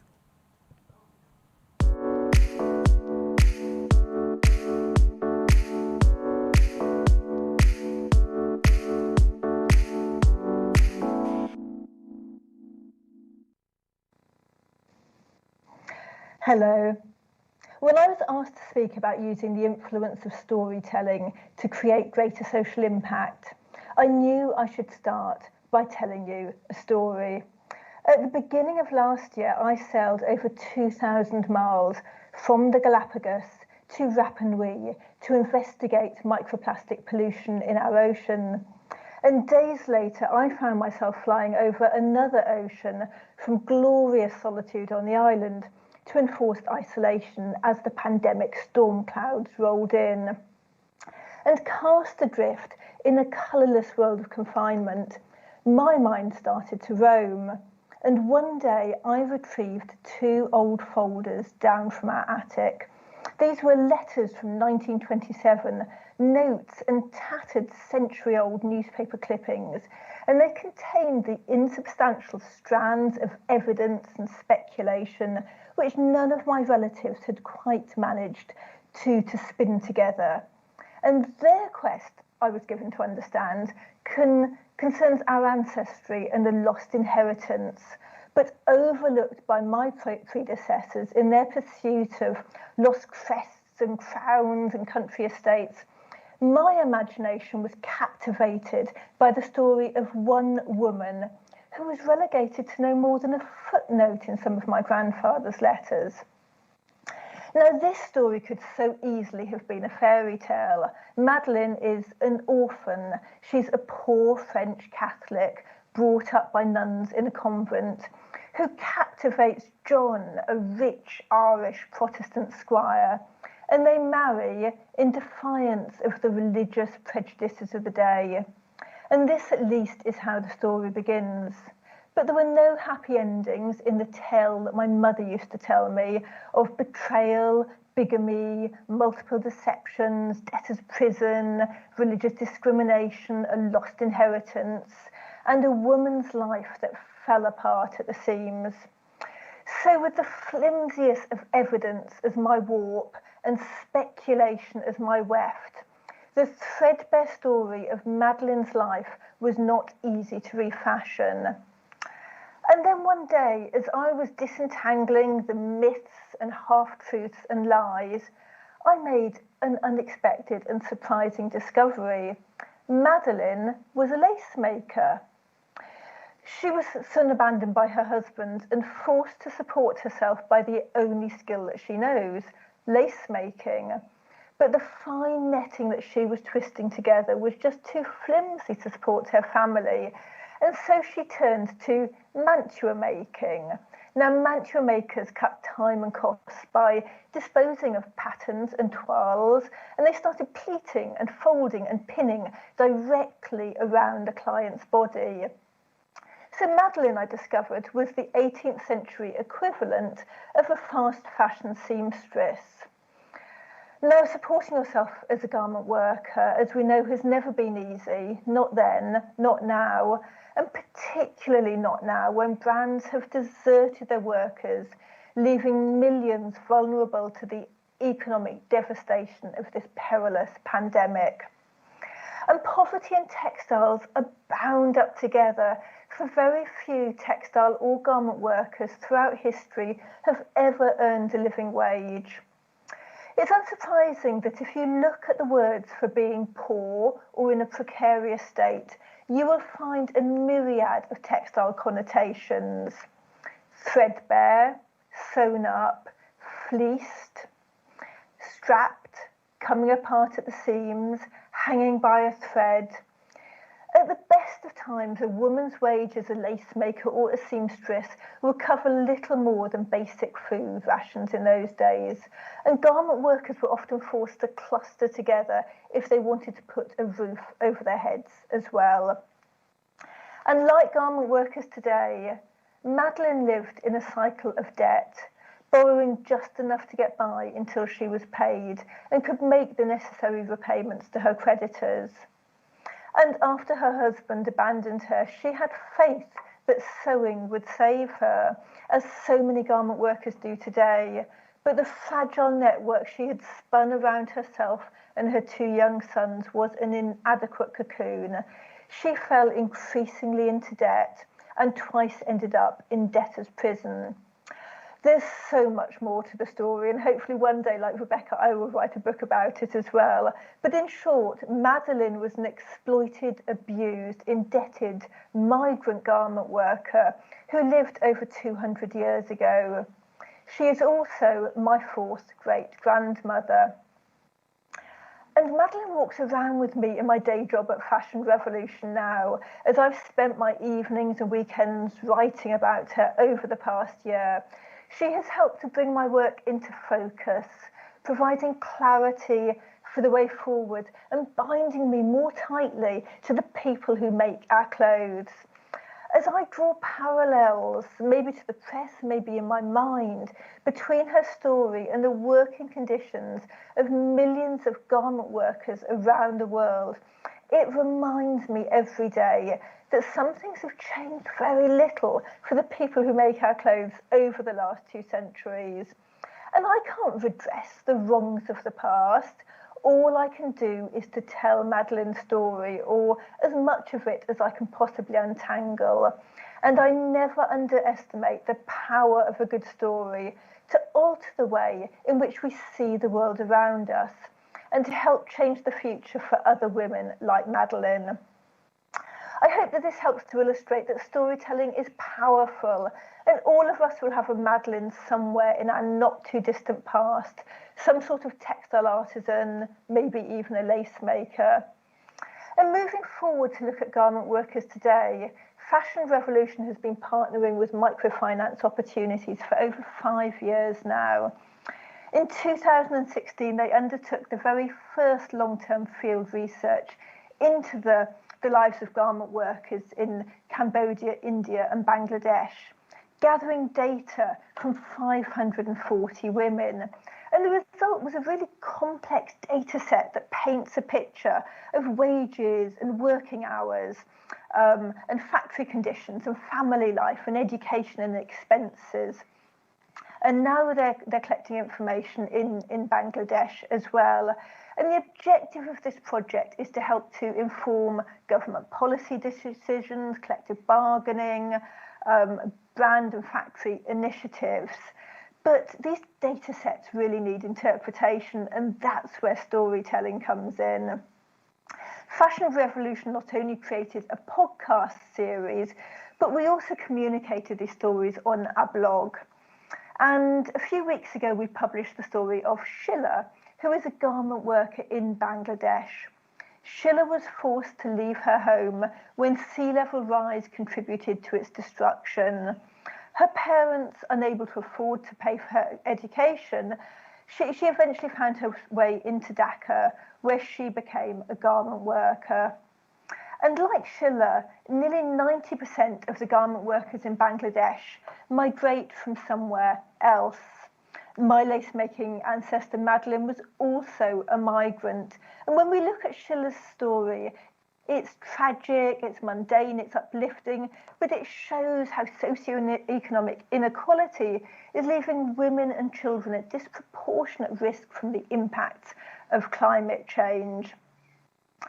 At Fashion Revolution, we always weave a call to action into our stories, and we've seen huge success in changing industry behaviour and pushing for policy change. Right from the outset, we encouraged our community to ask the question, who made my clothes? Because back in 2013, when I saw the activists searching through the rubble of the Rana Plaza factory collapse to prove which brands were producing there, I knew that transparency was the first step to transforming the fashion industry.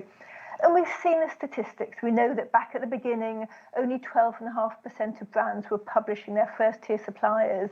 Now it's over 40% of brands, and more brands are starting to publish their raw material suppliers, their processing suppliers as well. Now, I don't know about you, but I often struggle to remember these statistics. But what I do remember are the stories. For instance, we know that in Myanmar, last year, 6 workers were terminated from their employment after forming a trade union. But using the clothing labels from inside the factory, industrial trade union members were able to check online and check against the supplier lists which the brands had published. And they could build a coalition of brands to reach a negotiated settlement with the supplier and bring these trade union leaders back in and move towards recognition of the union at factory level. Facts alone can leave people feeling disengaged, and it's all too easy to feel powerless and helpless in the face of all of this human exploitation and ecosystem degradation that we see around us today. But stories have a bigger impact and people remember them for longer.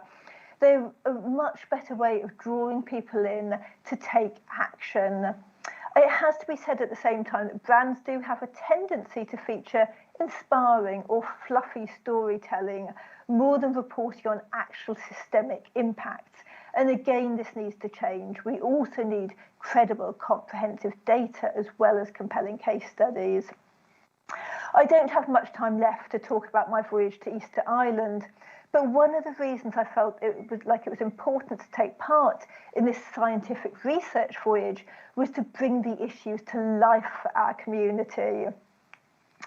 The ocean current that orbits the South Pacific Gyre into which we sailed takes its name from an explorer who revolutionized the way in which we see the natural world, Alexander von Humboldt.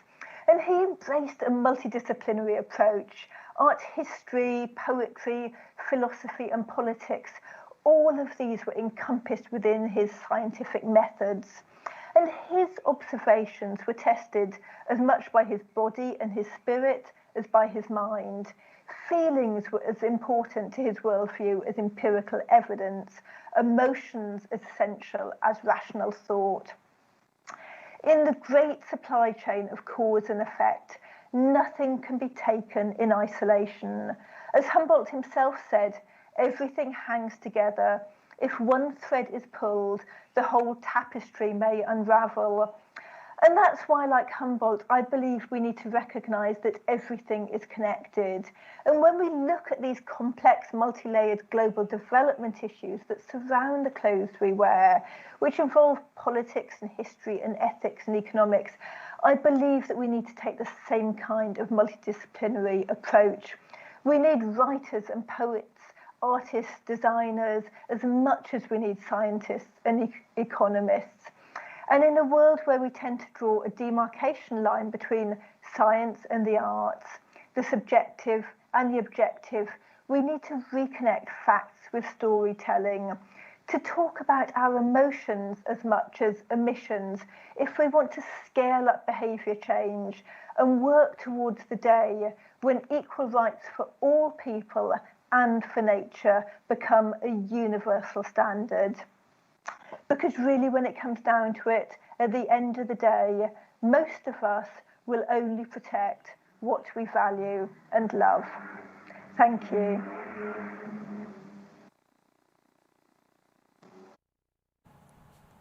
Thank you, Carrie. This incredible global movement on such an important topic in fashion. With that, for the last part of this section, but certainly not the least, we have a fireside with Conrad Olsen and Giulio Bonazzi, founder of Aquafil.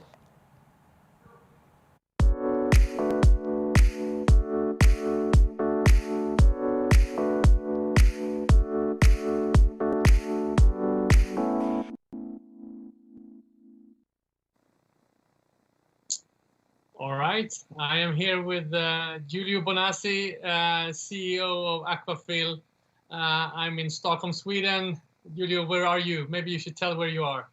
Well, I am in a beautiful spot of Italy in the northern part of the largest lake, which is Lake Garda. So I'm not far from Venice, about 2 hours driving distance from Venice. Wonderful. So we're going to talk about something that I find truly exciting. And I always say that the most opportunity, both when it comes to moving towards a more sustainable future, but also in terms of business opportunity, is in the material space. So maybe you could just start by introducing the audience to Aquafil and the work that you do. Well, thank you, Conrad. Of course, material matters. Maybe they are the most important problem to tackle and to resolve. Aquafil in particular is one of the largest producer of nylon fibers and polymer in the world.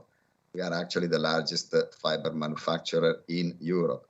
What makes us different is that we make nylon not out of petroleum-based raw material, but out of waste. So we go all over the places around the world.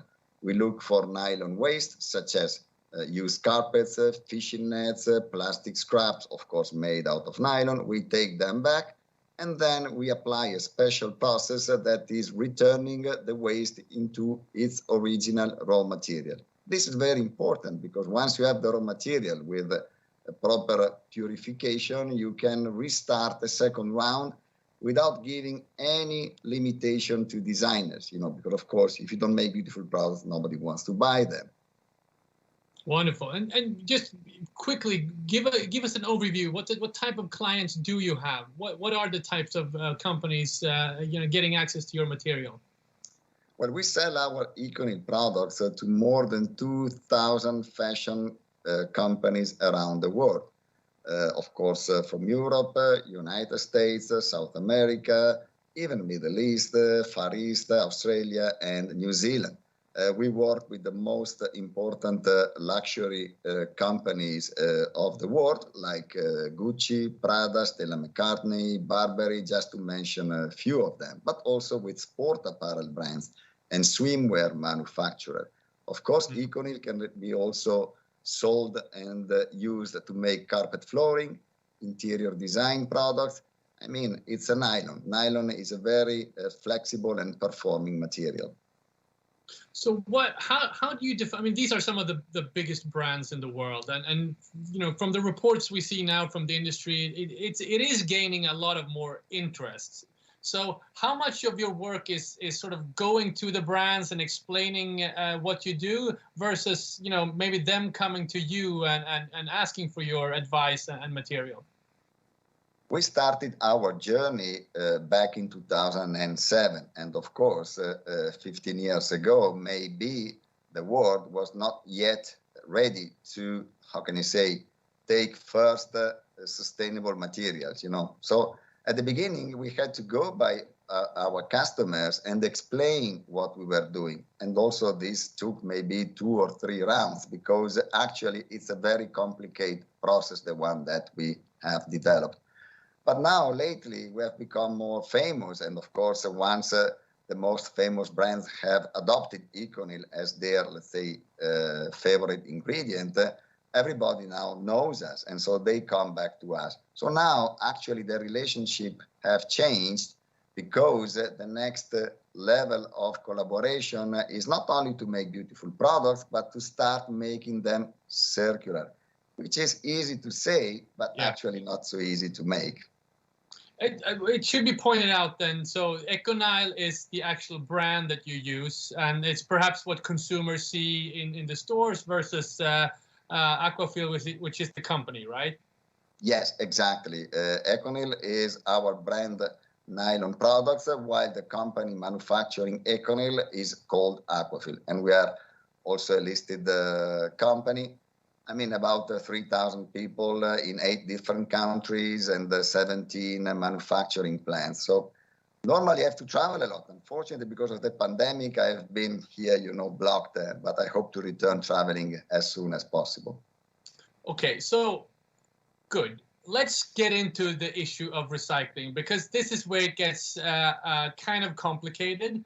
I mean, there's huge opportunity, I think, in terms of recycling textiles, because we do it far too less. And you mentioning you're getting your raw material from, fishing nets, ocean nets, carpeting, and so forth. And what many people perhaps don't understand is, in terms of recycling clothing, there is this enormous obstacle because we're using different materials in the clothing. Am I right? Yes, you are perfectly right. Unfortunately, the products we are recycling today were not made with the end in mind, so with the idea of being recycled at the end of use. Well, first of all, let's remember that recycling is the last resort.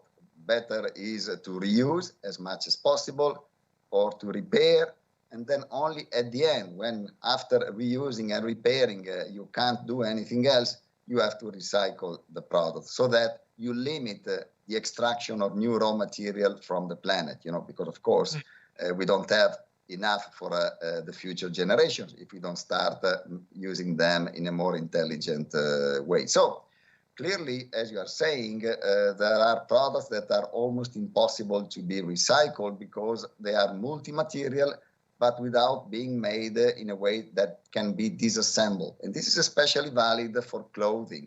So actually today, the new trend is either to make monomaterial garments, and we have several examples nowadays that are becoming, let's say, very famous, or to make them easily disassemblable. That is also another possibility. Of course, the monomaterial is easy and also quite inexpensive to be recycled. And do you think that's the key? Because, when I go down to my recycling room here in my apartment in Stockholm, there are bins for glass and paper and cardboard and everything, but there are no bins for cotton and polyester and so forth. And I always thought in my mind that, in a few years we should have those bins, but given what you're saying, it's not so easy, right? Well, it's just a matter of time, because the two of us live in Europe and we have to follow European legislation. And the European legislation is prescribing that for the year 2025, municipalities of Europe, they have to start collecting textile waste by type of fiber, which is quite difficult if you have 2 or 3 different types of fibers inside one same garment, But I mean, it's just a matter of time. And actually, the most advanced sustainable companies are beginning to think about this next future. So in few years, this is going to happen. Italy, which, as you know, is one of the most famous countries in terms of fashion and textiles, will commence collecting and sorting garments from next year. So it will be a quite interesting moment, to understand how this can be put into work. Oh, so exciting times ahead. So you mentioned monomaterials. Obviously this is something that should, bring about the attention of the designers and how to, design the clothes, create garments that has these sort of mono designs. Is there any good practices in the best case scenarios that you've seen in the past? Well, actually, I'm lucky because being in the nylon industry and nylon being performing, you can easily develop ingredients made out of the single nylon material, like zippers or buttons or fasteners or ropes or whatever you like, or linings as well as outer shell of fabrics, So, and this is actually something that is making my life easier. Of course, it's more difficult, for example, to make a zipper out of cotton. So clearly you have to make, in this case, the clothing in a way that you can disassemble the zipper, So do you think, the way I've understood it is we are only kind of in the beginning of this journey. Is there a future that we will become totally circular, or is it even possible, or do we still have to, make virgin polyester out of petroleum? I believe that recycling is absolutely necessary, but is not enough, because of course, the global population is growing, and fast developing countries, they want to consume more. So, of course, we need to produce the primary material in a sustainable way, and then at the end to recycle them. That is why it is important to pick the right material. So materials that need less in terms of quantities, that last longer, and that are easily recyclable, But we need still to have the primary source and then to recycle. Wonderful. So what are some of the major challenges for you as a company going forward? Where do you see the sort of hurdles? What do you need to overcome? Well, after having developed a sound technology, of course, we have to adapt the technology to the different products. As you can easily understand, to recycle a carpet flooring is different than recycling a garment or a piece of furniture. So actually today, our biggest challenge is to find waste and create circular products, because only through circularity it will be possible to understand where products end their first or second round of use, and then to organize a take-back system to collect and recycle them. So at the end, waste is our problem. So we could, for example, if the legislation of the world would prescribe to make all the fishing nets in nylon, we could recycle them all easily and in a very inexpensive way. Right. I think that's interesting. And in my research and when I look at this issue, you all kind of always end up at a point where you kind of need cross-industry collaboration. So, if you have a problem of sustainability, it's so huge. And it never isolates to one industry. So what you're talking about now, for instance, is something that is outside of the world of fashion, but it could definitely relate to the world of fashion. Am I right?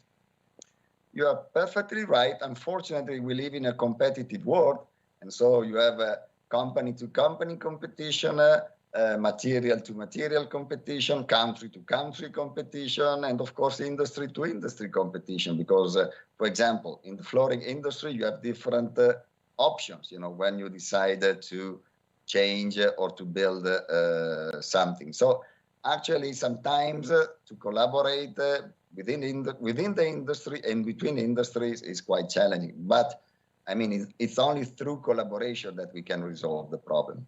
Right. And moving from industry to consumer, we've been talking a lot about what needs to be done in terms of the business-to-business side of things. Where do you see the consumer in all this? Are they open to having this as part of their purchase decision? And how do you work in that space? Very. Anyhow, I always like to say that if we want really to change the world, we need three basic things. We need a good legislation. As you can easily understand, the legislation always helps. We need education, because if we have people with better instruction level, they can easily or more easily understand what is good and what is not good. Besides the fact that they also avoid to make stupid things like throwing waste away. And then we need a magic word which is called eco-design. So a kind of re-engineering or redesigning of products with, at the end, the possibility to recover the value of the raw material which is inside. So consumers are super interested. So we have really hundreds of thousands of people visiting our website and that are continuously demanding for new products, new questions, why this is better than that, can you help me to understand what is good and what is bad? So consumers, as you can easily understand, for sure, if they have the possibility to pick between two products that are exactly the same, with the same performances, but one is made out of sustainable material, and that is recycled and recyclable, and the other one is not, of course, they pick the first one. Right, right. And where do you advise for, I mean, you're working with thousands of brands already, but I'm sure there are thousands more that needs to discover this topic and find ways into it. So where would you recommend them start? You know, if they don't have these sort of best practices in their business today, where should they start their journey? Well, in many countries around the world, industry associations, they are now starting to build handbooks, you know, manual that really teach and list who is making what, the kind of materials that are available, not only, of course, the eco type or the man-made fibers type, but also the natural ones. This is maybe the first point. Then, of course, to go to web conferences and conferences like this one, you know, you can learn a lot. Of course, there are also a lot of sustainability master classes today where, I mean, people can learn a lot of what is sustainable and what is not sustainable. So going forward from where you're at, are you positive about the future?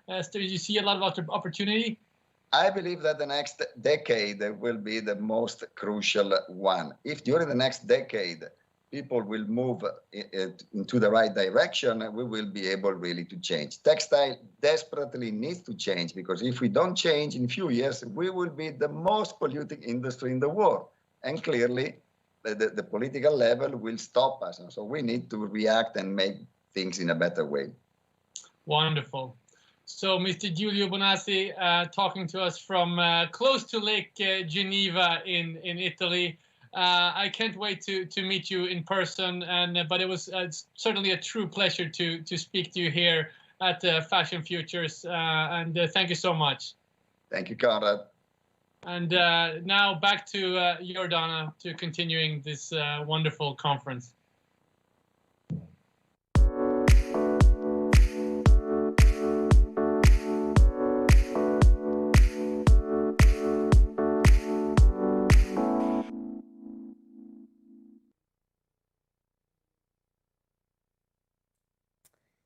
So that was an incredible session of the day on new business models and innovative solutions.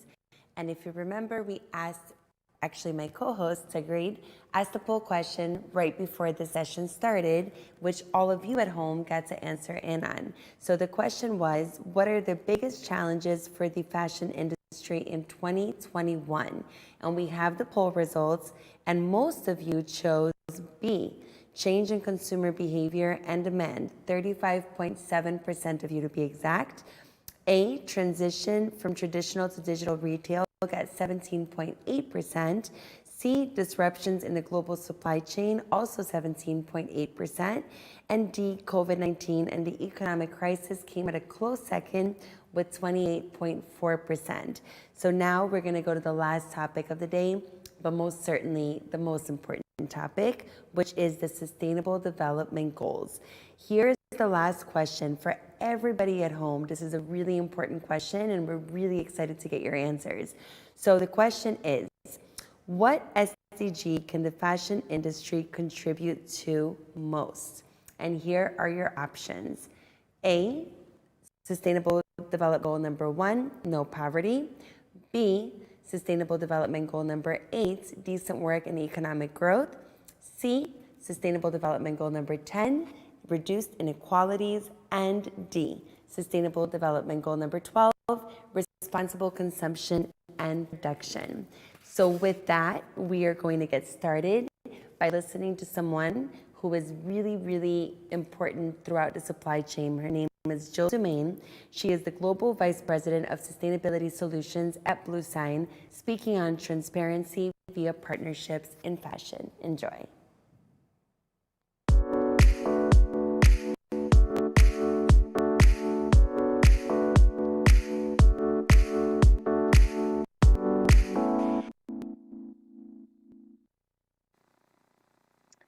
Thank you, Jordana, and I'm happy to be here today. As she said, my name is Jill Dumaine, and I've been in the industry for decades now, working on these types of topics and issues. And I have just recently changed jobs. I'm the former CEO of BlueSign and have moved into this new global VP role at SGS.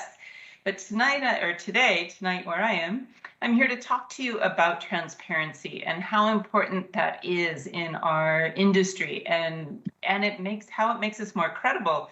And even just playing off of the poll that Jordana just gave us the results on, that number one was a changing consumer behavior and demand. And I don't think you can see a website today or a GoFundMe or a startup or a Kickstarter that doesn't show the supply chain and bring some kind of transparency so that the consumer actually sees what's happening. And I think this trend, it's not going away, and it's for a good reason. And transparency helps build that trust up and down the supply chain, whether it is among your system part or your supply chain partners or with the end consumer. And I think the consumers are starting to demand it. They're expecting it, and we need to be able to tell those stories. And the stories aren't always positive. There's some that are challenging, and that's part of the story. It's part of admitting where we've taken a wrong turn and how do we fix it going forward, more importantly. And it does highlight some of the things that we need to change, and we can't be afraid of that. You know, as we hear all the time in the sustainability conferences that we are one of the most polluting industries on the earth, and how do we own that and how do we fix it? But in order to address those sustainability initiatives, there needs to be trust in these and very solid partnerships. And these partnerships need to respect all the players in the system, because it's only when the system is working together can it be successful in implementing sustainability initiatives. And that's really where BlueSign comes into the industry. What we do is the best chemical management in the industry by working with all aspects of the supply chain. We start with the chemical suppliers and doing on-site assessments, evaluations of their products. The same process with textile mills, accessory manufacturers. We evaluate not only what they're making, but how they're making it. And we work with them to ensure they're producing to the highest environmental practices. And we also do work with brands, and during their assessment, we cover this wide range of sustainability topics. And what this does, and why I bring that up in this talk, is that with these assessments, all of our system partners have the ability to be transparent with their business partners. They can go to their suppliers, they can go to their customers, they can work with a textile mill, could work with a brand and go to an end consumer and really tell a meaningful story of what's happening in the industry. Maybe what a challenge was, how did they fix it? How did they look at CO2? Where did that come into their practices? How did they work together? The brand coming and saying, this is important to me, and this is what I'm going to do to work with you, the textile mill, to bring this forward. And for me, knowing the supply chain is just key. You can't work on transparency efforts if you don't know who you're doing business with. And in our industry, there's a lot of different levels in the supply chain, so it's easy to not know very many tiers down. But I'll say every time that I have taken a deep dive into the supply chain, I learned so many things, come back with so many compelling stories. And prior to working with BlueSign, I worked for a brand called Patagonia, and we did a ton of work in our supply chain. And BlueSign helped us at different times. We were one of the early partners, and so we were able to really help develop what this would look like. And where BlueSign brings traceability as the first step and the ability then to be transparent, it also brings a lot of knowledge. And I know when I was at Patagonia, I relied on BlueSign a lot just to understand what were these chemical issues. How could I talk to my customers about it? Not always an easy topic that customers want to hear about, and it's sometimes really difficult for brands to bring that information forward. But it's really important that we don't shy away from the topics that are creating some of the problems and talk about them, and then talk about how we fix them. And a couple of stories I can tell you from my experience. One was as CEO at Blue Sign and visiting one of our textile mills, and they had a problem in their water that was being discharged, and they couldn't figure out where it was coming from. And because of the traceability and being able to look at the chemicals they were using with the Blue Sign system, we could find out it was on the gray goods coming in their knitted goods. It wasn't something they were introducing. So it saved a lot of time and money for this mill to be able to really zero in on the problem and go in and fix it. And then the other thing that I really wanted to emphasize is transparency is good, but it can also go too far.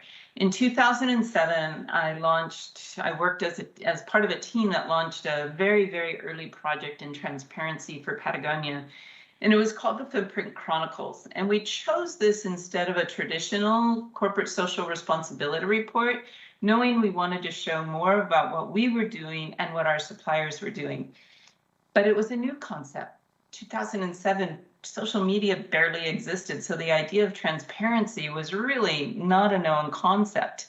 And so we really had to convince our suppliers to work with us and to tell their stories. And we were really proud that we could trace back multiple tiers from the garment producers to the textile mills to the fiber producers. But then we also realized the farmers, this is where they lived and where their children went to school. And we had to take a step back and think about meaningful transparency. What was important that we could show we could go back that far, but not necessarily publish their personal addresses there. So the thought that I want to leave you with is, as you're looking at your transparency efforts, don't shy away from them, but also realize the time and place for transparency and always have it tied to this larger goal on how do we move the industry forward in a really productive and responsible way. So I thank you for that, and I'll kick it back to you, Jordana.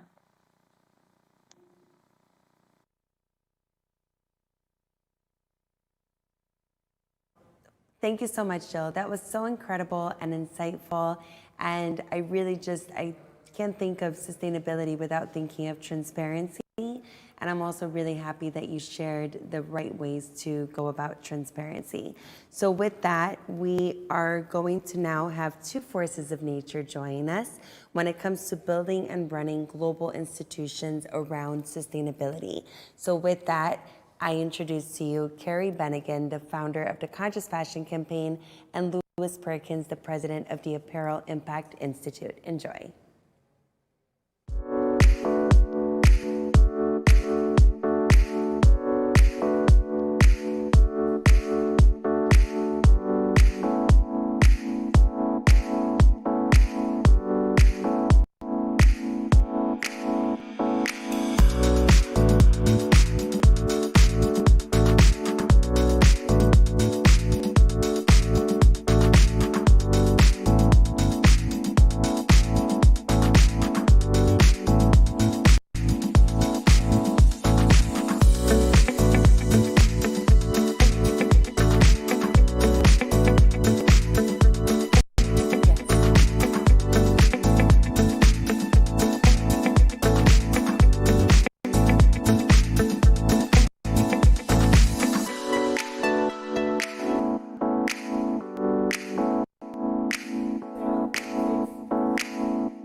Hello, I'm Carrie Bennigan, founder of the Conscious Fashion Campaign, and today I'm joined by Louis Perkins, president of the Apparel Impact Institute, and we are going to discuss institutions and media with a focus on sustainability.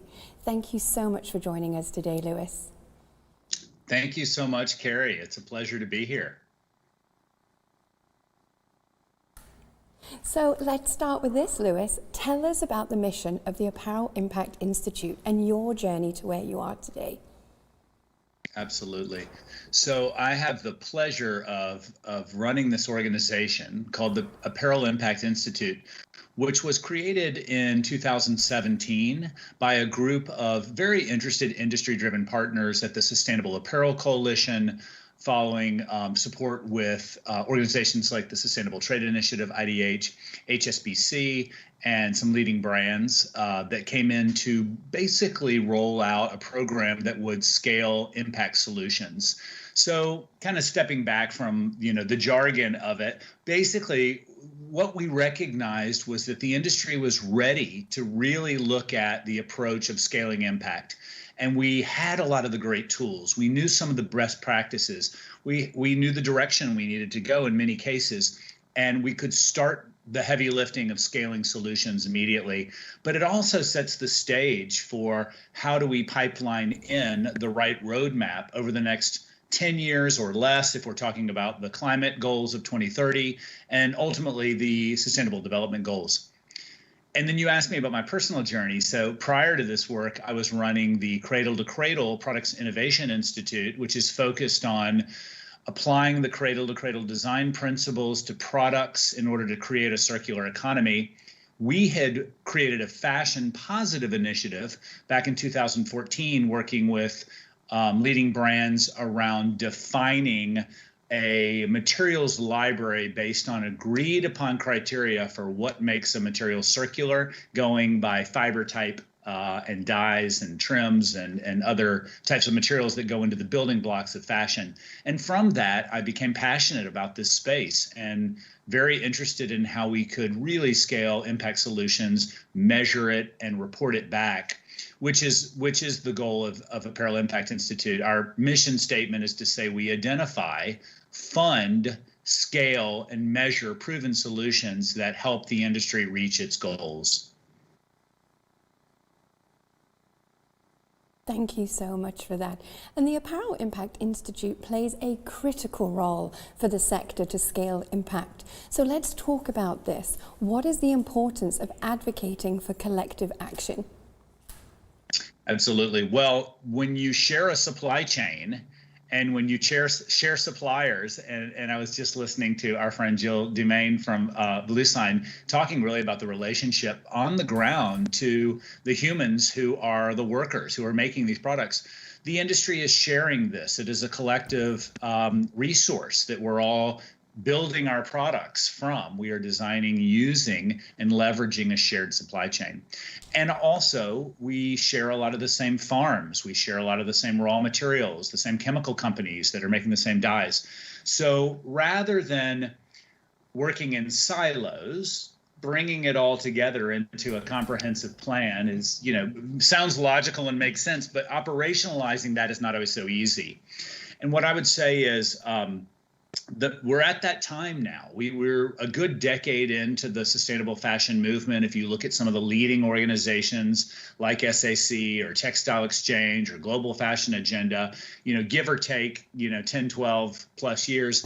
And there is also work streams that have been happening much longer, like Textile Exchange and many of the organic standards. But when you really look at where we are in a maturity cycle, now is the time that we have to move out of siloed projects where we're not sharing the learnings or the failings. I mean, a good design thinker is going to say, you reiterate, you fail fast, and you continue until you get it right. And when we can do that at the table together and look at how brands can start to look at shared suppliers and come up with solutions, share that data, share the insights, the good and the bad, that's how we're going to be able to accelerate learning much better. And then from a brass tacks perspective, we go in and recruit together. We're coming with one consistent message to a supplier, to a manufacturer saying, this is what a holistic roadmap looks like. And we want you to approach our programs collectively in the following ways. So when I talk about collective action, certainly I talk about brands and retailers coming together around shared supply chain, but it's also very critical that all of us on the nonprofit, NGO, membership association, standards world side that are creating the solutions, we have to come together as one to present that holistic and comprehensive approach. And we're doing it. We've been working, a group of us have been working as a group called the Fashion Conveners for the last 3 years. And then out of that, some really strong alliances are coming around data sets, around tool alignment. So it's a pretty exciting time for this buzzword that we throw out there, collective action, which is actually happening. Thank you for that insight. And taking everything you said there, it's all about collective action and together. And that brings me to a very important goal on the SDGs, Goal 17, Partnerships for the Goals. And the reality is the Sustainable Development Goal Agenda, which is the blueprint for a fairer world for people and planet, it cannot be achieved without strong global partnerships. So let's discuss now, Lewis, what is the need for collaboration between institutes like yourself, as well as members and partners like the conveners that you mentioned, and media really working together to engage global citizens? Absolutely. Well, I think piggybacking on my last statement, and even just seeing Jill present, and I reference her because she's a friend. She's been a partner from Patagonia days to Blue Sign days. One could have said that our cradle-to-cradle system and Blue Sign were competitors. The reality is Jill and I are not. We look at ourselves as people figuring things out together and bringing pathways together. That means that the role that she's in today and the role that I'm at Apparel Impact Institute, for example, we can start to see intersections. And one of the things that we oftentimes as nonprofits, NGOs, organizations are pitted against is that some of us are supported by regions. Some of us are supported by certain brand retailers. Some of us are supported by funders. And if those pieces don't come together, then we are pitted in competition when we don't want to be. And we're friends and we want to work together. But we're also, obligated to reach our key performance indicators to our specific stakeholders. So when I talk about the collective action piece, it's about bringing all the stakeholders together and saying we're all one. And all of our organizations are going to align, and then we're not going to be competing. We're going to understand what swim lanes, or as my friend Lorraine Pepper says at the Textile Exchange, we're going to work on the relay race. I might have the baton for the first mile, and I hand it to you for the second. So bringing this together is important. Now, the role of media is critical because I think one of the things that prevents consumers, citizens from getting engaged in this work is it's too complex. It's too confusing.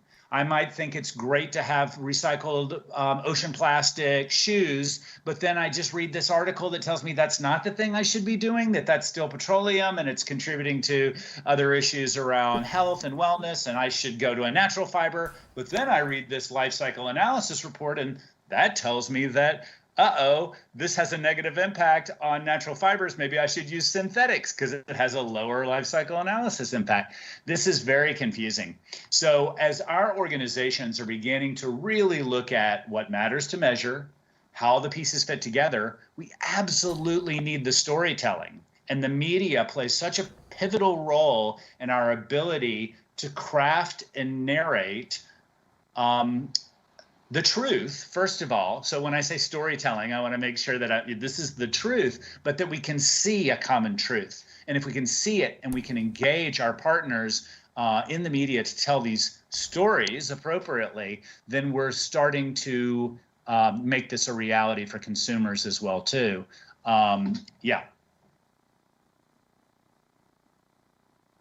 Thank you so much for that. And I'm going to come back to your part there about the storytelling.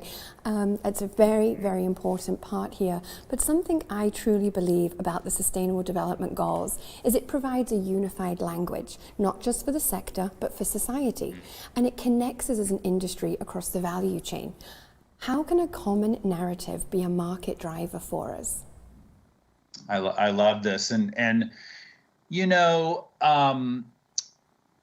a common narrative. I love that you said that because the SDG 17 is about partnership to get on the right pathway together. And I said it a minute ago, but I think it's true, if we don't have the same shared vision, then we can't get there. And so the ability for us to partner around this common shared pathway and this common shared vision is the way to do it. Meanwhile, and Carrie, you and I have talked about this too, I believe the modern sustainability marketing branding for so long has been about shame and guilt.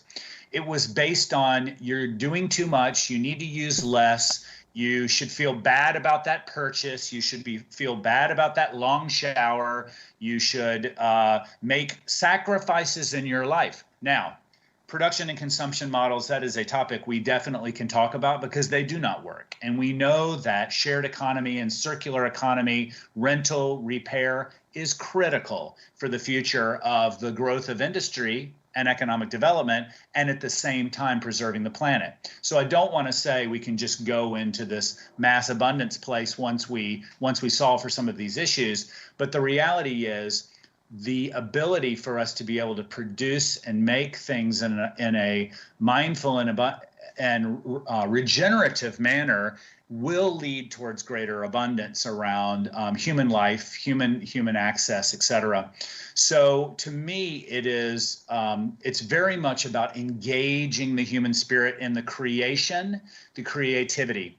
So rather than us shaming everyone, what we need to do is excite and activate our human desire, our passion, and our interest.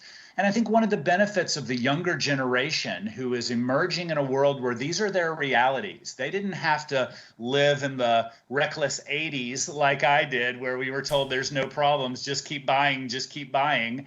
They have only known these issues their whole lives. So they're not having to transition to, oh, now I'm in the corner, I'm being punished in time out, I can't buy new things I love, I have to feel bad about purchasing.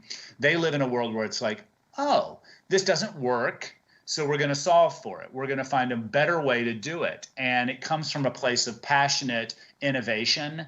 And to me, that's the way we solve. We get excited. As humans, I've always believed that we are creators. We love to build. We love to design. We love to create. We're artists. All of us are artists in one way or another. So let's take this movement on as that exciting new venture for us, our age of enlightenment, our golden age. That's where we are. And I think the history books will look back on this decade or century or millennium as an age of enlightenment. And to me, the storytelling and media and the partnering around that is everything to get us excited. Thank you, and that brings me to my next point. You brought up something earlier. Sustainability is complex. And you also touched on storytelling. Now, media plays a key role in the education of a conscious-driven society. Let's continue more and dive into what is the value of storytelling. All right, this is good. You're getting me in deeper. This is good. So, as a young student, before I got into sustainability, I studied art. And one of the things that made me most passionate about art and art history was the medium. Yes, we all love to look at a beautiful painting, but it was more about what's behind it. Art as a reflection of the times in which it's being produced. Think about that with theater. Think about that with literature. Think about that with music. These are all channels for storytelling. What we wear, how we dress, the stories we tell with these clothes, how we identify ourselves in the world is our art. It is the best megaphone and channel for us to create awareness around our values, around our beliefs, and what we are attaching ourselves to, not only in the style and design and what that may say about our character, and whether we're conservative or whether we're progressive or whether we think out of the box. You know, our fashion tells a lot about us. But at the same time, the way in which it is made and the more transparency as we communicate the stories about our clothing, where it came from, who made it, who I borrowed it from, where I bought it, you know, all these stories. And when they're a positive story, become just like theater, art, music, it is an art form. And the media has a beautiful role in accelerating art within fashion.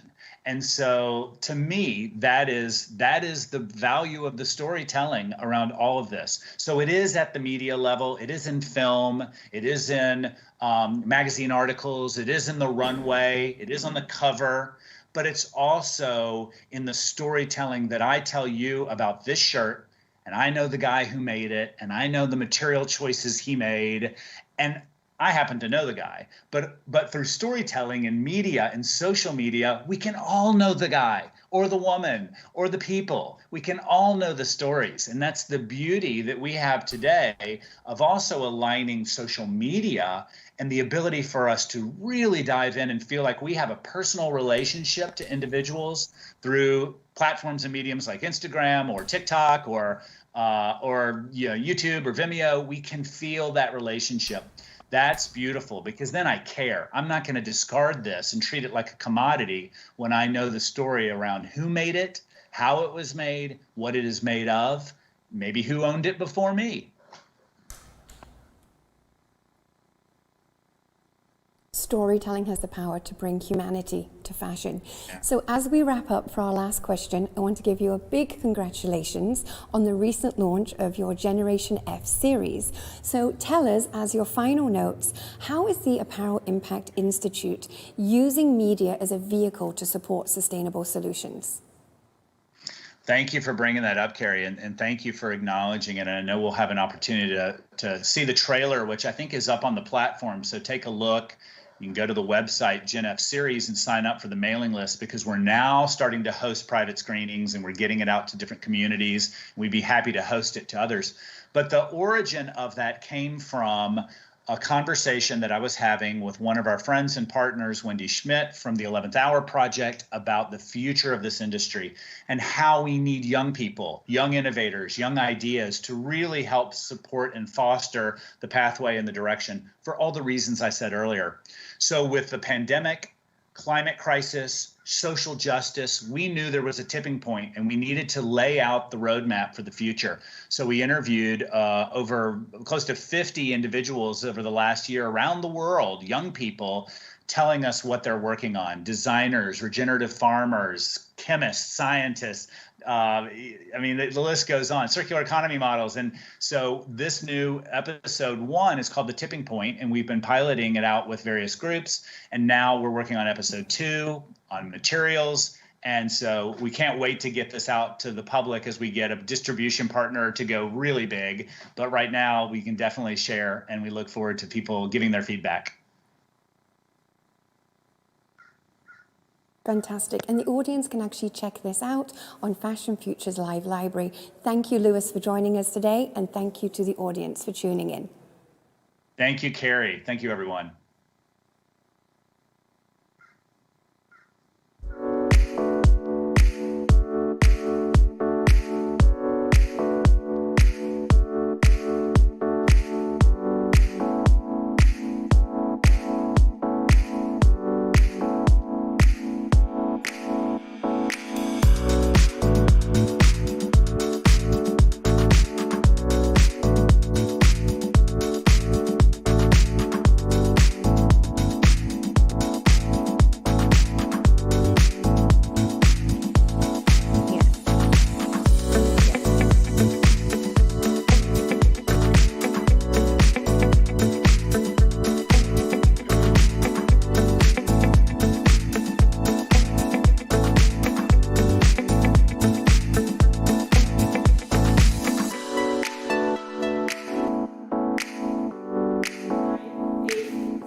That was so beautiful to see the power of influence that institutions can have towards sustainability on a global level.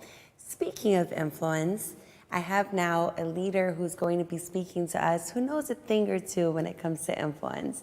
So with that, I welcome Marina Testino, the founder of Point of View, speaking on influencing towards sustainability.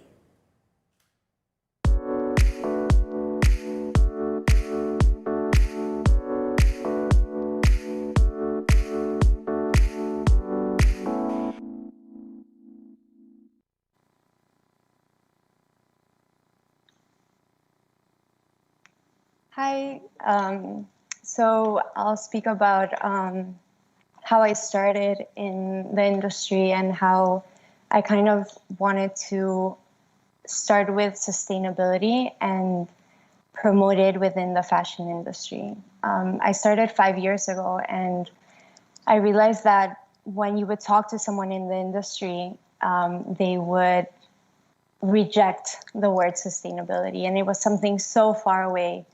And I remember someone even telling me like, oh, the first thing I think of when you say sustainability is wearing a potato sack. So I was like, wow, like people are very, they have the idea of sustainability so different from what it could be and all the options that there is.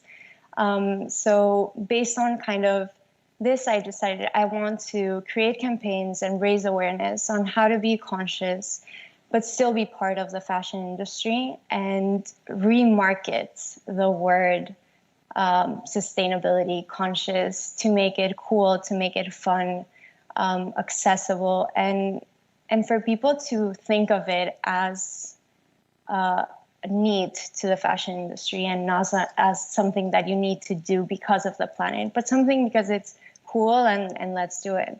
And my first campaign was called One Dress to Impress, and the idea of the campaign came because I was invited to a fashion event, and they sent me a bunch of clothes to try on for the event, and I chose this bright red suit. And 2 weeks later, they had a new event. They were launching a new capsule collection, and they invited me, and they're like, oh, like choose something new to wear to the event. And I told them like, oh, no worries, I'll just wear the red suit you gave me last time. And by the end of the night of this event, 3 people came up to me and told me, oh, like you wore this to last event. And for me, that was like 3 people that I don't know come out of their way to come tell me like, oh, like I saw you wearing this, as kind of like, how dare you repeat an outfit, or why are you repeating something and not wearing something different? And that really made me feel self-conscious at the moment, and also reflect on why this industry is forcing and making a taboo to repeat an outfit. Why? Based on this, I created One Dress to Impress, and the campaign was wearing a red suit, that red suit, every day for 2 months. So after that campaign, people were asking like, okay, so what can we do? I can't go to work and repeat the same outfit every day. They'll kick me out. So I created a new campaign called Yellow Like a Lemon. And the idea of that campaign was all yellow outfits and the different things that you can be to be more conscious. So renting, borrowing, secondary market, buying sustainable brands, and showcasing this through the color yellow. And the idea of these campaigns is to showcase that sustainability doesn't need to be dull. It can be fun, it can be colorful, it can be sexy. And I really wanted to show and remarket the word sustainability in a different way from what people had in mind. And really so for the yellow campaign, I thought like, what's the most difficult color to wear and to combine? Let me make this color be all sustainable and wear this like all sustainable. And at the end of the day, right now we're seeing a lot of change in the industry and really picking up and really learning how to be more conscious and be more sustainable. But it's this idea of how to use creativity and art to find solutions and to look at a problem and not complain about that problem, but tell people about the problem and what are the solutions they can do. And I think that's what we all need to see, like what can we do to help instead of keep criticizing what we should be doing. So thank you so much.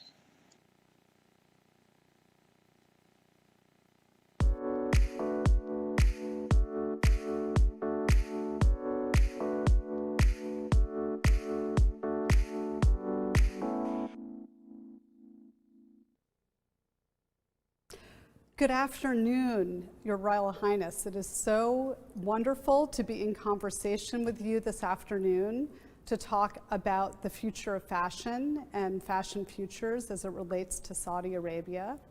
So thank you for giving us this time and having the opportunity to talk to you about what we seem to be most passionate about, which is empowering women, empowering creativity and innovation, all in the hopes that we can create a better world for all of us. No, thank you, Susan, for having me. I'm very excited to have this conversation because I think it's really about time that women have more of an active role in the world of fashion rather than the consumer or on the sidelines. I think the more women's faces and voices that are engaged, I think the more empathetic this whole community actually could be. As you know, women bring a different perspective and a different touch, which is equally as valuable as the male voice.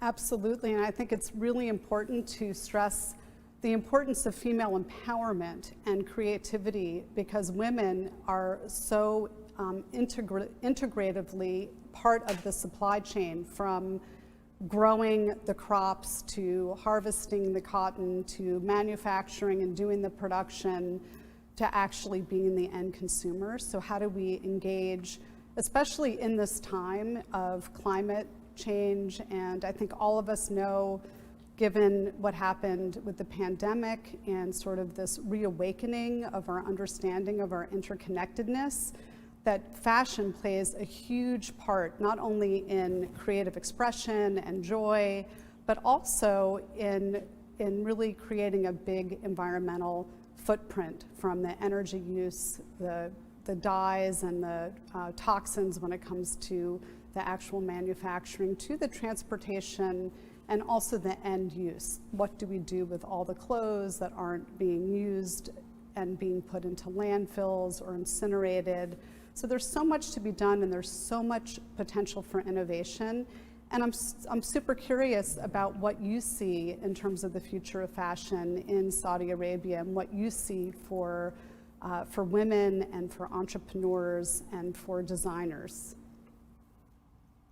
You know, I think it's a fascinating question because people are used to seeing the woman from the Middle East being the consumer, whereas today the work of our Fashion Commission, really we're quite proud to have Burak Kakmak as our CEO, because he brings not only the background of education of fashion, but also fashion sustainability. And what he's allowing us to do is enter our pathway through sustainability and leapfrogging essentially where everybody else has started, because we have no historic fashion industry in the sense that is entrenched the way it is in all of the other countries. So the question we have to pose for ourselves is, where are we going to start? And could we start with a positive foot that actually could be a role model for others? And so concepts of sustainability, reusing, recycling, are critical and foundations of our mindset, but also we're trying to build it based on our culture and our heritage. And contrary to popular belief, the woman of Arabia was always integrated into her culture. The question was, what happened to her in the past couple of years? And we're so proud as the Saudi Fashion Commission to bring not only that woman in, yes, as the consumer, but to really highlight her role as the producer, the designer, and the manufacturer, the weaver, the stitcher, the designer, the businesswoman. Every role for the Saudi woman is available. We just need to give her the correct framework, the training, and the global exposure. But with that comes a great responsibility. If we are going to have this next generation of designers and creatives come out of the kingdom, how can we make sure that they understand their place in the sustainable supply chain? So, you know, a lot of the work that you're doing on reimagining how can we reuse materials, and also the education that you're doing with not only the R Collective, but the project that you have with Tom Ford on the plastics and the materials. You said a critical word, the supply chain. It's not just the bag that we're buying or producing, it's all the waste that goes around it. And how can we rethink and think better, knowing that the world that we are using its resources it deserves better from us. So as the Saudi Fashion Commission, we really have a responsibility, since we are the new ones on the block. How do we do this better and learn from where everybody else is? And so I really thank you for being here with us today, and how can we learn from you is what I would ask. Well, thank you so much. And I think that, you know, the way that you just stated, you know, this incredible place that you're in terms of leapfrogging technology that has not been successful and looking at ways to create what is called the circular economy. How do we reuse? How do we lessen the amount of textile waste? How do we reduce energy and transportation costs? How do we deal with what is a huge issue, which is plastic pollution? Whether it's in the transportation and the thin plastic, where are the innovations that can move your economy toward a zero waste one? So I think it's extremely exciting what the Commission is doing and the vision to work towards sustainability in this way and harnessing the ingenuity and the creativity and the energy of the youth, because I feel that they are the ones that are inheriting huge challenges, and if they can take the love of fashion and creative expression and create products that actually are sustainable, it's a win-win-win for everybody. And there's lots of ways. There's many educational programs, and there's a lot of interesting innovation funds and competitions. I know that there is a competition with designers that is being created now in Saudi Arabia that will be sort of highlighted and unveiled in December. And I think those kind of initiatives are really important to amplify and encourage and inspire next generation designers. True. We have a young lady, Dana, or Dania, I believe her name is, who has a company called Keys Chic. And Keys means plastic bag in it, or a bag in Saudi. And she's gone and done environmental cleanup projects and then reimagined this plastic bag and made it into furniture and bags and products. And I just thought her work is so innovative, because who knew, and a lot of people don't know, that what they view as waste actually can be transformed into something practical and functional. And I also read that we have a project, the Red Sea project, which is a luxury resort city that's going to be built. They cleaned up over 28 tons of plastic waste. That means somebody threw it away and it made its way to our water systems. And the Red Sea for us is a jewel. And my question for every consumer is, what's it going to take for you to recognize how you personally impact not just your environment, but the people around you? So there's so much personal responsibility in preserving our environment, but also enriching it. And so both ends, yes, we need to do all the cleanups, but what would it look like if the waste wasn't even there? If before we threw it in the trash, it actually had another life? And that's where I think we're really energized to say, Saudi Arabia, here's your challenge. Be the leader of sustainable fashion. Because you know what? Nobody else is doing it yet. I think we have the opportunity to not just lead, but more critically collaborate. Because one of the things that really breaks my heart is when people operate in isolation, where when we collaborate, that's how we can have collective good and we can pay it forward, and really we can learn from each other. Yeah, I absolutely agree 100% with what you're saying. We have got to move from me to we. We have to collaborate. We have to really create these collectives of knowledge and innovation and learn from each other. And I think one of the most interesting collectives was something that the Imagine team that Paul Pullman created called the Fashion Pact, where 32 CEOs signed on to reduce their plastic pollution, to work on energy efficiency. So I think there's a lot of really good lessons that can be learned. And I also really encourage people, and I'm thinking about Amazon, which is one of the biggest polluters of plastic pollution. They have so many, packaging that goes around the earth. It's something like 500 times with those air pillows.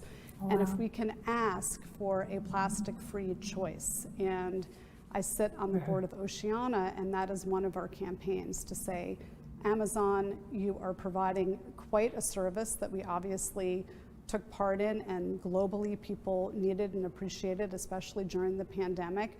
But what can you do to help lessen this plastic footprint? And one way is to simply offer a plastic-free alternative. And I love the idea of this city being created out of plastic waste, and a lot of artists are using plastic to sort of raise awareness about the plastic pollution. But I do believe it starts with the companies, and there needs to be government and policy action.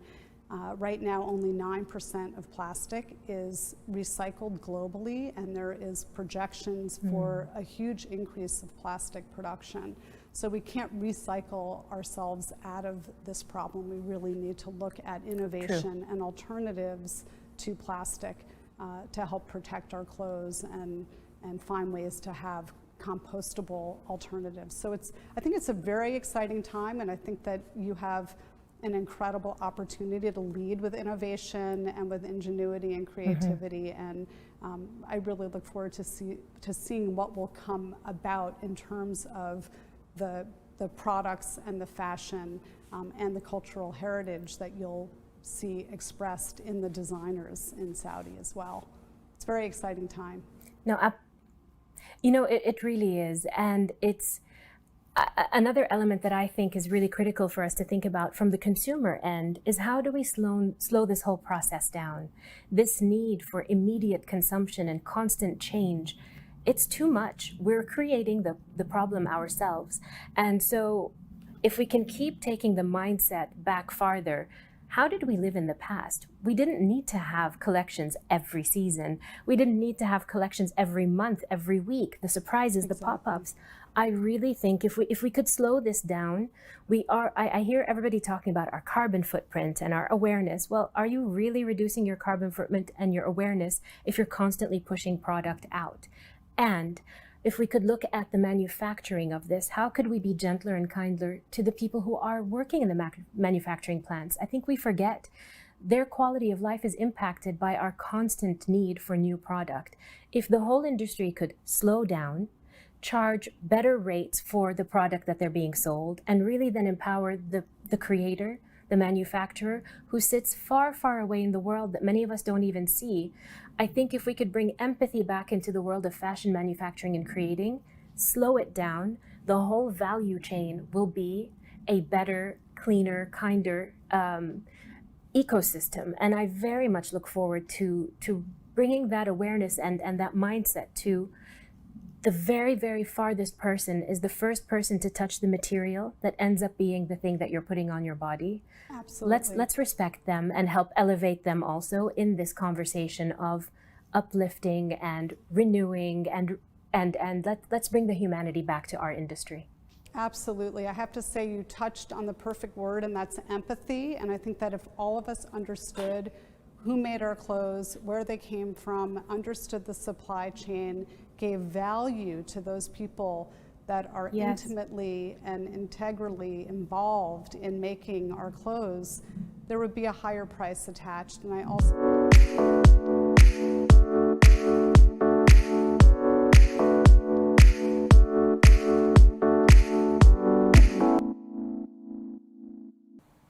Hello again.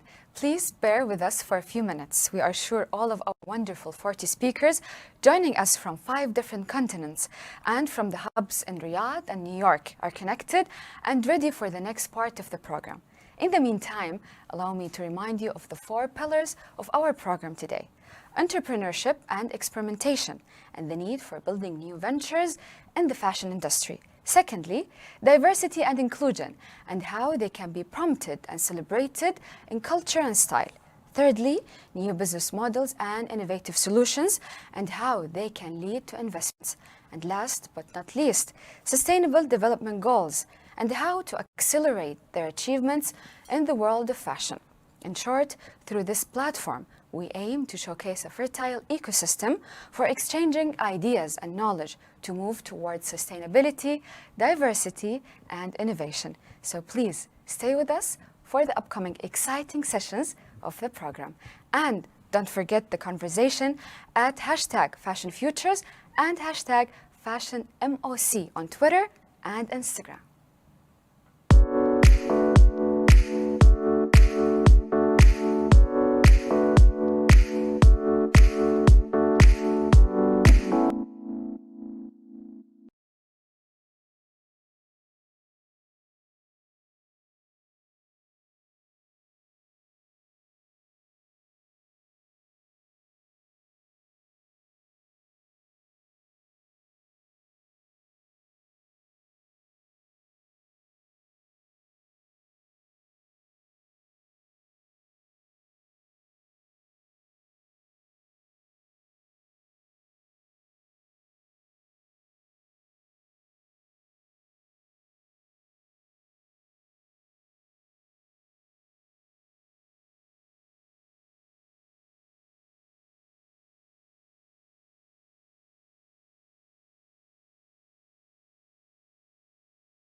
Susan Rockefeller.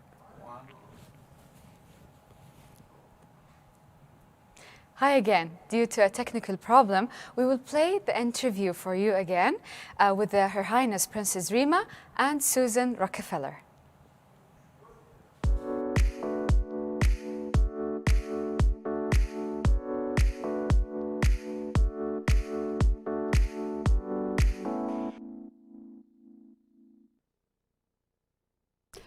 Good afternoon, Your Royal Highness. It is so wonderful to be in conversation with you this afternoon to talk about the future of fashion and fashion futures as it relates to Saudi Arabia.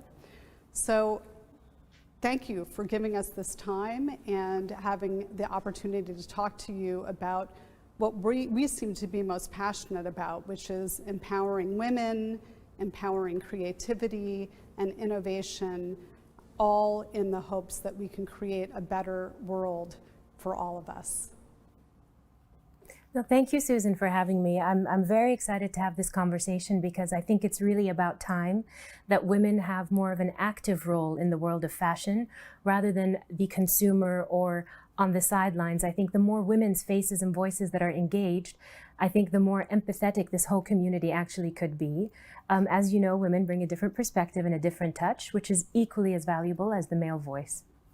Absolutely, and I think it's really important to stress the importance of female empowerment and creativity because women are so integratively part of the supply chain, from growing the crops to harvesting the cotton to manufacturing and doing the production to actually being the end consumer. So how do we engage, especially in this time of climate change? And I think all of us know, given what happened with the pandemic and sort of this reawakening of our understanding of our interconnectedness, that fashion plays a huge part, not only in creative expression and joy, but also in really creating a big environmental footprint, from the energy use, the dyes and the toxins when it comes to the actual manufacturing, to the transportation, and also the end use. What do we do with all the clothes that aren't being used and being put into landfills or incinerated? So there's so much to be done, and there's so much potential for innovation. And I'm super curious about what you see in terms of the future of fashion in Saudi Arabia, and what you see for women and for entrepreneurs and for designers. You know, I think it's a fascinating question because people are used to seeing the woman from the Middle East being the consumer, whereas today the work of our Fashion Commission, really, we're quite proud to have Burak Kakmak as our CEO, because he brings not only the background of education of fashion, but also fashion sustainability. And what he's allowing us to do is enter our pathway through sustainability and leapfrogging essentially where everybody else has started, because we have no historic fashion industry in the sense that is entrenched the way it is in all of the other countries. So the question we have to pose for ourselves is, where are we going to start?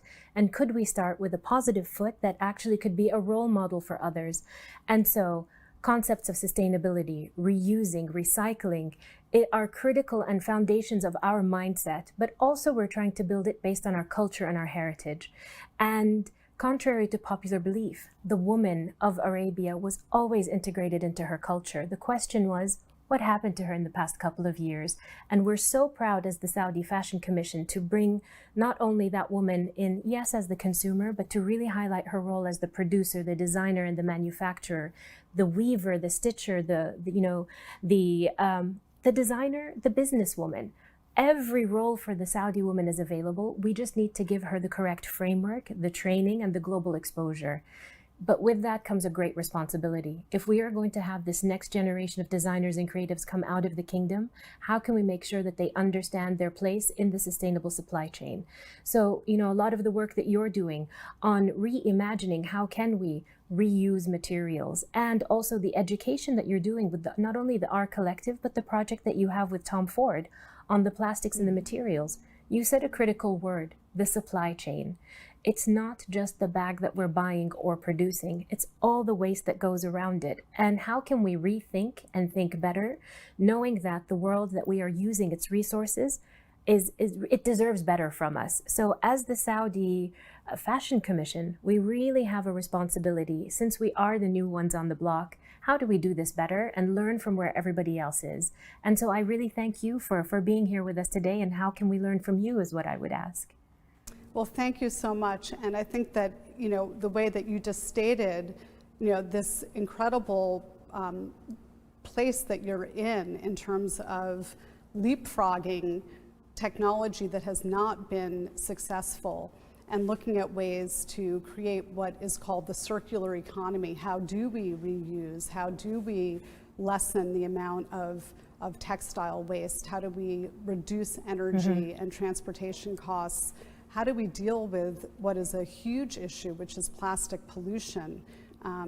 Whether it's in the transportation and the thin plastic, where are the innovations that can move your economy toward a zero waste one?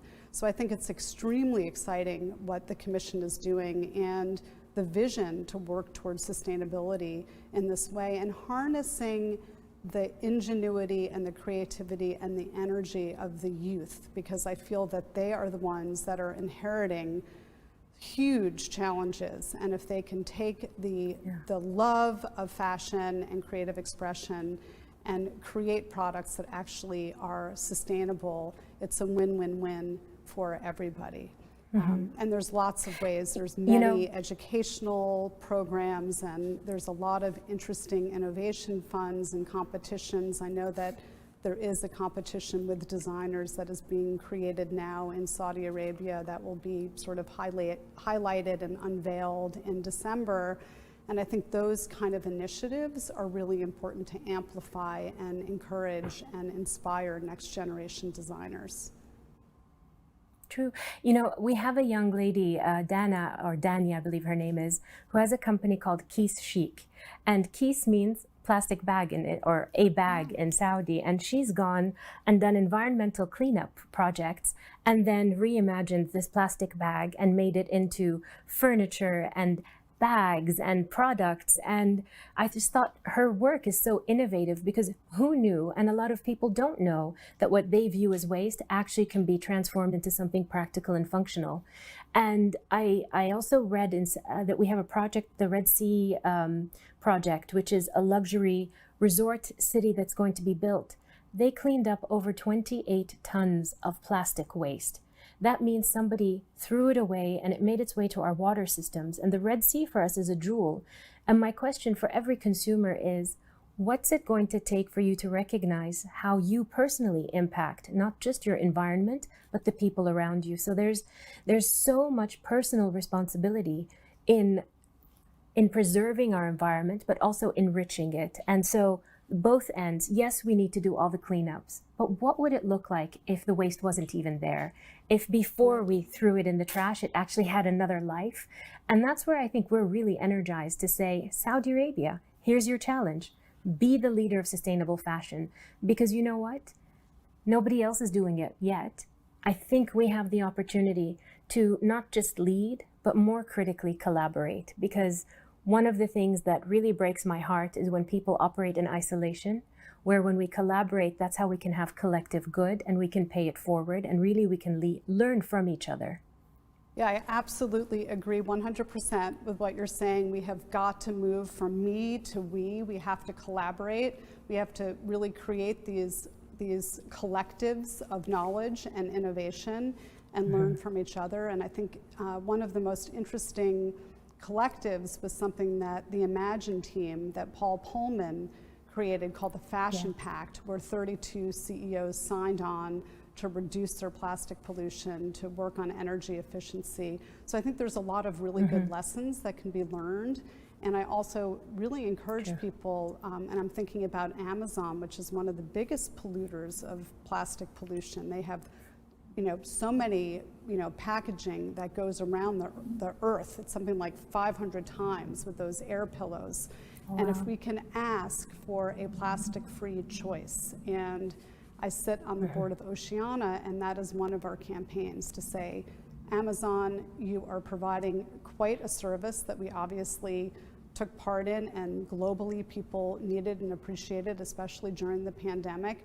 But what can you do to help lessen this plastic footprint? And one way is to simply offer a plastic-free alternative. And I love the idea of this city being created out of plastic waste, and a lot of artists are using plastic to sort of raise awareness about the plastic pollution. But I do believe it starts with the companies, and there needs to be government and policy action. Right now, only 9% of plastic is recycled globally, and there is projections for a huge increase of plastic production.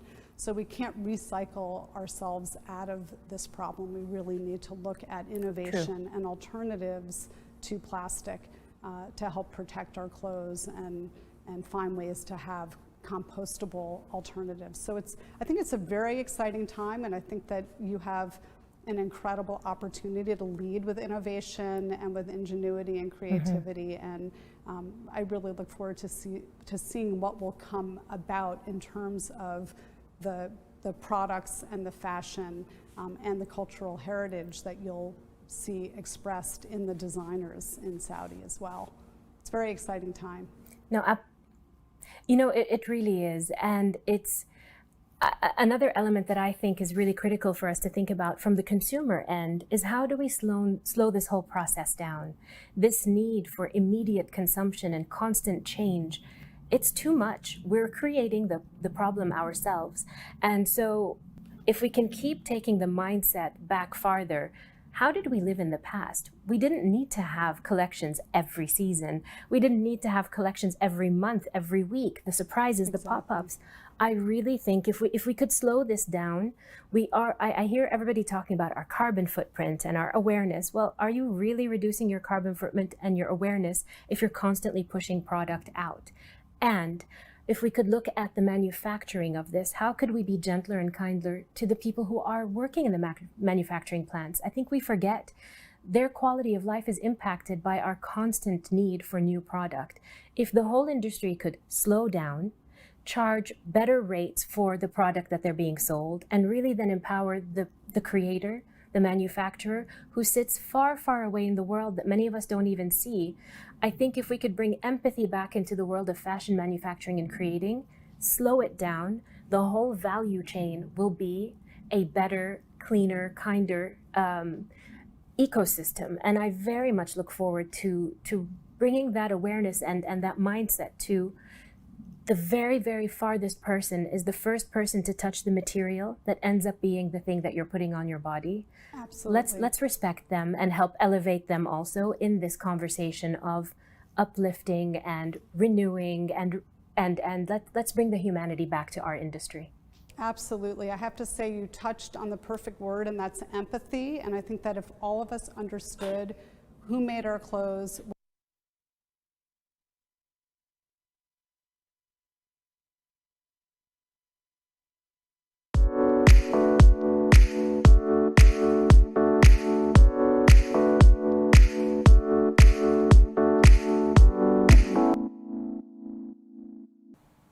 Hello again.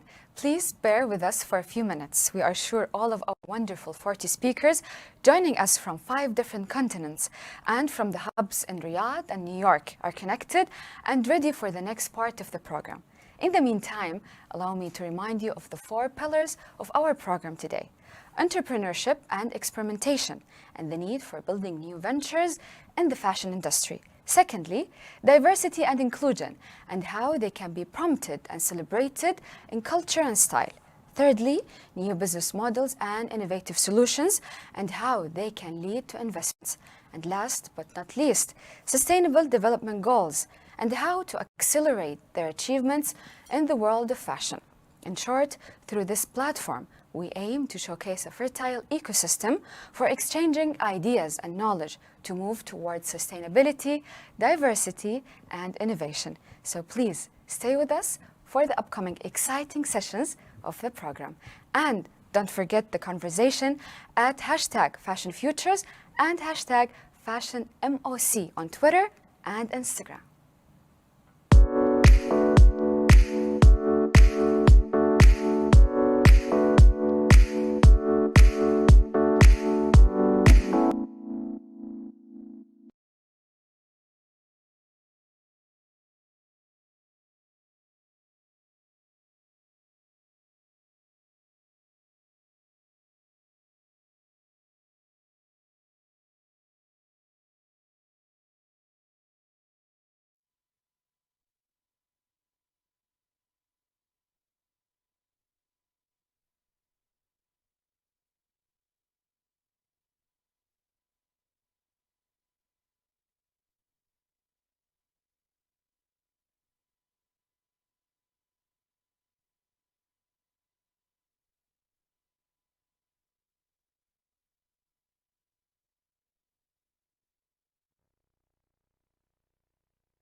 There's so much interesting innovation happening with Rent the Runway and the Real.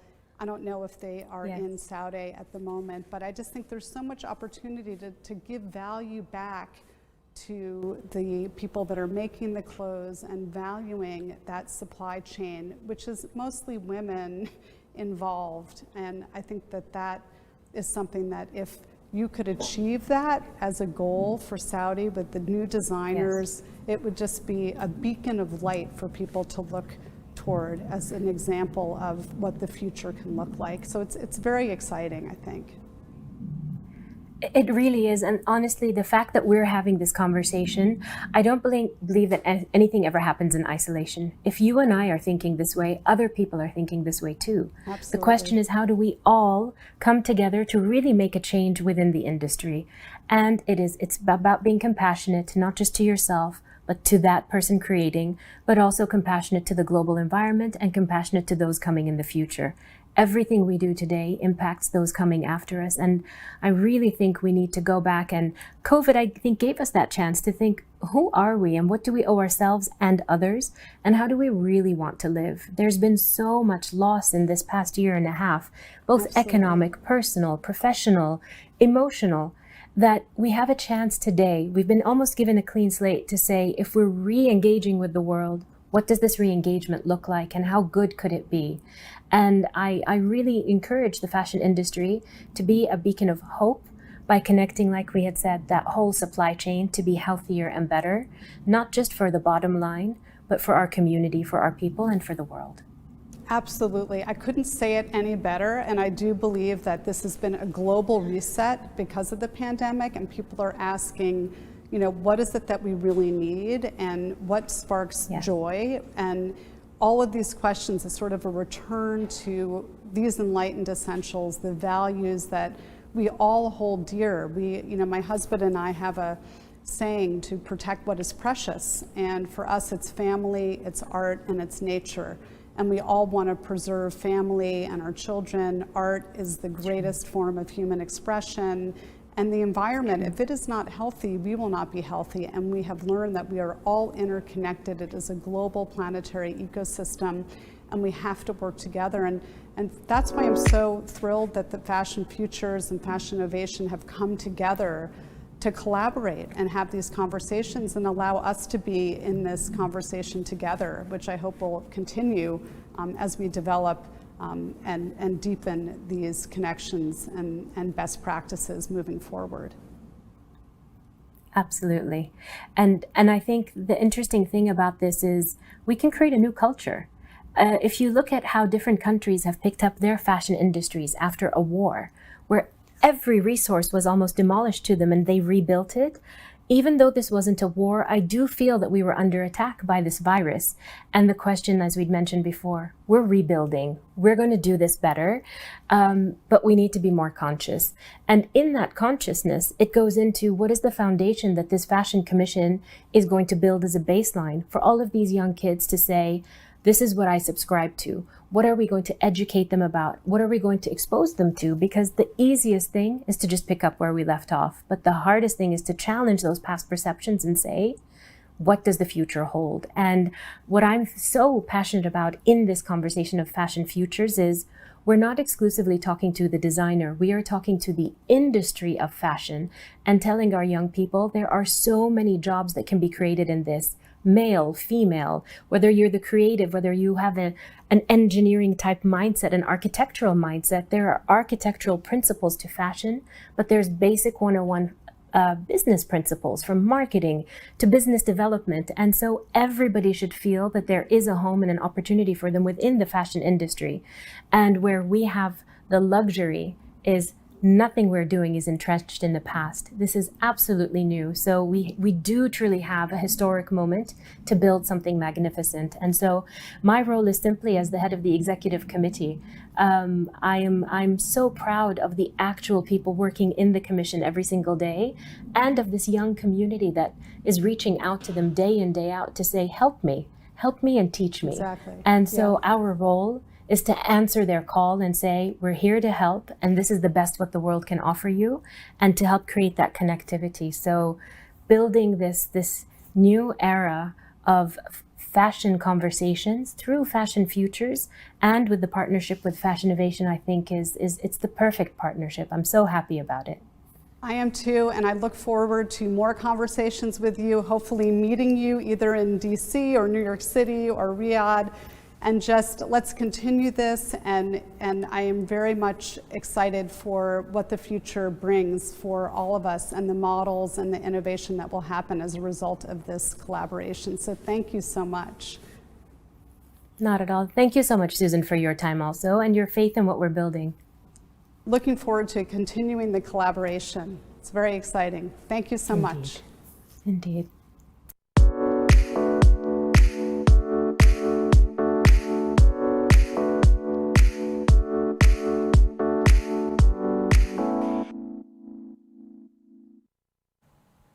Thank you so much, Your Highness Princess Rima and Susan Rockefeller. Despite some technical difficulties, we really enjoyed this fascinating talk that touched on the importance of female empowerment, innovation, opportunities, development, and climate change, all key components of the ever-changing world of fashion. We're now coming to the end of this program, but before listening to the closing remarks, let's see the results of the last poll. As a reminder, this was the question. What SDG can the fashion industry contribute the most? A, SDG 1, no poverty. B, SDG 8, decent work and economic growth. C, SDG 10, reduced inequalities. Or D, SDG 12, responsible consumption and production. And let's take a look now at the results.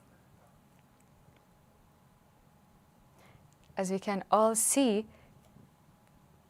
the option D is winning, which is SDG 12, responsible consumption and production. And of course, this was highlighted in many of the discussions today. It has been my pleasure to be with you all today for the Fashion Future Live. I now give the floor to Burak Chakmak, CEO of Fashion Commission at the Ministry of Culture in Saudi Arabia, for the closing remarks. Future of fashion is now.